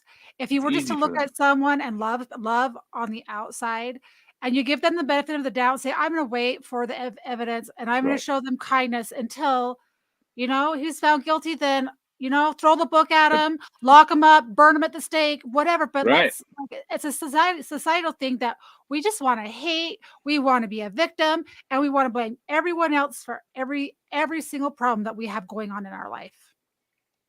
They're trying to bring like on my comments, because I'm out there now. I'm on Facebook. If anybody wants to come and kind of follow what I'm doing now, get on Facebook. Get on Matheau Moore, Matheau Moore. You'll find me. I'm out there, and look at my and I have my YouTube station too. I don't even know what it's called, but just look up Matheau Moore, and I'm there. Somehow you can find me. And listen to the comments. The comments are really starting to get since Dateline, they've gotten really positive. But before that, you had people that were just like, "You're guilty," and I'm like, "Well, why do you think that?" No one comes back and says anything. Just like that person today that said, "Hey, what about the facial fractures?" I got it all. I'll tell you, there's nothing I can't answer. Yeah. Right. Most people don't want to admit that they were wrong. They'd rather just hate. They don't want to admit that they were wrong. And I think that had a lot to do with what the police, what the story was they found her 4 months after she went missing. She was there for 4 months. They missed her. What did Grubb say? You got to watch the Dateline. He's like, it was embarrassing. He was embarrassed. And for them to say, hey, well, it goes way deeper than that. I mean, the fact that they found her, they knew after they found her that she committed suicide, that they just decided to go to murder, to try to convict me of murder. it's more about they weren't really even fazed by the fact that she was, hey, we found her. Oh well, let's keep doing this thing. We got this huge case going. Let's keep making money. Keep churning this account. They didn't care. He didn't. No. He's in no jeopardy, that dude, of losing his job because he fucked up. But they screwed up. My buddy Mark, who's a really, really good friend of mine, I finally had to come to this conclusion that they did what they did. They put all their chips on murder right away. And then when they found her, they covered it up, that it was a suicide. That's the simplest way to put this. They they were trying to cover their ass because they fucked up. They fucked up. They ruined me before trial. Ruined me. Going after it financially, going into court, trying to sue me for my house. That was all coordinated. They know each other. Those people knew. He testified at one of the things they had at court when they were going after my house. So they screwed up and they try to cover it up because they can. I mean, what happened? Yeah. They put on this rinky-dink trial that nothing, no evidence. What does it matter? What happened to any of them? Nothing. They get away with it with impunity. They do this with impunity because it doesn't matter. Yeah. It's about the money a trial generates on both sides. Everyone made money except me. That's why they want these things to occur. It's money, justice. All that bullshit. They look at people, I'm trying to justice for Emily. It's all nonsense. It's all filling their pockets full of cash. And it's a lot of money, like tons of it. And they have multiple things going on at one time. It's a money grab. You lost a lot of money as well, didn't you? So I was the only one that didn't make that lost money. Everyone else made money. I mean, all the cops, all the jail that kept me. It's in my book. I put it in my book. It's in my conclusion. Fine. Everybody made money. It's all about money. Right. They go into the community and they make this. Well, we're trying to make it a safe place for you. And no, they're not. They're there trying to justify how much money they fuck you out of every 6 months when you write your fucking check for your taxes. Yeah. They are overfunded in Westerville. Way overfunded. We'll right. We got a few comments here from Chris. I will fix that now, but Sarah P has given the link here. I will fix any links that are wrong. Please check them. Your YouTube link was wrong just now with me, so I'll change that. I just wanted to what do I want to say here? So Sally, I removed you as a mod, right, for a second. I'll put you back as a mod, obviously, to put your links, just to prove a point, because you are a member. So if you type something in now, it'd be just see what you come out as. Just type anything, hello or whatever. This is probably my other account. Does it show up green? This is your other account. No, black. Huh? So yeah, this is it. So your main one is the one that's on membership. The one where you've got like Talk with Sally, 521 subscribers. That's the one that's a member. That one's a member. Yes, that's the member one. When I first joined your show, I logged in with the wrong account to see your chat. But when I'm on my phone, like right now, I'll send you a message from my phone. From here, it's all good. That explains now why you're not a member. Right here. Now look at this. Yeah. So there's me on my other account logged in. So that will explain 100%. Yeah. So that's my other account, but this is an account that I would normally use on a regular basis when I'm not on here with you. So that's the correct account to be gifted because that's the account I would use.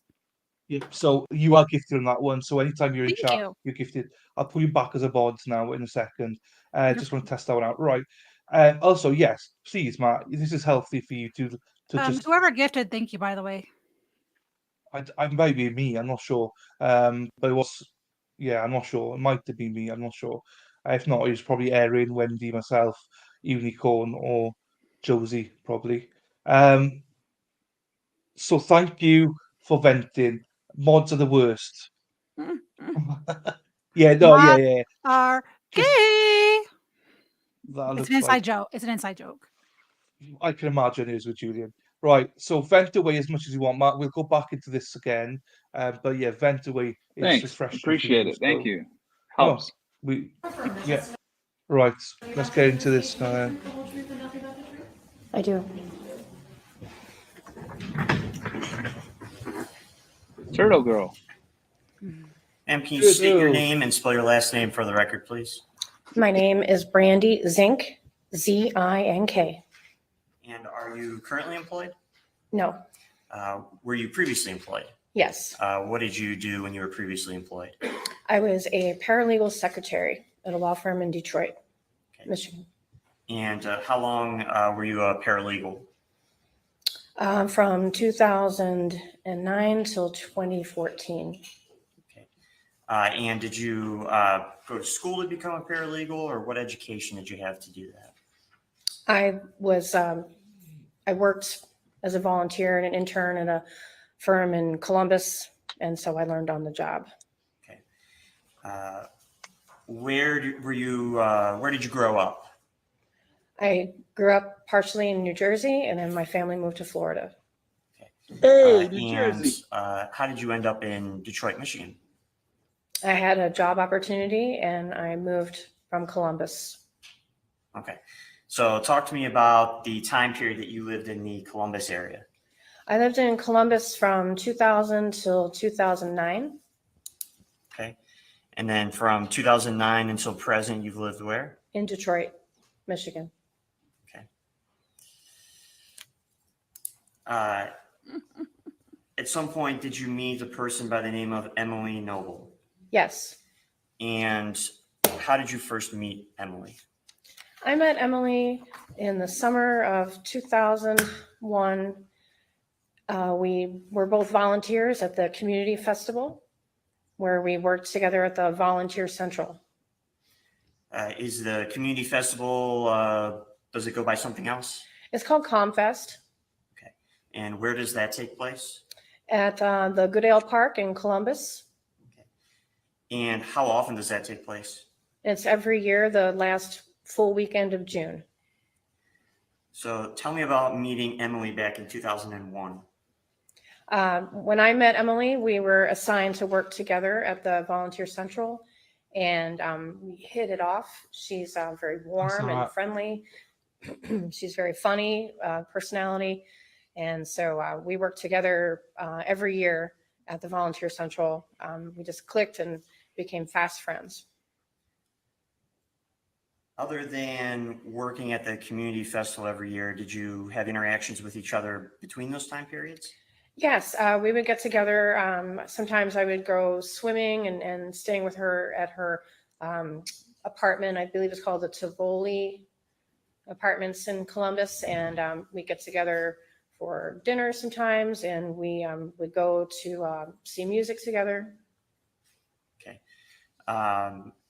How often would you say you would get together with Emily to either go to an event or to do something?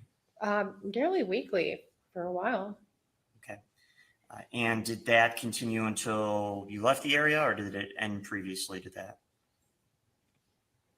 When I moved, she would visit me in Detroit. Okay. So when you moved to Michigan, would you still see Emily frequently? Well, she would come up to visit me 2 or 3 times a year. And I'd also come down to Columbus and we'd get together. I'd see her when I come down. Okay. And in between those times you would physically see each other, did you remain in contact other ways? Yeah, we'd talk on the phone. We'd send pictures, text messages. She loved photography and we shared pictures together, and we'd also communicate on Facebook. And how often do you think you were communicating with Emily during that time period? Fairly frequently. Okay. You mentioned that you would get together and volunteer at the community festival every year, and that was done with Emily, correct? Yes. Okay. At some point, did that stop or did that continue? When I moved to Detroit, I did come back for ComFest a few years and still volunteer, but I stopped going. I think 2012 was the last time I went and volunteered at ComFest. Okay. And when was the last time that you physically saw or physically got together with Emily Noble? It was June of 2019.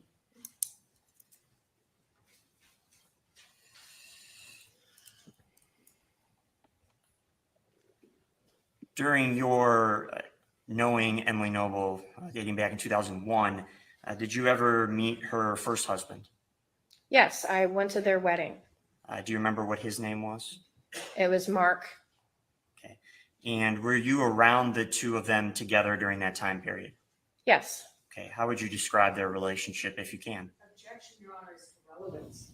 A marriage, What is the relevance of this? 2001.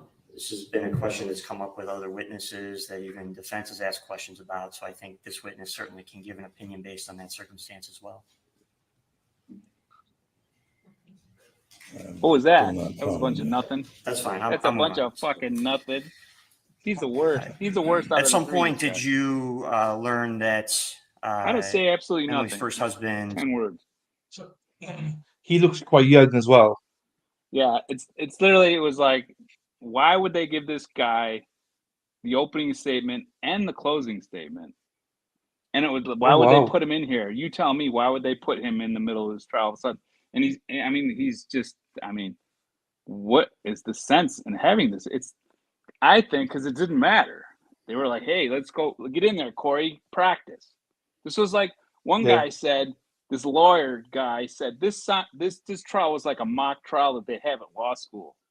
They'll do mock trials in law school, and that's what this guy's like. This is what this reminds me of. Literally a mock trial at law school. Wow. Okay. Because it didn't matter, man. My guilt didn't matter. It's the money. Yeah. Sorry, I'm just.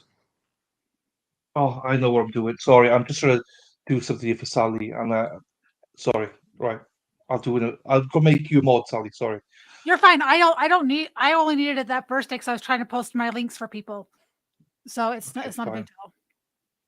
Okay, fine. If you need to post it, I'll make you a mod then. You just have to do stuff to get you. So fine. Do it later. It's not a big deal right now. Yeah, exactly. Sorry. Right, yeah, fine. We'll go on to this now. Here. Yes. And how did you find that information? Emily told me. Okay. Are you aware of how Emily's first husband passed away or how he died? He took his own life. Okay. And were you around Emily during that time period? I believe I had already moved to Michigan. Okay. I believe that was in 2011 when Mark passed. And did you have conversations or discussions with Emily during that time period? Yes. Okay. And did it relate to Mark and his sudden passing? Yes. Did you talk with her during that time period about suicide? Objection is to relevance. It's to conversations that took place in 2011.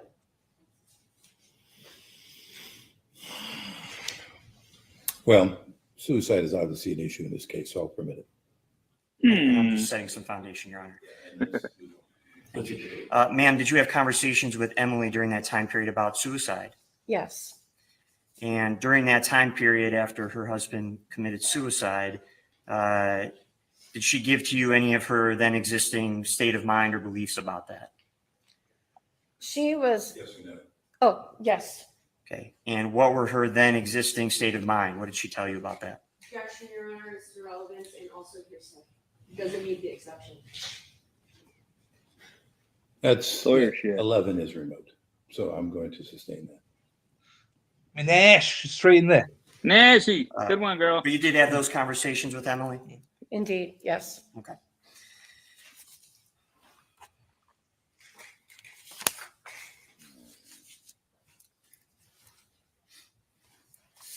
Now, at some point, did you meet someone by the name of Matheau Moore?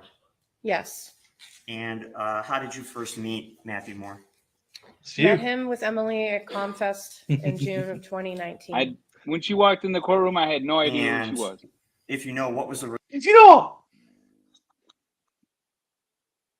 I told my lawyer, I said, I've never seen that woman before in my life. She's like, no, you know her. You just don't remember her. I said, okay, I guess. Jesus. Relationship between Mr. Moore and Emily in 2019 when you first met him? They were married. And prior to you meeting Matt, were you aware that the two of them were married? Yes. Okay. And how did you find that information? Emily came to visit me, and we in Detroit in August of 2018, and she told me that she was considering getting married to Mathew. And did you have conversations about that? Yes. Okay. When you first met Matt in 2019, you stated that was where? She was visiting me in Detroit. When you first met Matt? I'm sorry. When I first met Matt, it was in Columbus, June 2019. Okay. And what were your interactions with Matt at that time? How were your interactions with him? I was uncomfortable. I was uncomfortable when we tried to take pictures. He would want to force his way into the picture, and he was uncomfortably affectionate physically towards me. And I just met him, so I did not feel comfortable. That was the first time you physically met Mr. Yes. Moore, correct? Did you have any conversation with him prior to that, or is that the very first time you spoke or saw Get him? it, Matt. First time I saw him. No. Yum. Turtle No. girl, I love her. Look at her. She's great. Look her. She Nice wants shirt. you. You don't remember her? Eventually kind of kicked in. I guess I had dinner with her at my house. Because everyone was new to me when I moved there, right? I was meeting new people all the time because it was new, you know? So I was meeting her friends. So she was just another friend that I'd met of Emily's, and I had no idea who she was when she testified. Which is fair. Which Whatever. is fair. It doesn't matter. Is it me, or did she forget to put all of her teeth in that bowl? Turtle girl. Yeah, she's another one of those kind of needy type of person, you know, that Emily became friends with, that helped. She would help people, and then she would become their friend because, you know, they're people. So she was just another one of Emily's friends that decided that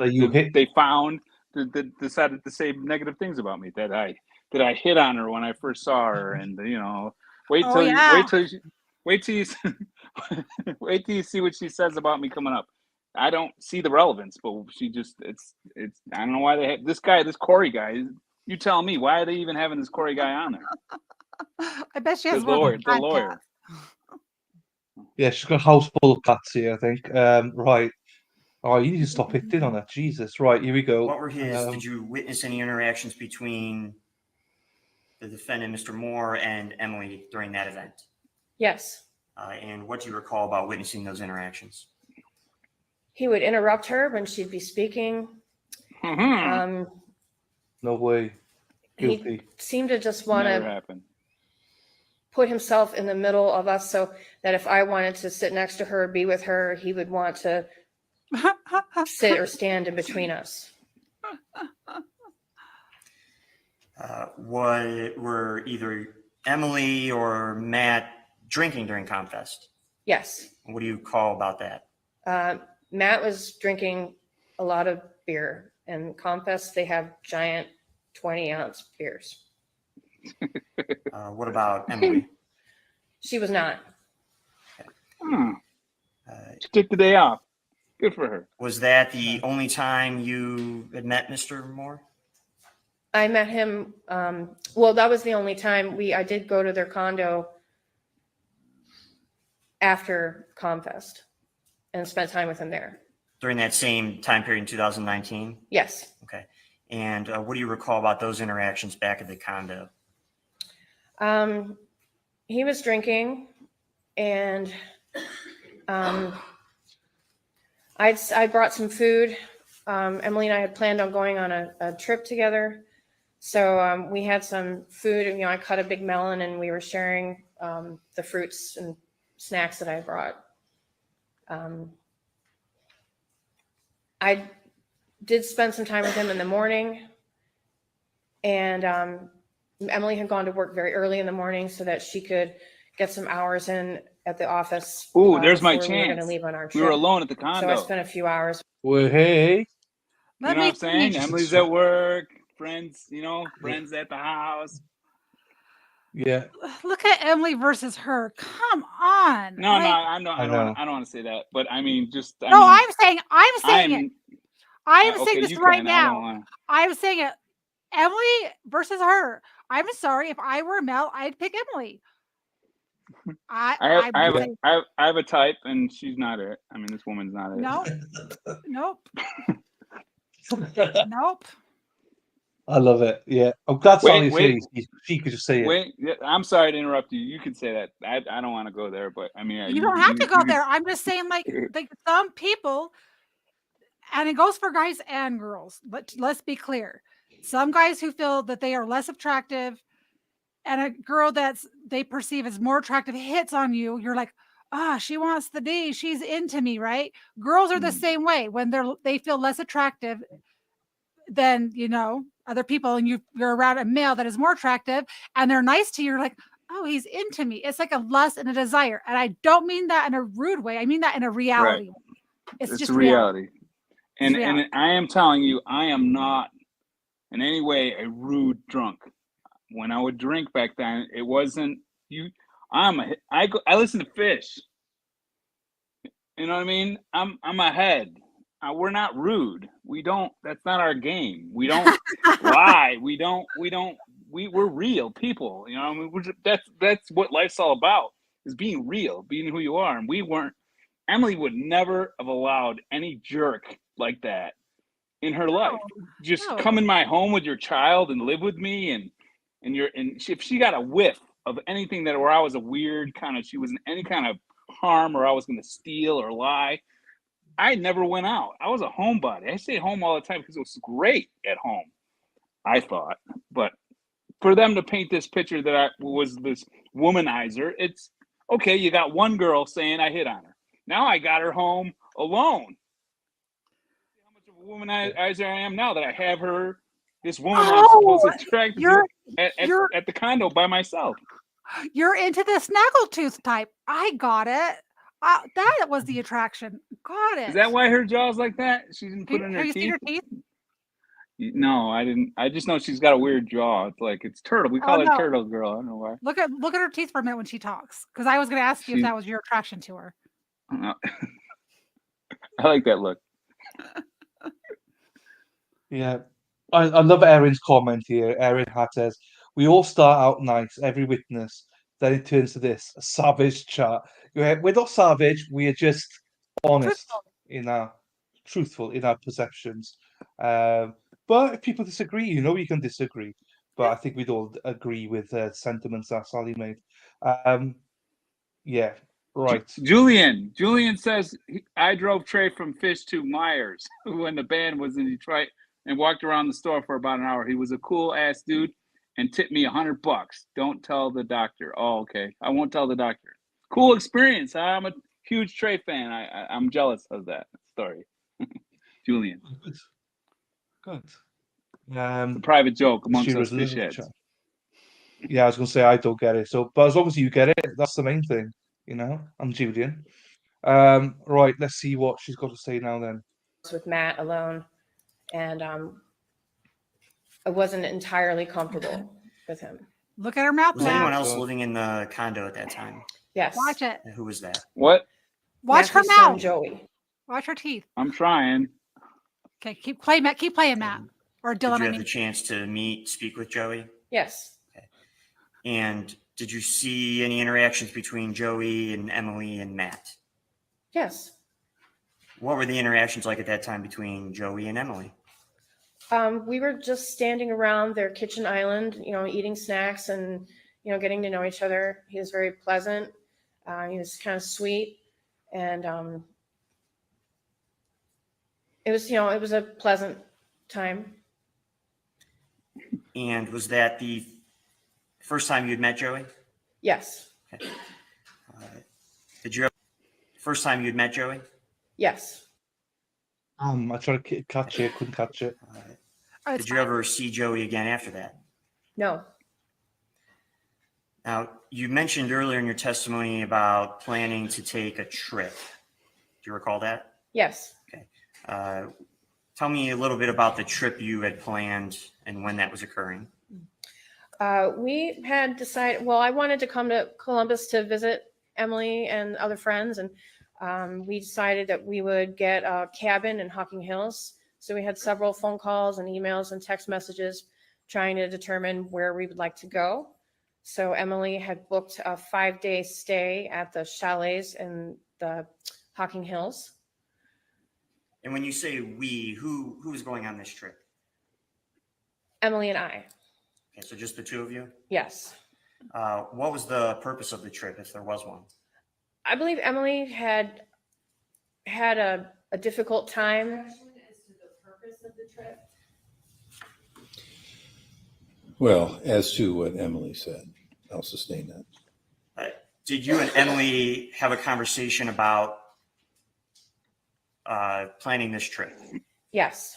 And was there a particular state of mind she gave to you as to why she wanted to take this trip with you? She was aggravated with the responsibilities of dealing with Joey and his mental illness and needed to get away from that.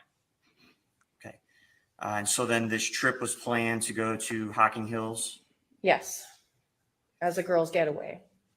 And how long was this trip supposed to be taking place? We were supposed to be there for 5 days. Now, you said you were supposed to be there for 5 days. Did that change? Did you stay for less time or more time? We only stayed for one night. Okay. And can you explain to the ladies and gentlemen of the jury what happened during that one night that you were there? Emily received a text message in the morning, about 8 o'clock in the morning, after I had prepared breakfast. And the text message she received from Matthew was... Objections to what the text said? It's the defendant's statement, Your Honor, came from the defendant. Not to law enforcement. Well, this Your is, Honor, I believe it. what are you offering this for? To explain what Time. happens afterwards, why they only stay for They one need to night, take up and time. That's why secondarily, he's doing what he's doing.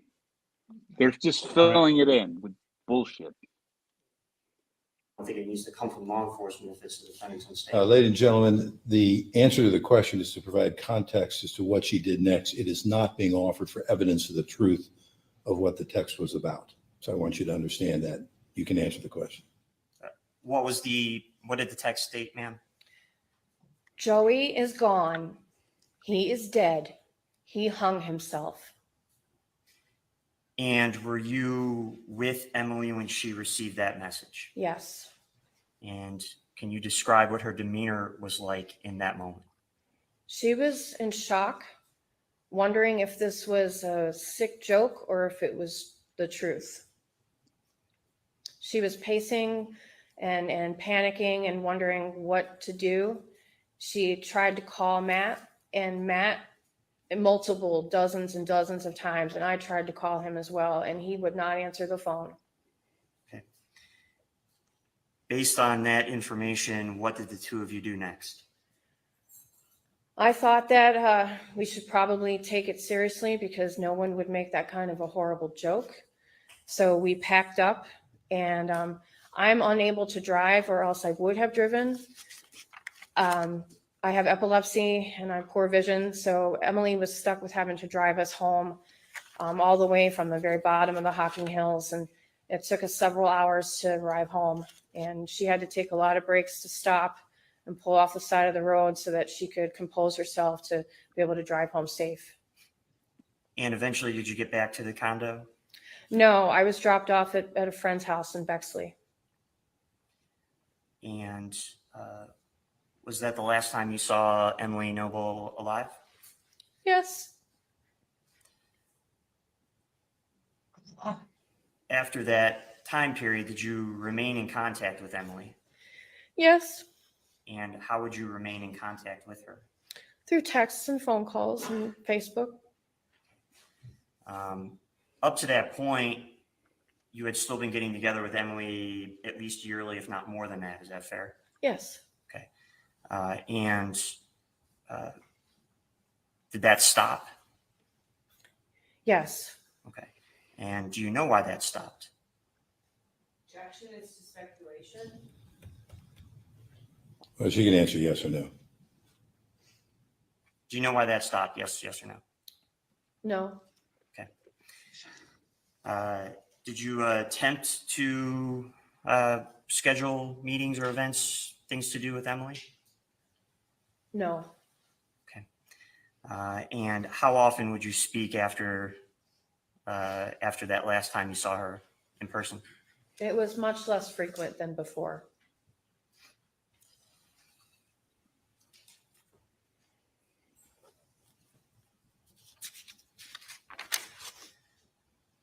At some point, did you find out that Emily was missing?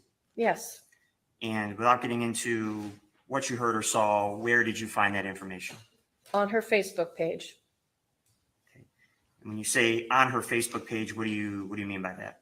There was a post that said, this is from Matt and Emily's gone missing, and it was a plea for help to find her.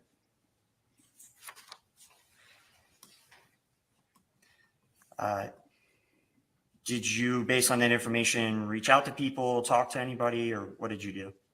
I reached out to multiple common friends that we had, begging that, I lived in Detroit and I felt like I couldn't do anything to help find her. So I reached out to multiple friends. And I also made a phone call to Detective Grubbs. When you say you felt like you couldn't do anything, was that based on your inability to drive or something else? Yes. I felt like I was helpless other than trying to share the information as it came and ask local people to help find her. Just one moment, Your Honor. I wonder if he told Grubbs when she called Grubbs. I wonder if she told him how uncomfortable she felt like when she was around me. That's why she was calling. Yeah, he found another No person. further questions at this time. The bad mouth. Thank you. Cross, please. One moment, Your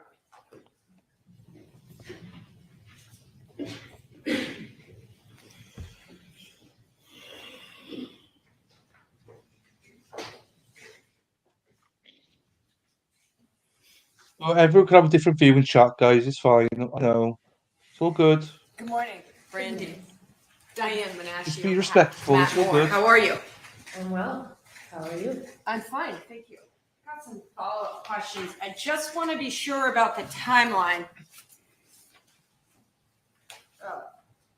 ComFest in Columbus with Emily and Matt. I heard you testify on direct that that was in June of 2019. Yes. And we know ComFest, being from Columbus as well, is always in June during the summertime. Okay, and so the trip with Emily, and let me be clear, that's the first time you met Matt was at ComFest. You just testified to that to this jury, is that right? Yes. June of 2019. And Joey dies, kills himself while you're together with Emily. Yes. And that's July of 2019. The ComFest was the last weekend of June every year. And so the day after ComFest is when we went. So that weekend, I believe, was the 28th through the 30th. And I believe Joey passed on the 1st. And so that's what I wanted to be clear about for the jury.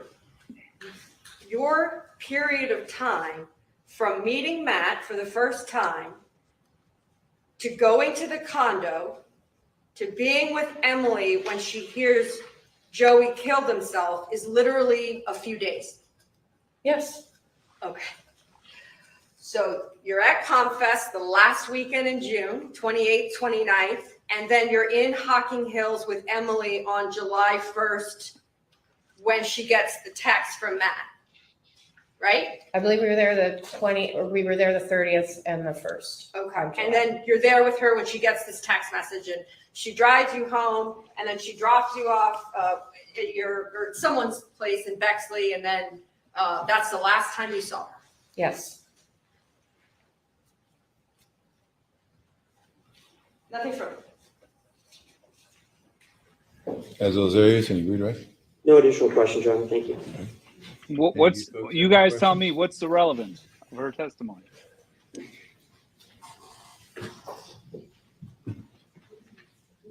Look, much of his work is. Don't know yet, mate. Did you hear me? I know what's the relevance to it. No idea. You tell me. I mean, you're seeing this for the first time. I already know. But what do you get out of it? I mean, why do they have her on there? Yeah. Well, they're trying to paint you in a bad light. Yeah, So basically it's a character thing, right? Okay. Yeah. And the judge is all allowing it for some reason, right?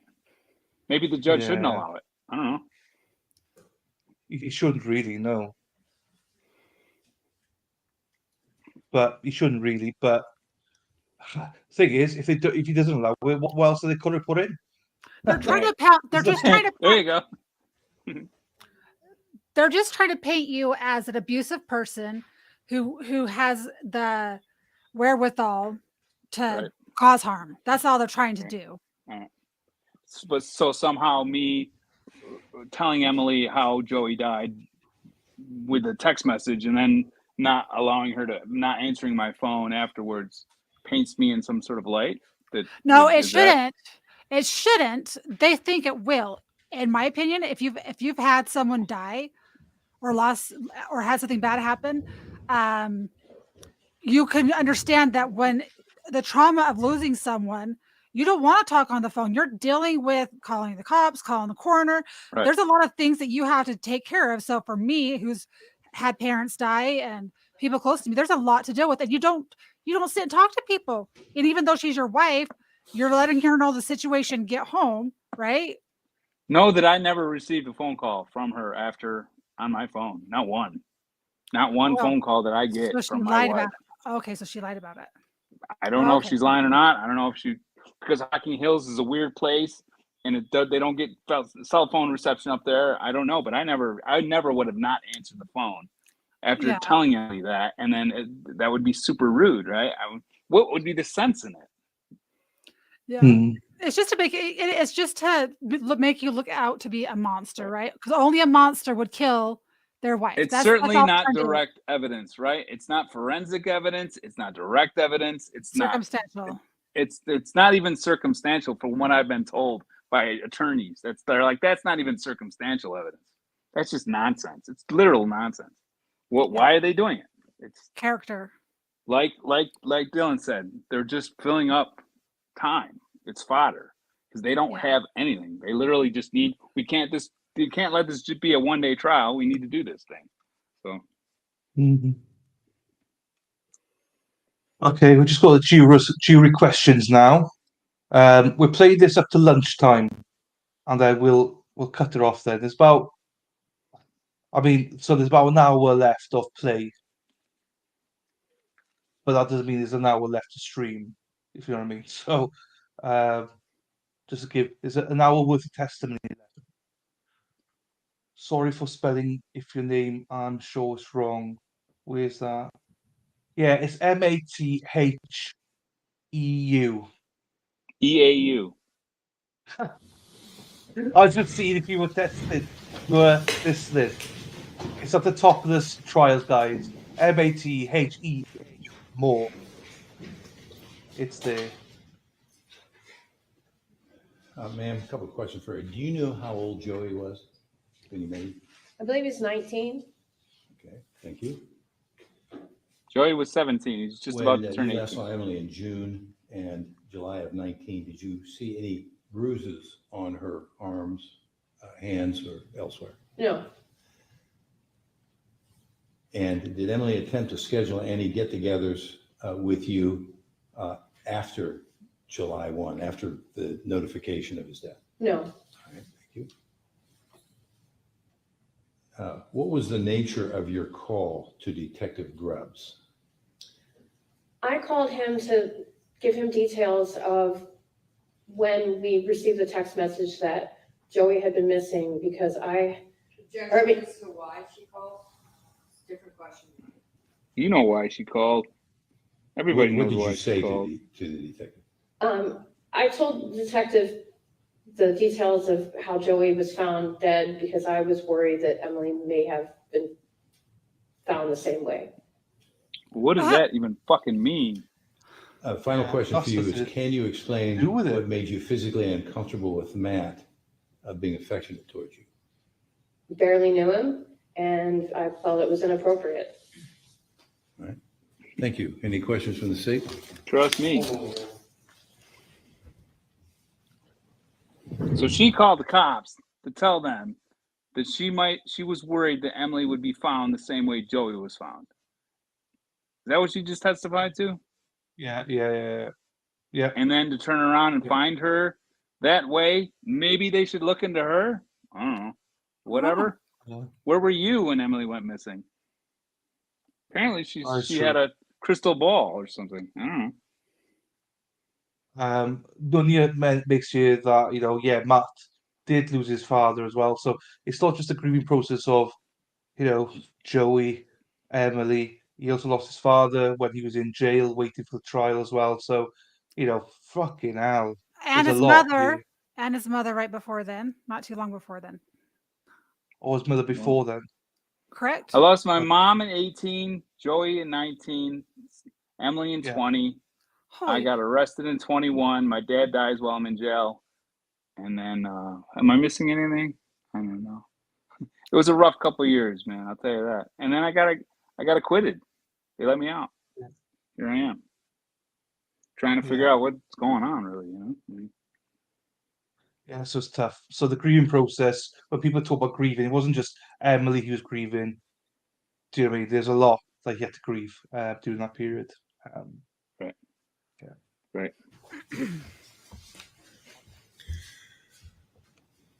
They took advantage. That's what they did.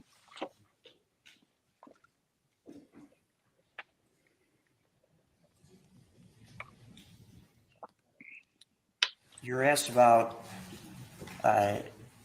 worried that Emily would be found the same way. Why did you feel that way? Objection as to why she felt that way. Yeah, that's an opinion, and I think it's beyond the ken of what the jury needs to know. So I'll sustain the objection. No further questions. Thank you. Any questions? Thanks, Corey. No, Your Honor, thank you. Okay, you may sit down. Thank you very much. Matt's been a tough stuff. Call your next witness. There's even 5 more witnesses here to give me 5 minutes to make sure they're out in the hallway of the next one. Absolutely true. Okay, go get him. Okay, Tiger. I think they're there because we got a witness. Oops. Here we go. This is here. 51 Abbey Cross. Oh, it's Johnny. You guys are gonna love this. This is John from across the street. The guy who saw her. This is the guy that sees her. Wait, this guy makes my case for me. This is it. Okay, I'm just gonna say on this guy, I want to try to play more times at a time because I'm losing I'm losing a lot of detail of the trial. Does that make sense? Like to play This one, you're gonna want to listen to this guy all the way through. You're not gonna want to ever be interrupted. I want to listen to it. Yeah. Teresa, I did not know that 5. Hello, Teresa. Why would they say that to the cop? It was a weird, big stretch to even think that. Yeah, that's fair. That's what I meant though. Earlier on, Sally, about I probably got to watch this separate, the trial, offline, because I want to. I know. I'm just saying that if I'm having this issue myself, other people who have not watched this yet and are watching with this are probably going to feel that same confusion. I'm just saying certain pieces, like I think we should watch more blocks at a time and then pause and let's talk about it. Let's discuss it so that people aren't getting lost in the details. At least that's my perception. I could be wrong. I don't know. I think it's a mix. It's difficult because there's such a mix of people here. A lot of people have watched it as well. So it is. We'll try our best to do what we can. But I am definitely going to watch this offline as well because I agree with you, Sally, in the sense that I've lost a lot of context in a lot of these things. But I want to balance it as well because I want to make sure that Matt gets his time to say what he wants to say. So it's just trying to get that balance. I won't say a word. This guy can testify all the way through, and I'll point out if you don't get everything, I'll point out at the end because this guy makes my case for me. That's a good one. They so this one we can put this guy up. He testifies for me. Fine. So we'll play this one through then, because I'm not sure how much it's going to be. I'll get him on the stand now. Roughly there. There we are. Yes, ma'am.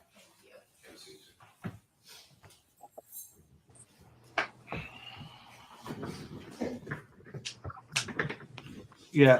Good morning. I say we'll get a balance of it. We'll Please get a balance. say your name for the record. John G. Kramer with a K. Can you spell your last name, please, for us? Kramer. And where do you live, sir? I live at 8 Spring Lake Court, Delaware, Ohio.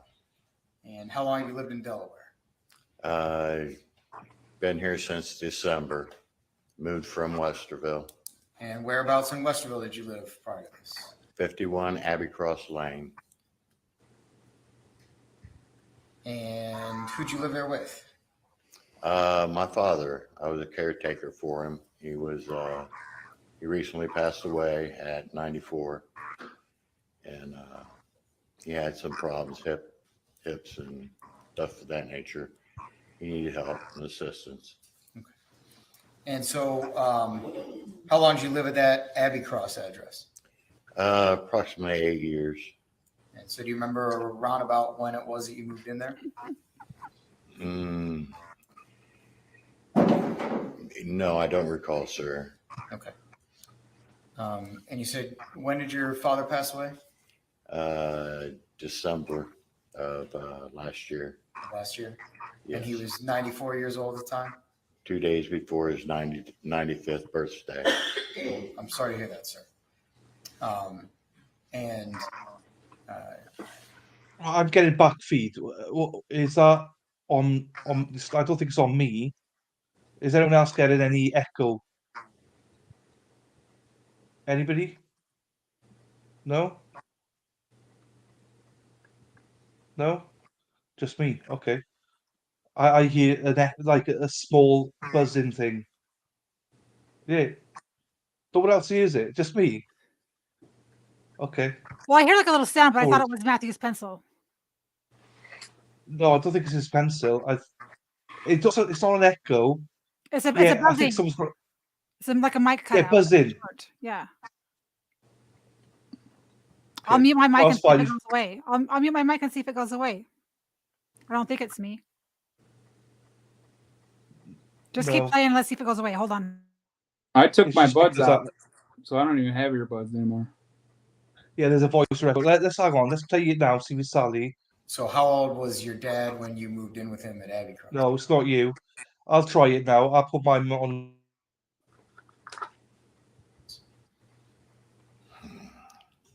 Do the math.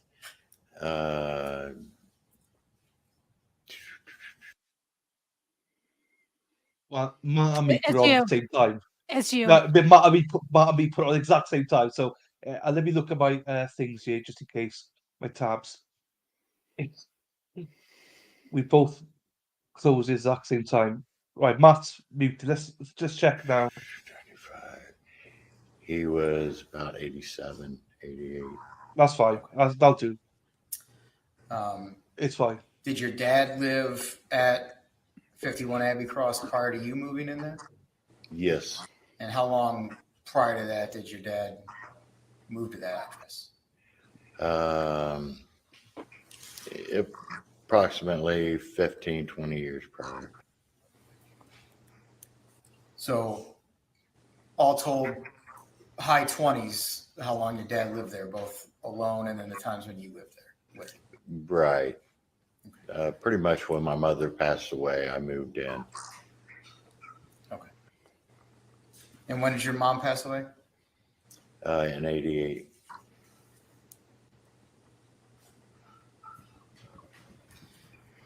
Would you go and visit your dad there in the neighborhood? Yes.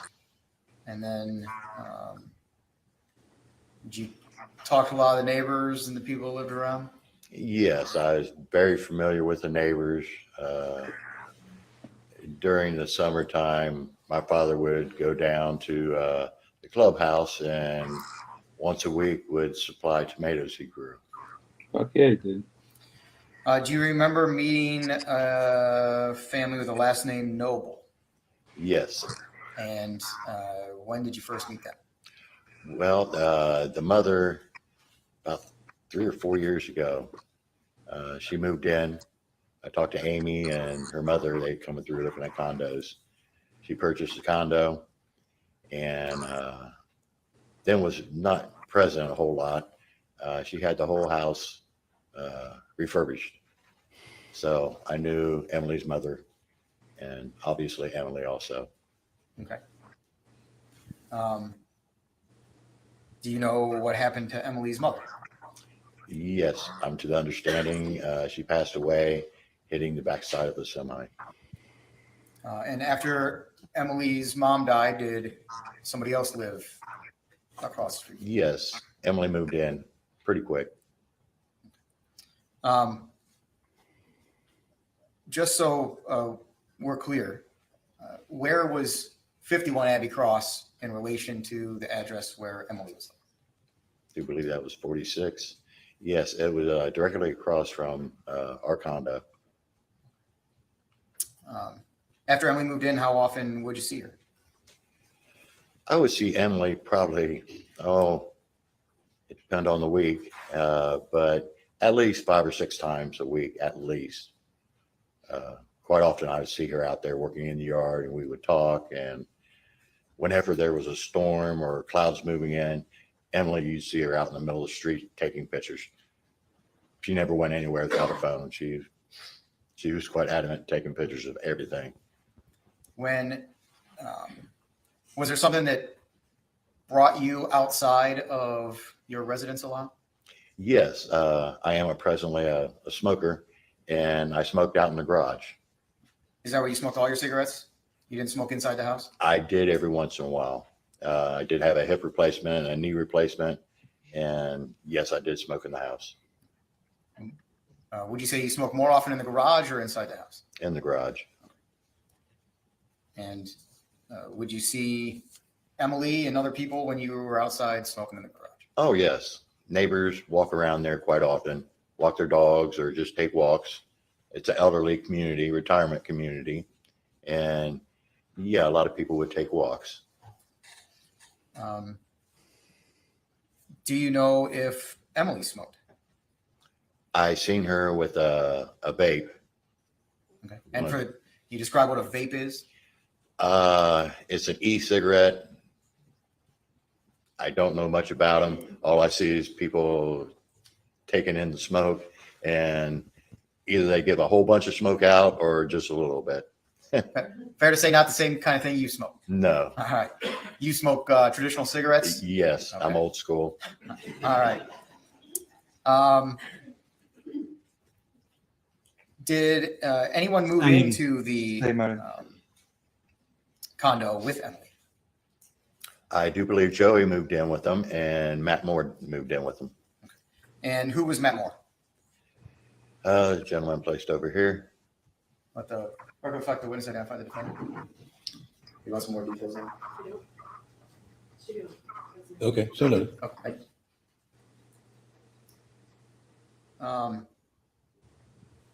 Did Matt smoke? Yes. And do you know what he smoked? He vaped and he smoked cigarettes.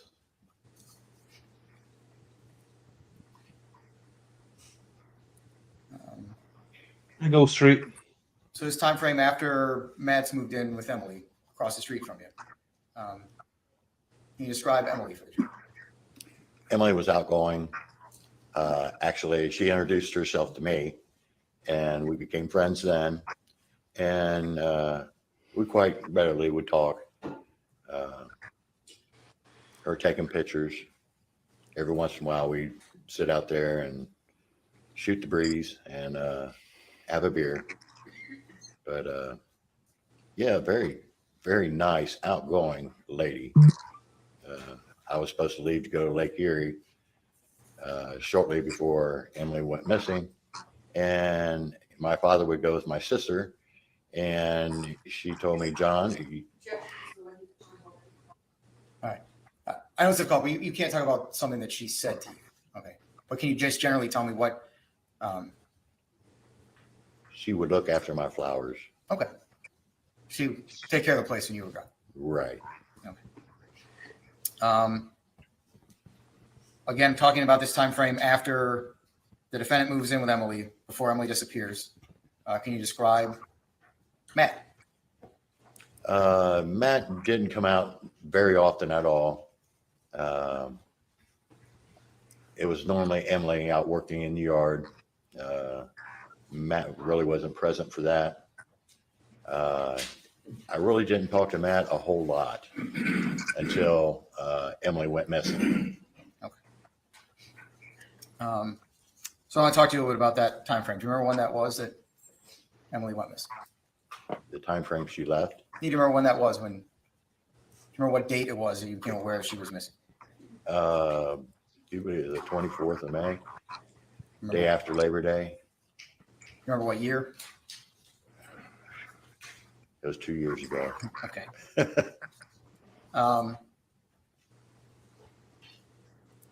In that week or two before that time frame, what, if anything, did you observe or hear between Matt and Emily? Yes, one evening when I was out in the garage smoking, I did hear Emily and Matt very vocal and screaming. Sounded like an argument. I don't know the particulars, what they was arguing about. I didn't want to be a nosy neighbor. I turned around and went back into the house. So what was actually said during that argument, I don't know. And you can't say anything more on that. Where were you when you heard that argument? I was out in my garage. Smoking? Yes. Okay.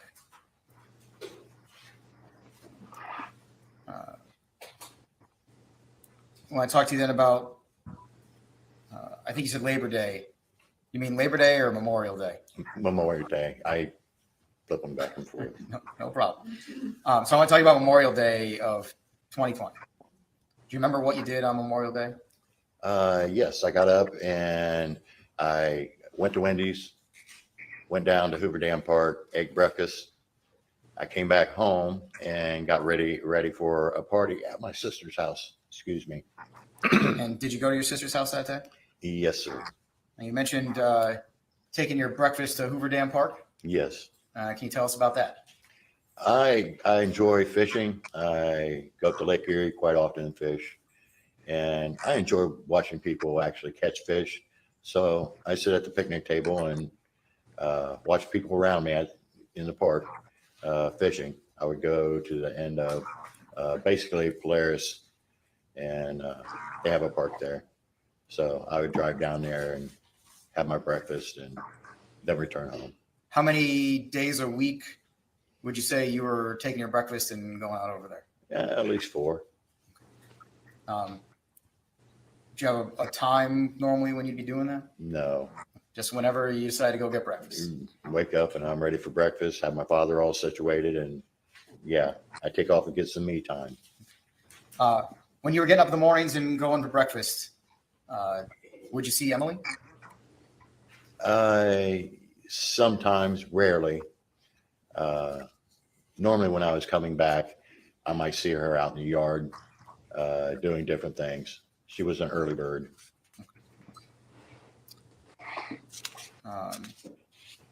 You said you went to your sister's house on Memorial Day 2020? Yes. And where does your sister live? She lives in the area of Cook and 71.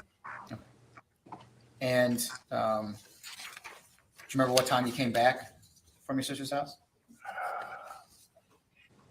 Yeah, 6-ish, maybe 6:30, 4 till 7. And do you remember anything unusual when you came back to your house that day? Yes, when I returned home, I noticed a police cruiser in front of Emily and Matt's condo. And what'd you do then when you saw that? Well, I pulled in, and before I could get my father out and me, the officer came over, and he asked me if I seen Emily. And I asked, what's going on? And he told me she was missing, which kind of put a shock on me right there. and he asked me if I seen her. And what'd you say? And originally I said, yes, I talked to her last night, and I think I may have saw her. Well, no, I didn't say I think. I said I saw her between 9:30 and 10. Now, as I brought my father into the home. Hold on a second. Okay. Hold on a second. So I'm gonna back you up. So He stumbled through that. you said that you had seen Emily the night before. Ruh-roh. Yes, we talked a little Uh-oh. And what do you, without going into what you discussed, just what do you remember about seeing Emily the night before? It's hello, how you doing? And we would return. She goes, well, I'm going on a walk, John. And I said, well, you have a good time, Emily. And I returned into the house. Do you remember anything specifically about what she was wearing when you saw her? No, but I'm sure it was black. And why do you say that? She constantly wore black. I think she owned one pair of blue jeans I've seen her in one time. But when she's wearing something different or colorful, that you notice that. Okay. So you saw her the night before, and then told the officer that you had seen her that morning, the same morning that officers were at the condo. Yes. And make sure I understood. You said that you believe you saw her between 9:30 and 10 o'clock. Correct. Okay. After you had that conversation with the officer, what did you do next? I took my father in, got him situated. During that time, I started thinking, and I see Emily almost every day. And I'm like, was this morning? Was it yesterday? It could have been a couple days later. I was not 100% positive I seen her. I am 60 years old, and sometimes our memory does fail. So I went back to the officer and told him that I'm not positive that I seen her this morning, but I know I seen her last night because we talked, and he asked me to repeat it. I told him again, and he acknowledged it. Did you, skipping ahead a little bit, did you talk to other officers on the phone or in person throughout the investigation? Yes, And Detective Grubbs. And did you communicate that same information to them about not being sure if you saw her the morning of Memorial Day? Yes, I communicated that with Detective Grubbs and Amy. And when you say Amy, just so we know, who are you talking about? Emily's sister.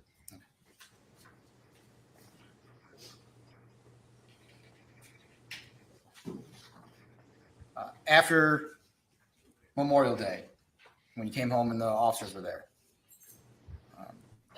did you have any conversations with Matt? Yes, I did. And do you remember what the first conversation was that you had with him after that? Well, as I was talking to the police officer and gave the timeline of when I seen Emily, I don't know what Matt told the police officer, but as soon as I mentioned, it was dusk, I don't have an exact time, the officer got out and confronted Matt. Now, what I want to talk about is your interactions with Matt. I want to talk about any law enforcement. So let's go beyond that day, but beyond Memorial Day. We was at that time we was talking. As a police officer left, I do believe, I'm not positive. He made statements like, "Oh, she's just mad, and she'll be back here in a couple of days. She'll be walking in this door." And I'm like, okay. Thanks, Carol. Open mind then. So after that day, did you have any interactions with Matt? Yes. The following day, I was out in the garage smoking. Matt came over and asked me if I could buy. I was going to Kroger's anyways. Buy him a fifth of Jack Daniels and a pack of cigarettes. And he then told me, goes, "I'll buy you a carton if you do this for me." And I'm like, at $80, I'm not going to do that. And then he said, "I'll give you $20." And I did take the $20, and I gave him the change afterwards.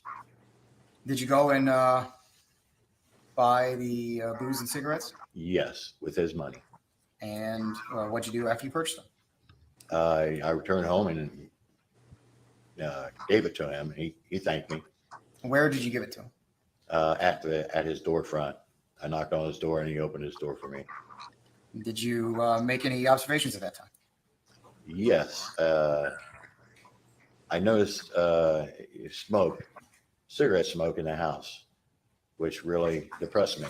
And why was that, sir? That's when I started thinking Emily's not coming home. Why did cigarette smoke make you think that? Because Emily would not allow anyone to smoke in the house. That she's a pet peeve with cleaning, keeping everything in order, and she always wanted her place of residence in very good shape and would not allow people to smoke in her house. So that led to the conclusion, he knows she's not coming back. I'll sustain that statement. Jury's to disregard that comment. I sustain it. Jesus Christ. After that interaction, when she smelled smoke inside the condo, did you have other interactions with Matt? Not really, especially after that. He did come over at one time, and my father answered the door, and he asked if I was home and if I would like to go shooting with him. And my father told him I was not there. Okay. If it's not something that you didn't have that conversation, I don't want to get into it. Okay. I want to talk about, did you specifically interact with Matt? No.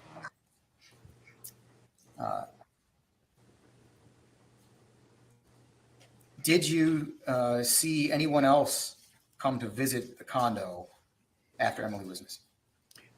Yes, there was a gentleman, I do believe it was one of Joey's friends, and he would come over usually on Tuesdays or Thursdays.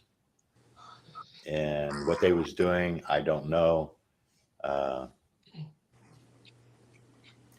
But they would, and it seemed quite regularly.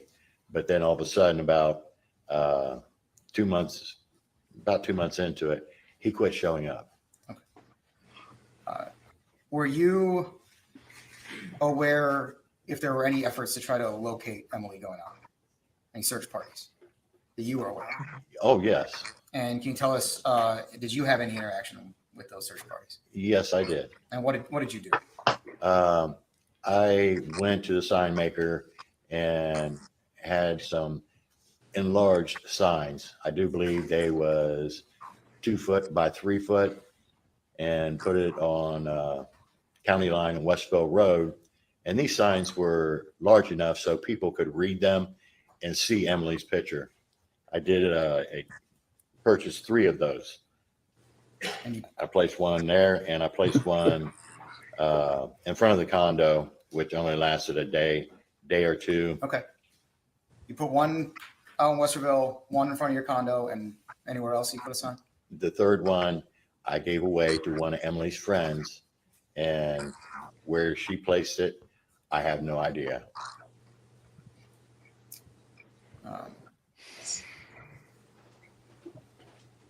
Did you ever see Matt at any of the search parties? No, I did not.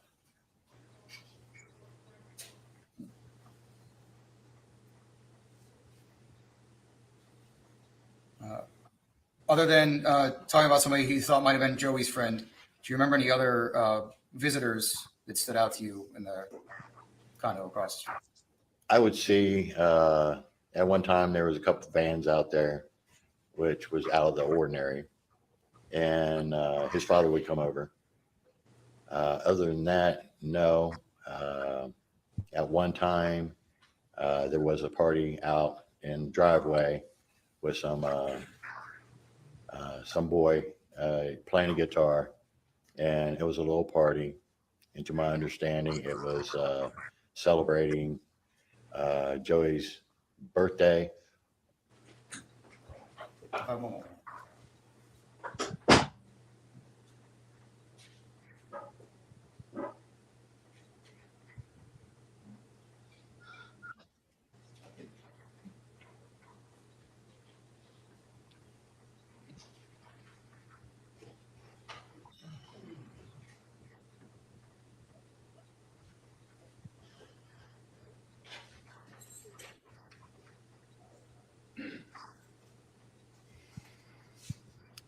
once a day. Yes, quite often. I could say almost once a day. And were you able to observe when she went on those walks whether or not she had her phone with her? She always had her phone. Every time I was around here.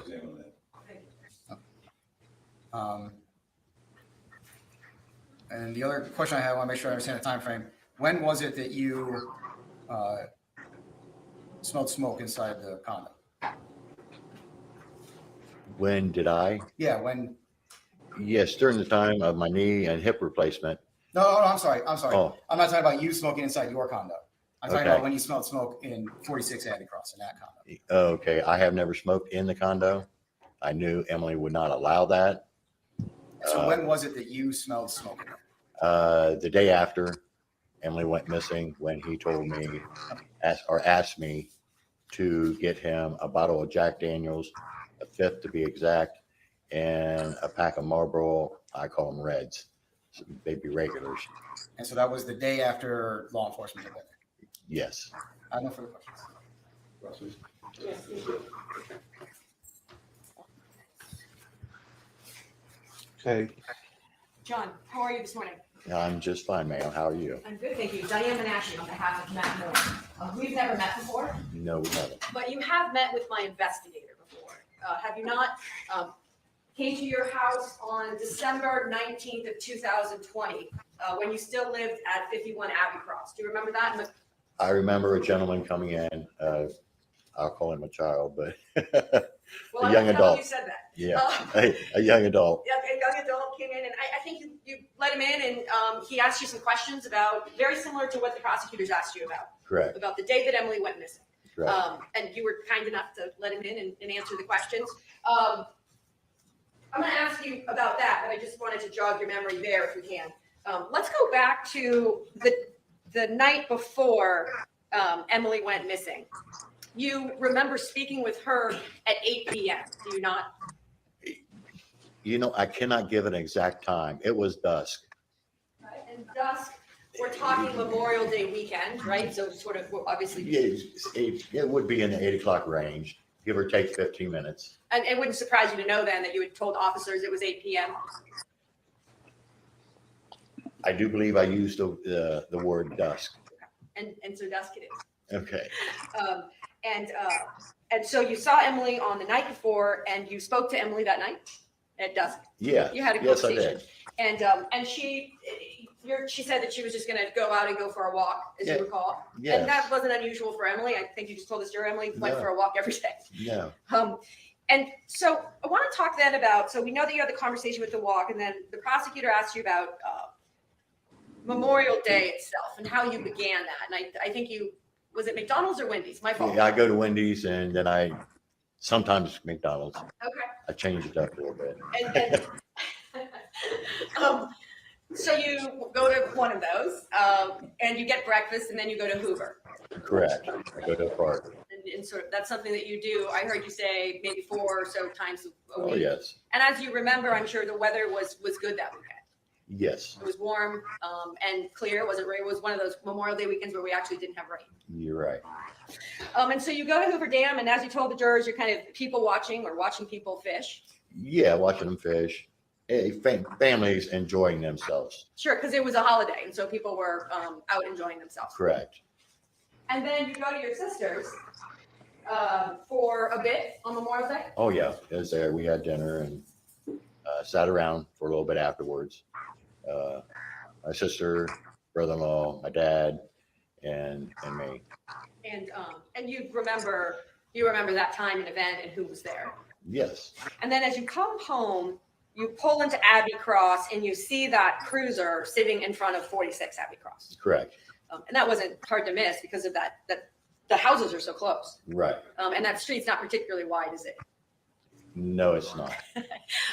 And so as you pull in and before do you pull into the garage? No, I didn't. I pulled into the driveway.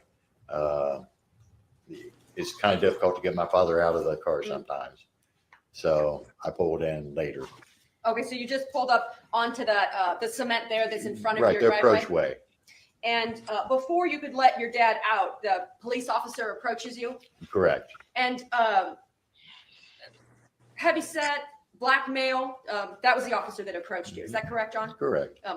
Would you have, that's sound like a good description of him? Yes, I could pick him out of a lineup. Okay, because your memory's good like that. So tell me, the officer comes up to you and asks you, does he not, when is the last time that you had seen Emily? Correct. And you tell him that you had seen her that morning, you thought at 9:30, 10 o'clock. Yes.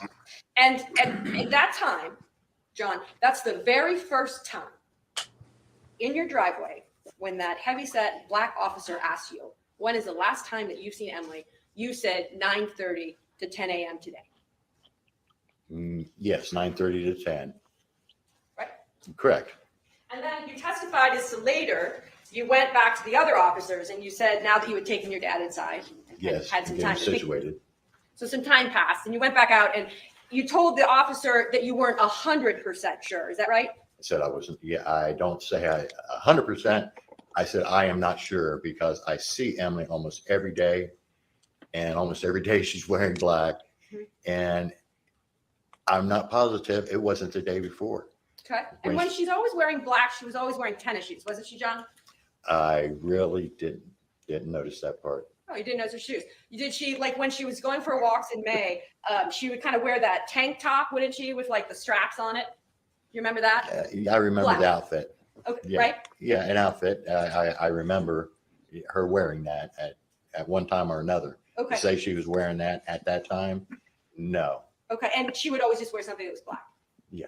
And so then I want to fast forward to when my investigator came and talked to you, and you let my investigator and again asked you about when you saw Emily last. And you told the investigator, did you not, about seeing her the night before Memorial Day?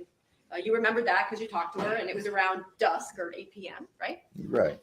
And then when my investigator asked you, how sure were you that you had seen her the same morning she went missing, you told my investigator, did you not, on December 19th. Objection, Your Honor. May we approach? Sure. Oh. Oh yeah. Oh, busted. Oh yeah. Busted. Let's go back a second because how didn't they see that coming? Well, do they know about the private investigator? Absolutely. Okay. They know everything. They know on both sides, don't they? I don't know. You tell me. Don't both I don't sides know. have to? Those.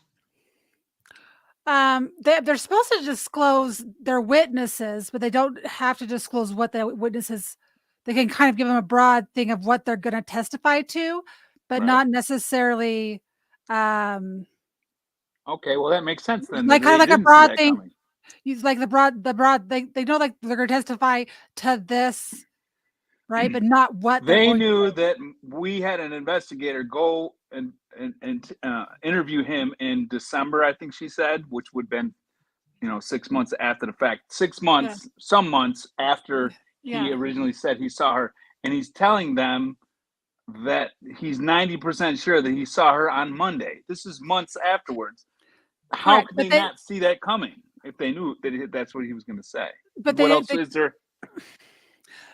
They could, but they might not know that he talked like this. They might have known the investigator went to him, but did the guy tell the cops what he told the investigator? Like, you know what I'm saying? Like, they'd have to do their job and do the investigation. I don't know. Either that or they're just really bad at what they're doing. I don't know. I mean, how could you not see that coming? Maybe they did and waited for her to say that and then was like, objection, we need to talk about this because he's about to tell everybody that 6 months after the fact, I told an investigator that I was 90% sure that I saw her on Monday. Yeah. He saw her. Well, on yeah, Monday. he did. Of course he did. But he Right. may not have. He may have just been more trusting with the private investigator versus the cops trying to be like, "Are you sure?" Or they could have confused him. You know what I'm saying? Just to let you know that I can summarize it right now. What he's doing now is he's saying that he just testified to Diane that he didn't know whether he was for sure whether he saw her on Monday. It could have been the day before. Yeah. And Diane shows that we weren't there Sunday. We Yeah. were gone. Yeah. So it has to be Monday when you told everybody you saw everybody anyway. So Yeah. he's pretty much testifies that he saw her after the fact. Good. Yeah. So All right, let's go through it then. Sorry, John. Hang on. Hey, that's Oh, okay. sorry. Becky, sorry. You okay? Perfect. Thank you, Joe. Sorry, John, let me pick up where I left off. And you know what? Let me step back because I want to make sure for the jurors. At no point since, do you remember his name being Officer Hollis, the heavier set black male? I'm terrible with names, and no. Fair enough. That officer, from the moment the officer approached you as you pulled into your driveway to today, fair to say you've never written a handwritten statement about what you recollect seeing?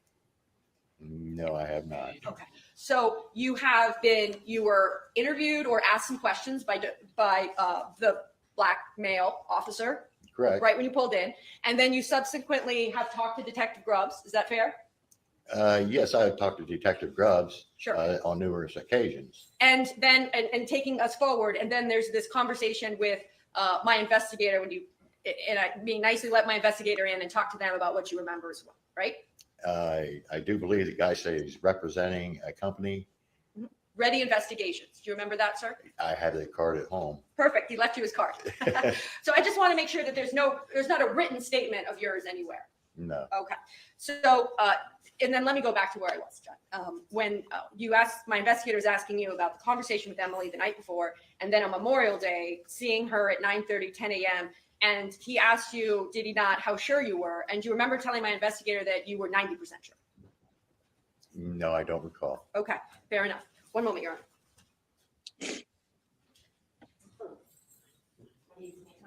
Honor. You talked about a young man, Joey's friend, that was at 46 Abbey Cross, kind of in the days that followed. Do you know that boy or man, young man? Yes. Yes, to be Cameron Kissel? I don't recall. I was told his name a couple times by Amy. Okay. And would it surprise you to know, It was one of Joey's friends. and let me describe him, maybe that'll help. He kind of had curly, light brown hair, tall, not, but like skinny Yeah. kid. And if you remember, because like you're right across the street, did he drive a Volvo, John? It was an odd looking car. It stood out. Very well could have been. Okay. And so it was that young man that we're talking about that was at the house for the month or two after Emily went missing. Yes. And you remembered him being Joey's friend. Yes. And it would surprise you to know that he was there doing searches with Matt for Emily? No. Okay. All right. And Cameron Kissel, how many conversations have you had with Cameron? Or the man that you saw at the house, the young man that would go there that was Joey's friend? Oh, okay. Did you ever talk to him, John? One time when I placed a large poster in front of the condo, him and Matt came over and Matt wanted to thank me and he was just going, thank you so much, John. Covering his eyes, one tear in his eyes. And he went out to embrace me, but it's COVID. And I did not want to embrace him at that time.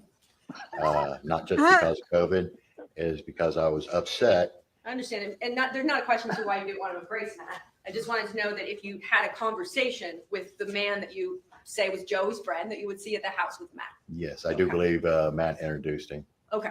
So at some point, he's introduced to you. I want to go back to how many times have you talked to Detective Grubbs since your very first conversation with the heavier set black male officer? I would say maybe 6 times.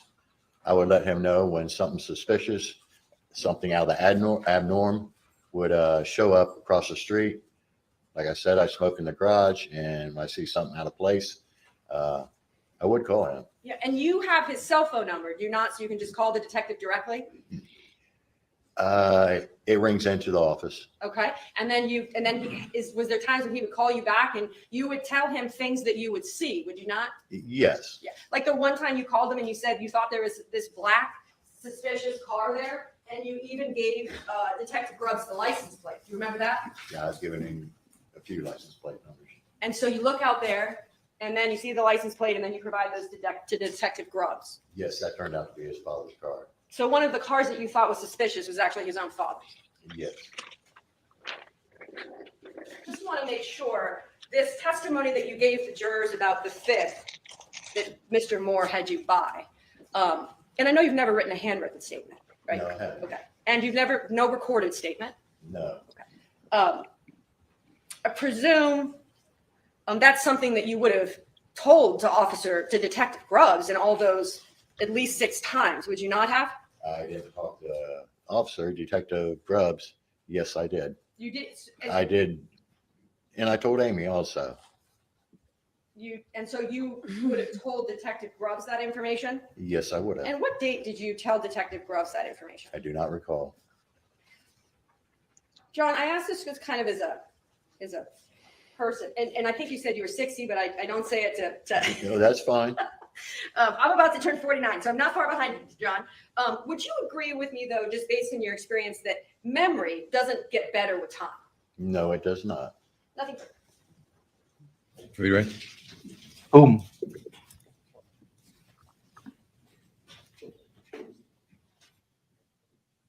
Let's see, send it on redirect, and then there won't be much if there is. She destroyed him. Yeah, that was. I love your lawyer. I love her. No questions, I think. All right, thank you. Any questions from the panel? I love this, right? When I see you writing, I said this last time. When I see you writing stuff down, Matt, it makes me laugh. Because I just know that you just said that just ignores it. So you're really intensely writing stuff down, and it's like, yeah, good. Thanks, Matt. Right. She's got it. I love it. I love it. Let's see if there's jury questions. If not, there's questions in the chat. I'm sure there's something you might want to update us on.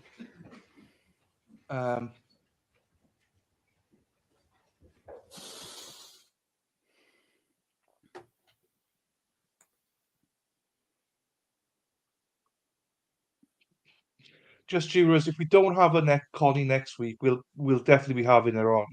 It's just fitting her in when she's available. Right. So she will be here. Just jurors, it's fine.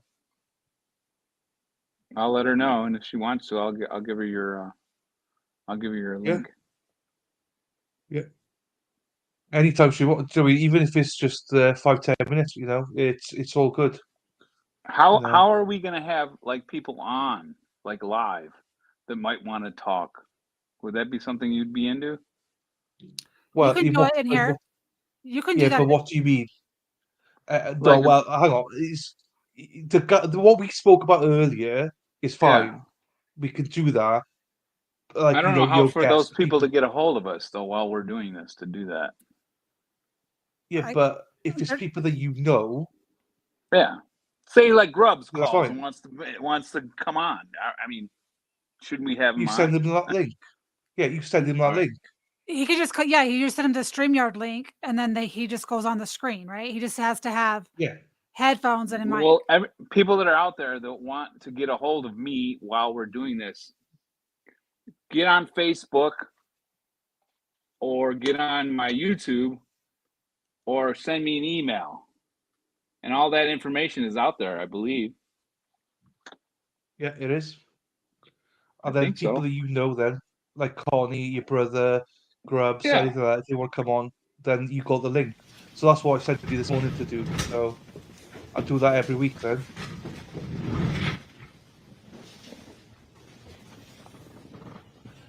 Sir, I have a couple questions for you. Sure, you'd like to ask you. Yes, you know. No particular order here. Where was the sign placed in front of the condo? Was it your condo or across the street? It was my condo. Well, it was my father's condo. Right. But we understand. It's where you live. Yes. Okay. And why did the sign in front of the condo only last a day? It was a day or two. Somebody complained about the sign, so the condo community asked me to take it down. Okay. Just to let you guys know, Do you recall when they did that, when this guy put his sign in front of his house, I mean, there was no reason for him to put it there because we didn't have any through traffic. You know, it wasn't like there was cars coming by. It was all the people in the neighborhood already knew she was missing. And it was a big sign. I got it in my book. I put it in my book. I also have a picture of him standing outside his garage smoking a cigarette in my book, which is really funny. He's standing there staring at my house. When they put the sign up, his sister, he's got a sister who's like around a lot, she's blonde hair. She went on Reddit, I think it was Reddit, and said she put it there so that I could be reminded every day about what I did. That's what I got to read, and I don't have a picture of it. When I read it, I was just like, whatever, lady. I didn't care, but I should have been documenting the harassment. But it was part of the harassment. I mean, to read that from your neighbor across the streets putting that sign every time you leave, it was just part of the community turning on me. And obviously, he's talking to police. He's on the phone with the lead detective, spying on me. You know what I mean? He's part of the investigation. So next thing you know, he puts a sign out in front of his house saying, you know, they were part of it. The harassment was systemic. It was definitely coordinated, and it was definitely, as I'm walking out of the police station, they're like, good luck on social media. That's what they meant, that this was coming. So every time I did, and it was there for a while. I don't know how long the sign was there, but it was more than a day. It was a week, probably. That I had every time I left my house, I get this big red sign looking at me that I made. It was my sign. He just took it and blew it up and put it out in front of his house. It was harassment from the community. It was horrible. Let's finish the questions. We have like 2 minutes left, and then But you we'll heard the argument talk between Matt and Emily chat. that you I retreated from. have no date, especially being 2.5 years old. Fair enough. No, I do not. Okay. I do believe it was about a week and a half to 2 weeks prior to her going missing. Have you had occasion to meet someone by the name of Celeste Grown? Name sound familiar to you at all? No, I'm terrible with names, but I've been involved in the walks and stuff of that nature, and I may very well have. Okay. You testified that you had seen Emily around dusk the evening before the police came out. What was her mood at that time when she was going to go for the walk? It was normal to me. I can't say she was overwhelmed or excited, but in the same part, it wasn't. If she's down, she doesn't converse that much. But she was normal. She seemed normal to me. Okay, fair enough. When you had indicated in your testimony that you had heard the two of them arguing sometime, did you ever hear them arguing before that time? No, I have So not. this is the only occasion you heard. Is that the answer? Correct. Okay. And it was very loud. Right, the time you testified to. Yeah. Okay, but that was the only time. Right. Okay. Had Matt or Emily ever asked you to purchase anything like that in the past that you indicated Matt had asked you to purchase? Had that ever been requested before? No, I work for a Budweiser company, and I was able to get free beer, and voluntarily I brought over and would leave on the doorstep. But not at their request. Not at their request. That was your choice. Correct. Okay, thank you. There is any questions for the state? Yeah, thank you. Vince? Okay, thank you, sir. You may sit down. Have a lunch break? Yeah, you want to do that now? Okay, yeah, it's high noon. I'll let Mr. Here we Kramer are. exit here before I start chatting with you. That's the end of today then. So, right, there's a few questions here, right, Matt, to catch up on. Hang on, Sure. let me get this. Oh, where is it gone? Oh, here it is, this one. Right, so going back to the start of the testimony, the smoking story, was that true, or was that like, did you always smoke in the house, or was that? No, Emily definitely wouldn't have allowed any smoking. She was a smoker when she was younger, but at this point, when in her life, she was adamantly opposed to smoking. So me smoking in the house that day, Tuesday, he said he smelled smoke. That might have been a little something, I mean, he knows. I can see why someone might think that, if all of a sudden I'm smoking, like chain smoking, fuck her, she ain't coming home. What do I care, right? that type of thing. Yeah. I didn't start smoking. I didn't even start smoking cigarettes until after my brother left. My brother came in on that Friday. He was there for 10 days. And when he left, I bummed a few off of him when he was around because I didn't smoke, but I had smoked prior in my life. And then I bummed a couple off my brother. So by the time he left, I said, oh, fuck it. And I bought a pack of cigarettes and I started smoking. I did. That was almost 3 weeks after she went missing.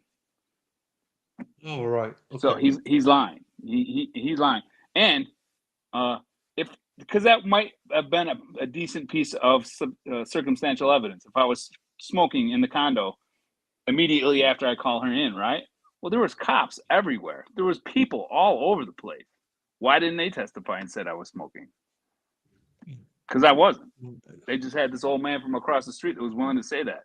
But there was body cam footage. There was, and then what Diane does is go in and say that through all their footage and they took pictures of everything. There's no pictures of any Jack Daniels or cigarettes anywhere. They went into the garbage. I mean, there's no cigarettes. There's no cigarette butts. There's no evidence of me smoking in the house. So no, I wasn't smoking on that Monday or Tuesday. I didn't start smoking until almost, 14, 15, 16 days later, after she'd been missing that long. Then I started smoking in the garage, and then eventually it ran into where I was just smoking in the house because it was so long. Okay, So. Yeah. Did you know that this guy? Go ahead. I'm sorry. I hope I explained that correctly because that's the truth. No, you did. So. You did, because it came across like he did it. He saw you the next day, and he was only being. You try to make it out that oh my God, he's letting up immediately. He knows she's not going to come home. That's just not so. It didn't happen. And if it was such a big, because that would be a big thing, right? Even I admit that would be a big thing. I was smoking that day. They didn't have anybody else testify to it, and there was cops and family and people all over the place. They couldn't testify that I was smoking because I wasn't. Sally? I don't have I anything. thought you were going to say. Sorry, I thought you were going to say something. That's why I was like, "Oh, Sally, do you want to say?" I was just shaking my head about just people trying to get someone to lie. Like, it's really sad that they're manipulating this old man that probably cared for Emily. And Emily and I never got we never screamed at each other ever. Yes. All I could think of when my attorney would come and be like, well, what's with the screaming? He says he heard you screaming. I'm like, maybe he heard some of my music because I like heavy metal music. Maybe he heard some of that, like AC/DC or something. I don't know. But yeah. Emily and I didn't ever got in a fight where we were screaming at each other ever. Didn't happen. Okay. So obviously he would, based on what Sally said there, do you think he did care for Emily, as in they spoke every day, it seems, and stuff like that? Or what? Why did he not like you then? If he liked Emily so much, did something happen? Or put one and one together, man. I mean, this guy sat outside his condo every day, sitting in his garage, staring at my wife, who fiddled around in the. I'm not gonna whatever. I don't think John has it in him to hurt her, but he's literally the last person to see her alive on Monday. And they didn't even investigate him. They didn't even do a background check on him. Nothing. But maybe that's why he lied, because he didn't want to be the center of their investigation. Because if he would have told them the truth, it would have been him, because he was the last one to see her. And so that was a CYA moment right there. And he had to stick to it so that he would, he was willing to let you go through all this hell and realize that if he would just come clean, they would have cleared him and been like, this old man's not capable of doing this or whatever. Could be. It could be. I mean, you're speculating, but it could very well be. I don't know. Yeah. I don't know. John and I had a great relationship. We never had any problems. His father was this old guy who I loved. His name was Charlie. He brought tomatoes over, and I mean, we had a great relationship with those people. I don't know what it was that I ever did to that man, but he decided that at the cops, he decided, whatever. And they got in his ear. And he said that he had seen her. Wait until the timeline comes. You're going to be like, I mean, he saw her Monday. He told everybody he saw her Monday. And he told me when I saw him on Tuesday after I come back from bringing grubs, and it's in my book. I don't want to give away everything, but I come back and I see John, and I'm like, John, I'm like, hey man, I think these cops think I'm up to something. I'm getting this weird vibe from them. And John's like, Matt, I saw her leave here yesterday morning. I mean, what do you have to worry about? And I'm like, yeah, you're right, dude. I ain't got nothing to worry about. Then Wednesday when I went in and I'm talking to him and I'm like, hey, listen, John saw her Wednesday, I'm sorry. I went in Wednesday when I got interrogated. I said, what's the problem here? She was last seen walking away from my house between 9:30 and 10 in the morning on Monday. What is all this? And they were like, hey, John changed his mind. They were real happy about that. Like, no. John decided to change his mind. What they didn't tell you is John changed his mind from I saw her to it might have been yesterday. I'm not sure. Yesterday we weren't there. We were in Butchville collecting rainwater between 9 and 10. We weren't there. So what had to have been Monday. And could have been the day before that. I mean, how can you be that? It was the same day. He saw, and he told everybody he saw her, like everyone. They came out with on Tuesday. The Westerville Police Department came out with a press briefing to the community, telling everybody that the last time Emily was seen was Monday between 9 and 10 o'clock in the morning. You tell me, how did that happen? If this guy's saying, oh no, I might have not have seen her today, it might have been the day before, even the day before that. Well, then why are you coming out with a press briefing telling everybody around on Tuesday, the next day, that she had been seen on Monday? Does that make sense? I'm not sure. Sometimes I get it makes sense. They got him to change his story. They changed their story. It didn't fit the narrative to be able to get you to be the one that had the opportunity and the means to do it. They manipulated that poor man, right? That's what I'm thinking. I feel sad for him. I feel sad for him. He told my investigator months and months later that he was 90% sure that he had seen her on Monday. This is months later. This is after, well, I don't know, it could have been Sunday. And then all of a sudden you're like telling an investigator, no, I saw her on Monday. He saw her. He definitely saw her. I could totally see the cops. Honestly, I can see the cops saying to him, well, if it wasn't Matt, then that would mean that you were the last one to see her. Like, you know what I'm saying? But then he's like, oh, well, no, Oops. I didn't see her. Right. Oops. Right. I'm not saying that John did anything. I would never say that. I think that guy is pretty much, he's pretty much what you see, that guy. He's just a real kind of spacey, beer drinking, cigarette smoking, like really kind of lazy, no wife. They had it's their first winter in Westerville, right? Me and Joey are out in our Florida room, which is that room in the front with all the windows around it, like a porch, but it's really nice, you know. And we're sitting there, it's all snow everywhere. It snowed, so everything's all beautiful white. And out of the corner, this is like 12 in the afternoon. Out of the corner of my eye, I see this black figure like sneaking around the bushes or some weird. I'm like, what is that? Ended up being SWAT team. Joey and I are like, what's going on? So we got these guys with like, you know, machine gun type guns and all black with ski masks on and everything, you know, walking down the street. So I go outside. I'm like, hey, what's up, fellas? They're like, get back inside. I'm like, whatever. So me and Joey sit out there and watch this thing happen. What had happened is that John's ex-wife had called a well check in on them. And I guess John had some sort of issue, and that's the way they responded in Westerville. I'm telling you, there was like 5 like all black guns out, and they walked right in John's house, and then whatever happened. There was one other instance over there with the cops and him where he was like lying on the ground. He couldn't get up. They show up, these ambulances. I got it on my YouTube because we were making fun. Emily and I were out in front, like taking pictures of the cops having fun, you know, just fucking around. And he's like, and they start yelling at him because he's like trying to kick them. And they had issues with this dude. He's got stuff in his past. He's whacked out. There's something wrong with that guy. But yeah, he changed on me. And you might be right, Sally. He might have been like, hey, I don't want to be the last guy to see this person alive, Emily alive. Yeah. So he just stuck to his story. Some weird story that they conjured up. Yep. When you watch the interrogation, we didn't watch that yet, did we? No, we didn't watch the interrogation. No. Wait until you read. No. Wait when I'm like, hey, listen, John saw her on Monday. You can't say I did anything. Well, how am I going to do anything if she was seen on Monday walking away? And they're like, no, sorry, dude. He recanted. He doesn't. He's not going with that anymore. I was like, fuck, you kidding me? Yeah. That's Right. how that went. But I got more questions for you. But before we do, Sally, I know you got to leave, right? So I just want to say thank you for you. Have you got anything to promote or anything? Obviously, last night your video. We will keep promoting your video with Matt last night in other streams, and then when you do the other one, let me know so we can promote. So we'll 100% promote you, and obviously any other video that you've got.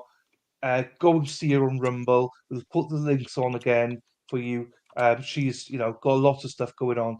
But is there any specific that you have done already that maybe you can showcase for the guys to go and watch? No, I think it's good. It's anyone that's new. Last night, me and Matt watched Court TV on Rumble at Talk with Sally. They'll provide the links. It was a very good interview. Yeah, so you it was can go there fun. and watch it. I had energy for hours after that. I have Cash App, Venmo, PayPal, all Talk with Sally, all have my picture, and then YouTube, Rumble, Twitter, all Talk with Sally, all names across all platforms. Mm-hmm. Good. So thank you, Sally. Take care. See you next week. All right. You guys, and I'm gonna still listen. I just have to get some stuff done for a minute. No, So. that's fine. That's fine. So long, guys. See you later. Right. So I wanted to get a shout out here for Kat Stevenson. Hi, Matthew. I've just found you on Core TV. I've just subbed. So she subbed to this channel. Hopefully she subbed to your channel as well. Happy to see you are free. She's from Great Britain. So where you from, Kat? Where you from in Britain? So it comes up here is thanks for subscribing, Kat Stevenson. So thank you so much. Could that be don't want to be? So any questions you've got, guys, put them in the chat. We'll try and answer a couple next 5-10 minutes, and then we'll let Matt go. But welcome to everyone that's new here as well. And thanks for Core TV. They listen, they come. So thanks to Matt. We did have I know for a fact we had over 100 subscribers have come from Matt's shout out. So and that's just the start. There's a lot of people that haven't watched it yet, you know what I mean? So like I'm really happy came for you, over man. today. Dylan, right on, bro. Thank right you. on. So obviously this is our stream, and then we'll do a lot more to promote Matt stuff as well. But right, guys, have you got any questions? Because I know I missed a lot during that. Hang on, we got one from Perry here. I'm sorry, guys, if you have asked a question, I have not answered it. Please retype it. So I'm sorry that's a pain, but please do it because it just means I've missed it, and I don't mean to miss anything. But that's what I'd like to do now. Stop it a little bit more. So, did any of the cops ever suggest to you privately that they knew you were innocent? No. No. Did any of the guards or anything? Did anybody speak to you about it? The guards were supportive. Some were, some weren't. Never got specific about anything. But there were some guards that, I spent 15 months with them. They got to know me, So I'm sure there were some guards that were all right with it. No, in the beginning, all the cops they were horrible. They would just say you did it. That's it. We don't care. And then they would come around and they would say things like behind you. They'd be over here talking about you. You'd be sitting here and it's in my book. I'd be in the driveway talking to somebody, and then there'd be a cop over here saying, like 90% of these people that calling their wives missing are guilty. And I'm like, what did he just say? Did he just say that? And it was just weird. Yeah. They do this psychological game against you. It's their training. It's what they're trained to do, to fuck you up in the head. You say the book, and that's a good segue. Hopefully, Kat hopefully can buy your book in the UK.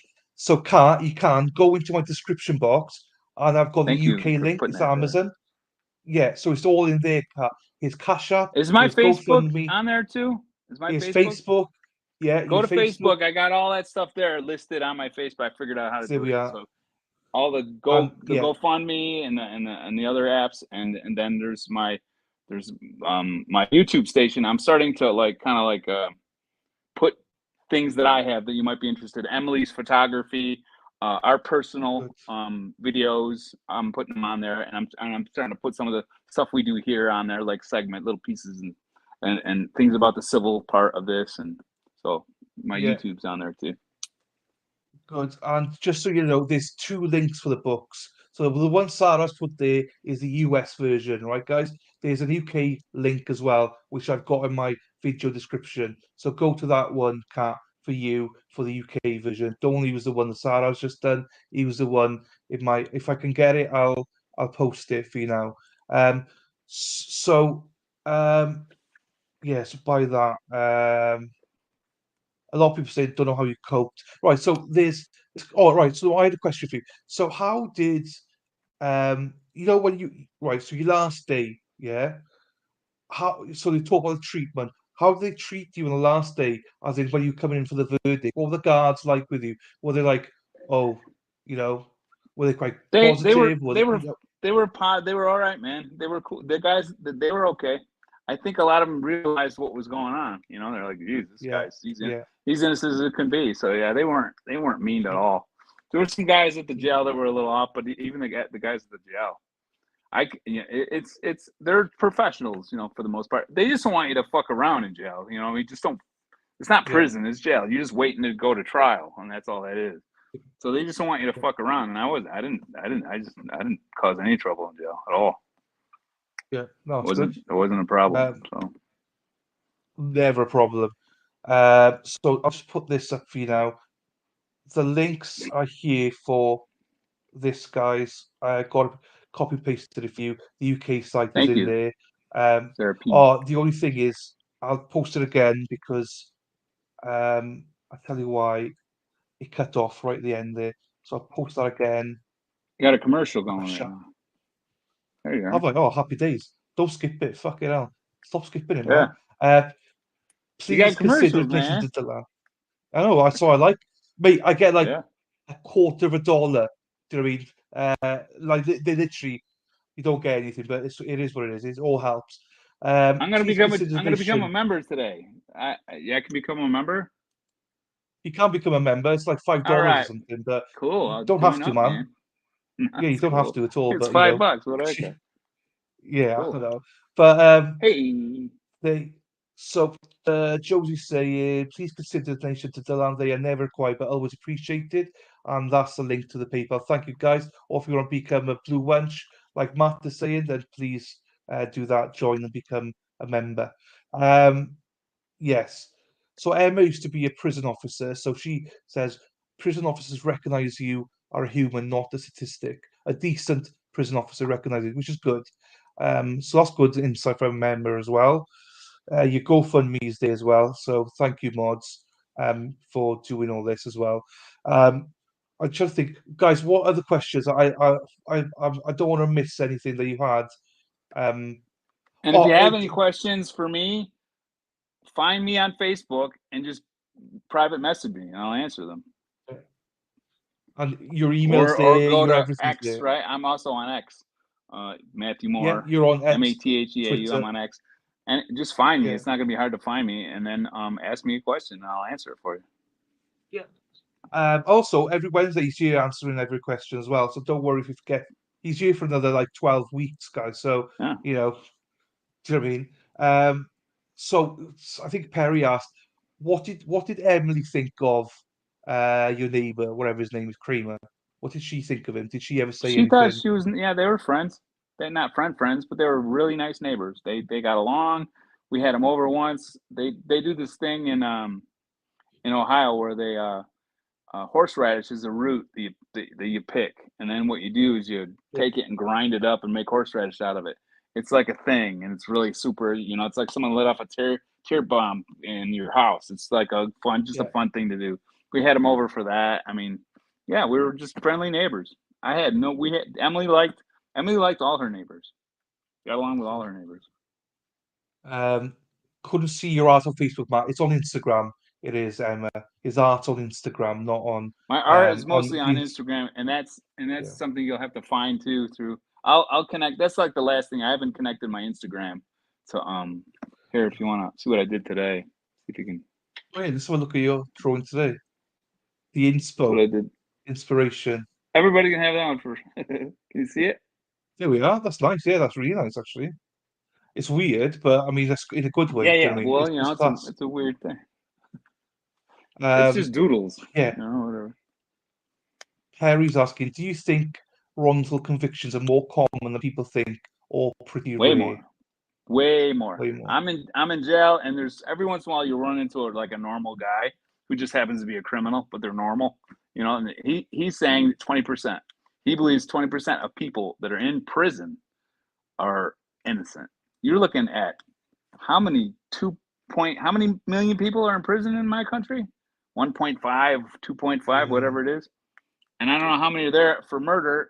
20,000, 100,000, 20,000 people are in prison for life for something they didn't do. Zach now is one of them, right? I mean, it's horrible. Yeah. We're gonna try to do this thing, me and you, right, Dylan? We're gonna try to. Hopefully, this thing takes off a little bit, and we're able to do something about some of this stuff. You know. Yeah, no, definitely. I think it's going to take time for us, and I think the fact that obviously I've had over 100 new subscribers in just a couple of days since you said the core TV stuff. Hopefully, more and more people will join. You guys in chat, if you get more people to join, Matt's going to put himself more out there, and I want to do more stuff for Matt's channel as well. So once he gets that growing, we just lost him now, but when he gets back, so I'd really like this to take off. Obviously, it helps me out, but more than that, it helps Matt out. On that. So please tell people in chats wherever that this is going on every Wednesday. Any questions, they can ask anything. Thank you, Sarah. I think you've got to go now. So thank you, Sarah P, for being here. I'll just see if Matt comes back in.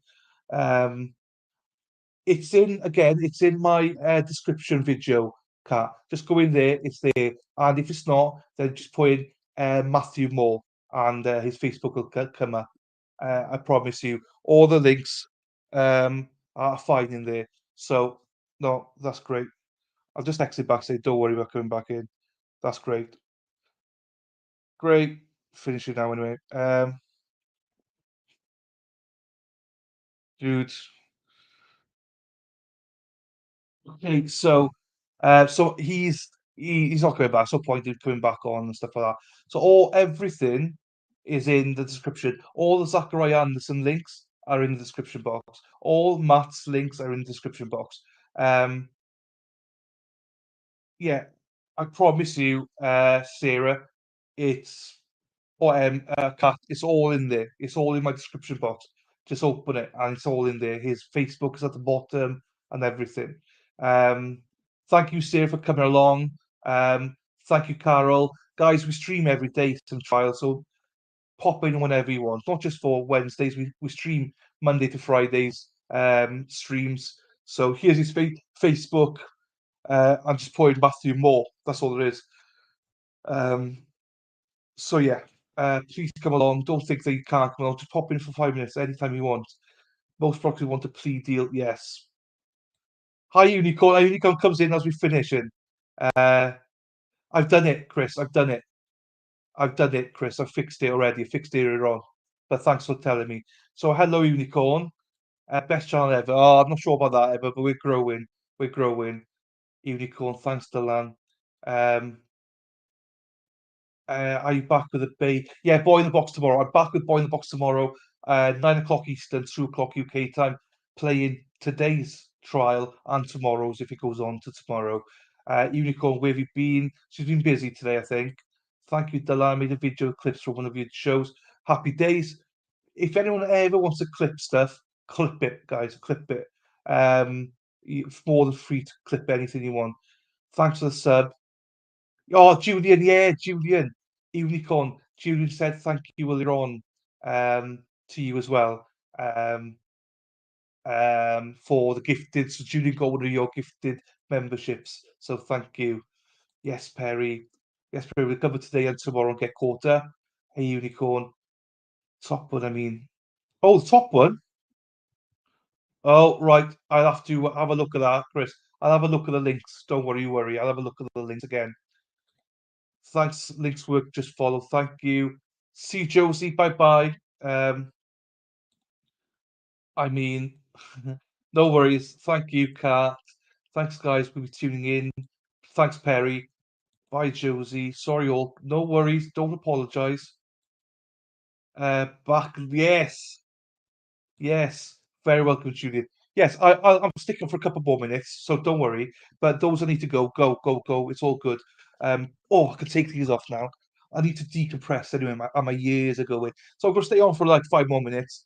There's a lot going on, guys. There's a lot going on. Hope you're good, Unicorn. Thanks, Nunia. Thanks, Nunia. Chris. I fixed one, Chris, but I need to fix the other one. Jesus. So, because what I do is copy and paste them in every stream, so I have to copy and paste them. So sometimes I mess up, do you know what I mean? I'm trying to decompress a little bit. So I'll stay on for a little bit more. So those that need to go, thank you so much for being here. Do really appreciate you. Thanks for everyone subscribed today. Even though I know I've been accused of buying subscribers, I can promise you I have not. But thank you to you guys who have subscribed today. Oh, that was a good stream. I enjoyed it, guys. I appreciate you, all of you. Your work. Sarah P needs to go because she needs to go. She's a working girl. Sarah, thank you so much, Sarah, for everything. And Sarah, don't be there tomorrow until 2 o'clock afternoon start for Sarah is 8 o'clock in the morning. She can't do it. Do you know what I mean? So I'll do it. Bye, Josie. Emma, the link that Sarah gave goes to Facebook in the UK.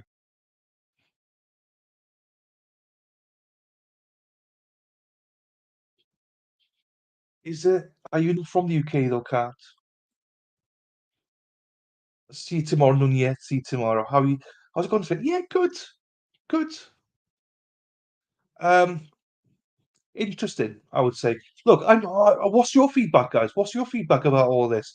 It's hard because I think a lot of people have seen the trial, and Matt wants to get a lot off his chest. But I can imagine it's a little bit annoying for you guys who've not seen the trial because I keep stopping it every 2 minutes.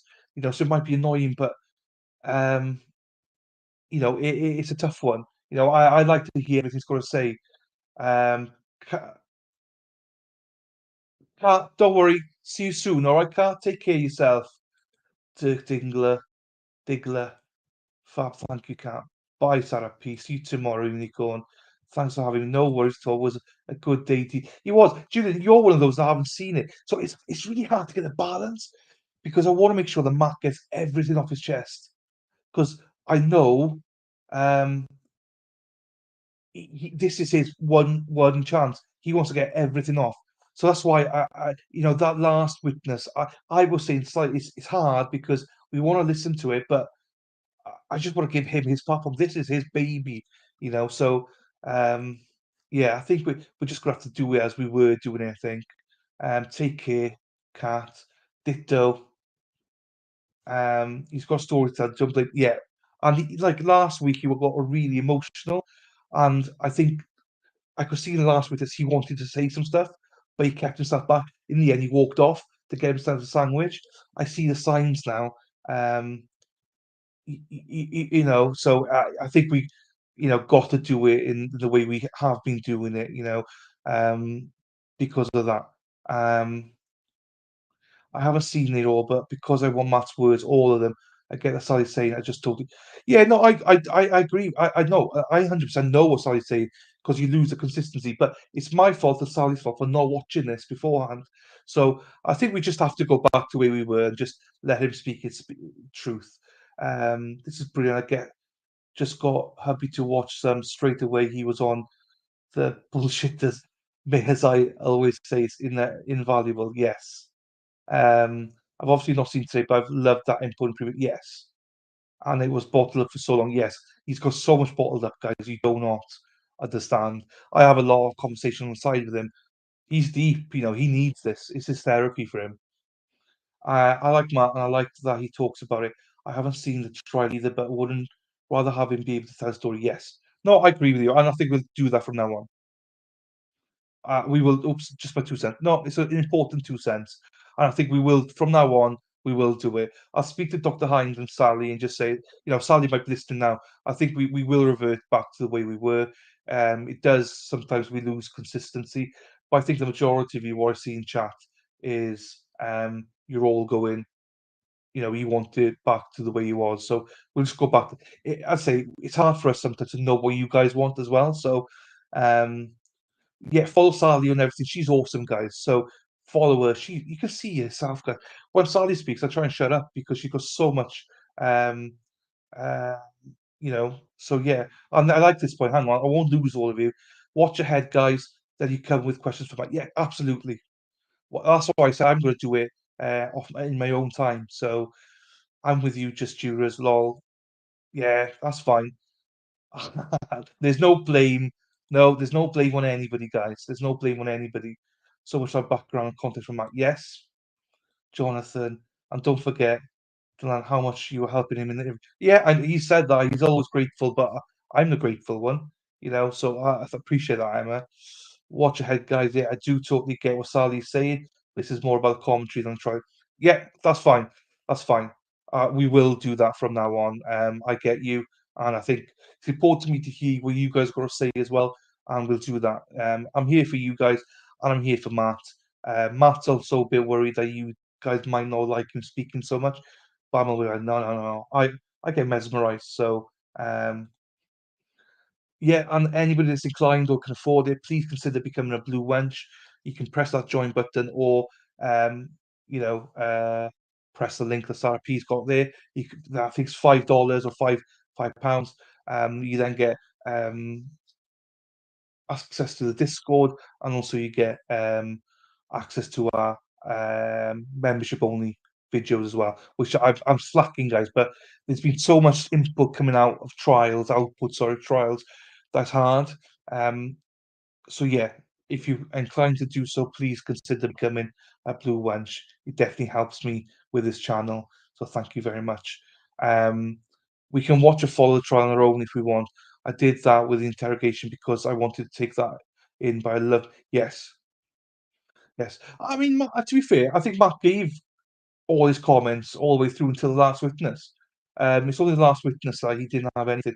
Yeah, today he said to beforehand, it's a bit weak today because they're idiots, he said. So there's only so much we can ask. Thought we got a lot of them today, though, just until up to our last witness. So, and I try, I try and get as much as I can from him without trying to spoil it as well, going on further. I presumed you would want Matt to take on the trial, so then he should be able to interject and speak as much as he likes during the trial. Yeah, no, guys, look, I want it, but I don't want it to spoil your experience as well. And it's not just me asking; it's also Matt asking because he feels like he might be, um, not enjoying it. But it's like, no, they do. Um, but we're all on the same page. It's fine. It's fine. Watch Matt's interview with Court TV. Please watch it. Yes, and obviously if you can watch Dateline, we haven't got the Dateline stuff yet, but we're going to do a Discord thing on it as well. It was going to be Friday, but might push it back a little bit. We'll see. You did more. You did more. The end. You all do.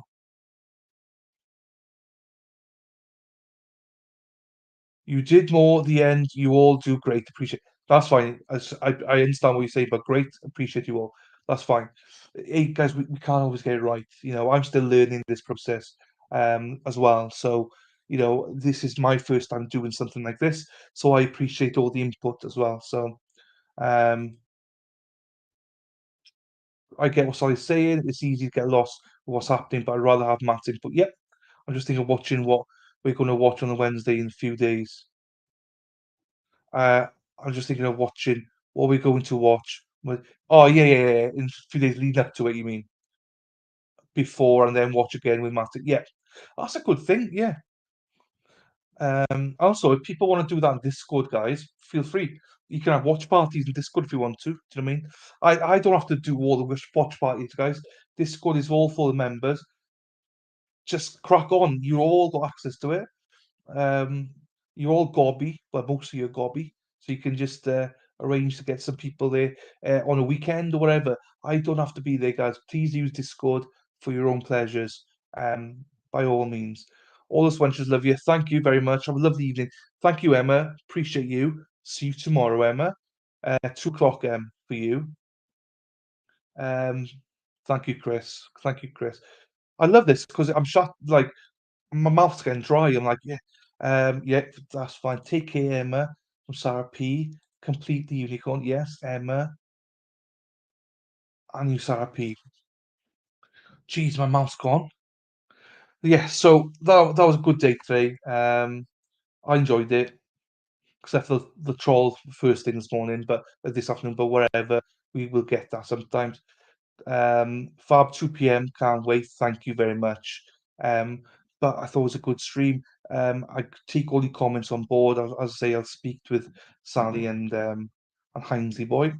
Dr. Hines is now live, I believe. So, oh, hang on. Can I do this? Bear with me to see if he's still actually live. If he's still live, what I'll do is this for him. Let me just check to see if he's like Dr. Hines.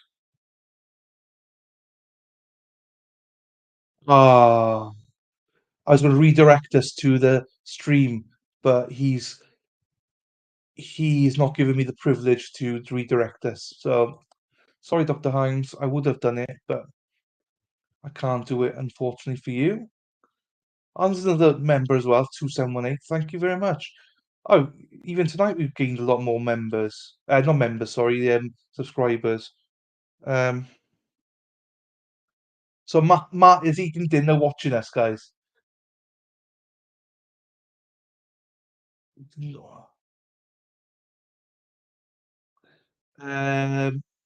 Take it, Fab 2 p.m. now, wait. Take care, Ingrid. Bye, Ingrid. Thanks for being here. Ignore this drama, but no, it's drama. It's drama. It is. I'm not getting involved in it. Just you as it. I think I'm a nice guy. People can believe me what they want, but there's drama going on. I don't want anything to do with it. They know what they've done, so let them move on. So Sally would like to do the what? Maybe the day before or something, So Dr. Hines, if you want to join him now live, just Jurors, thank you very much to Jurors. So yeah, I'll leave it there then because if you want to go watch Dr. Hines, please do so. I was going to redirect you, but I can't. So he's live now. The link is there. Just know that I love you all. Looking forward to tomorrow to see Boy in the Box, or whatever it's called. Hopefully we have a good time with that one. Then if it's done, then Friday we'll have a think about Friday then. Yes. So I'm glad most people have been here. Jonathan, thank you so much for being yourself as well. You're the weirdest guy I've ever met, but I love you. Keep posting Discord. People keep posting stuff in Discord as well, pictures, stuff like that. It's just me keeping it going. So please, post your photos. They're lovely. I do appreciate seeing them. So I do go on there every day. I just feel like there's sometimes only me speaking. So please post your photos or chat or wherever. Do you know what I mean? It's there to be used whenever you want. So good night, all lovelies, and it is a good night to you all. Thank you again. We had one new member this evening. Who was a member? I forget now. It was Carol. Thank you, Carol Draper, for becoming a new member as well this year's, and thank you for Julio for being a member for 1 month. Actually, thank you to Christine for being a member for 1 month. If people don't know how that works, literally, if you're a member, then just press the money one, and I think it comes up to say that you're a member, and you just say to everyone, "Oh, I've been a member for 2 months," or whatever it is. Anyway, it's there for you. It's a free celebration thing. Anyway, so and Unicorn, my lovely, thank you so much for joining us at the end, and hope everything's okay with you. And with that, guys, I am going to end it. I do love you all. Well, most of you, I think. But no, I do. I really appreciate your support and everything. And we will grow together, guys. This channel will be going to the moon with you. So with that, I'll end the stream because I'm now talking shit. But yeah, thank you very much. And I look forward to seeing you all at 8 o'clock Central tomorrow, 6 o'clock Pacific, 9 o'clock Eastern, 7 o'clock Mountain Time, 2 o'clock UK time, 3 o'clock European time. Nailed it. Not in order, but nailed it. Right. I'm gonna decompress for an hour and a half. Might have a shower and then go to bed. I've got gym in the morning. Gonna do some circuits tomorrow, and then I'm going. Literally, I come back from circuits at 12, 12:15. Bit of lunch, shower, and then stream. So, thank you all night, all night. Thanks to you, Josie. Thanks to you, Chris. Oh, Josie, you numpty. We need to promote your stuff as well, the podcast and your links. So, can you just make sure you do that every stream now? Because I'll forget. So, all your stuff, just make sure you put the link tree in here, and then I'll add it to my description box as well. So, please remember to do that. For the Facebook for your group and for the podcast, for the YouTube page and stuff like that. So please, please, please do that from now on, Josie. I just totally forgot. And Chris, thank you very much for being here. So Julian, good night, and thank you, Julian, for your contributions as always. And when you see Sally, thank her again. Thanks for being awesome. No worries, Josie. Please, I'm a thick go. I forget stuff, so let's promote it. And Matt, have a great evening eating your food. Thank you, kind sir, once again. You're the best. You're the best. You're the best. And with that, free Zachariah Anderson and catch you soon, guys. Take care.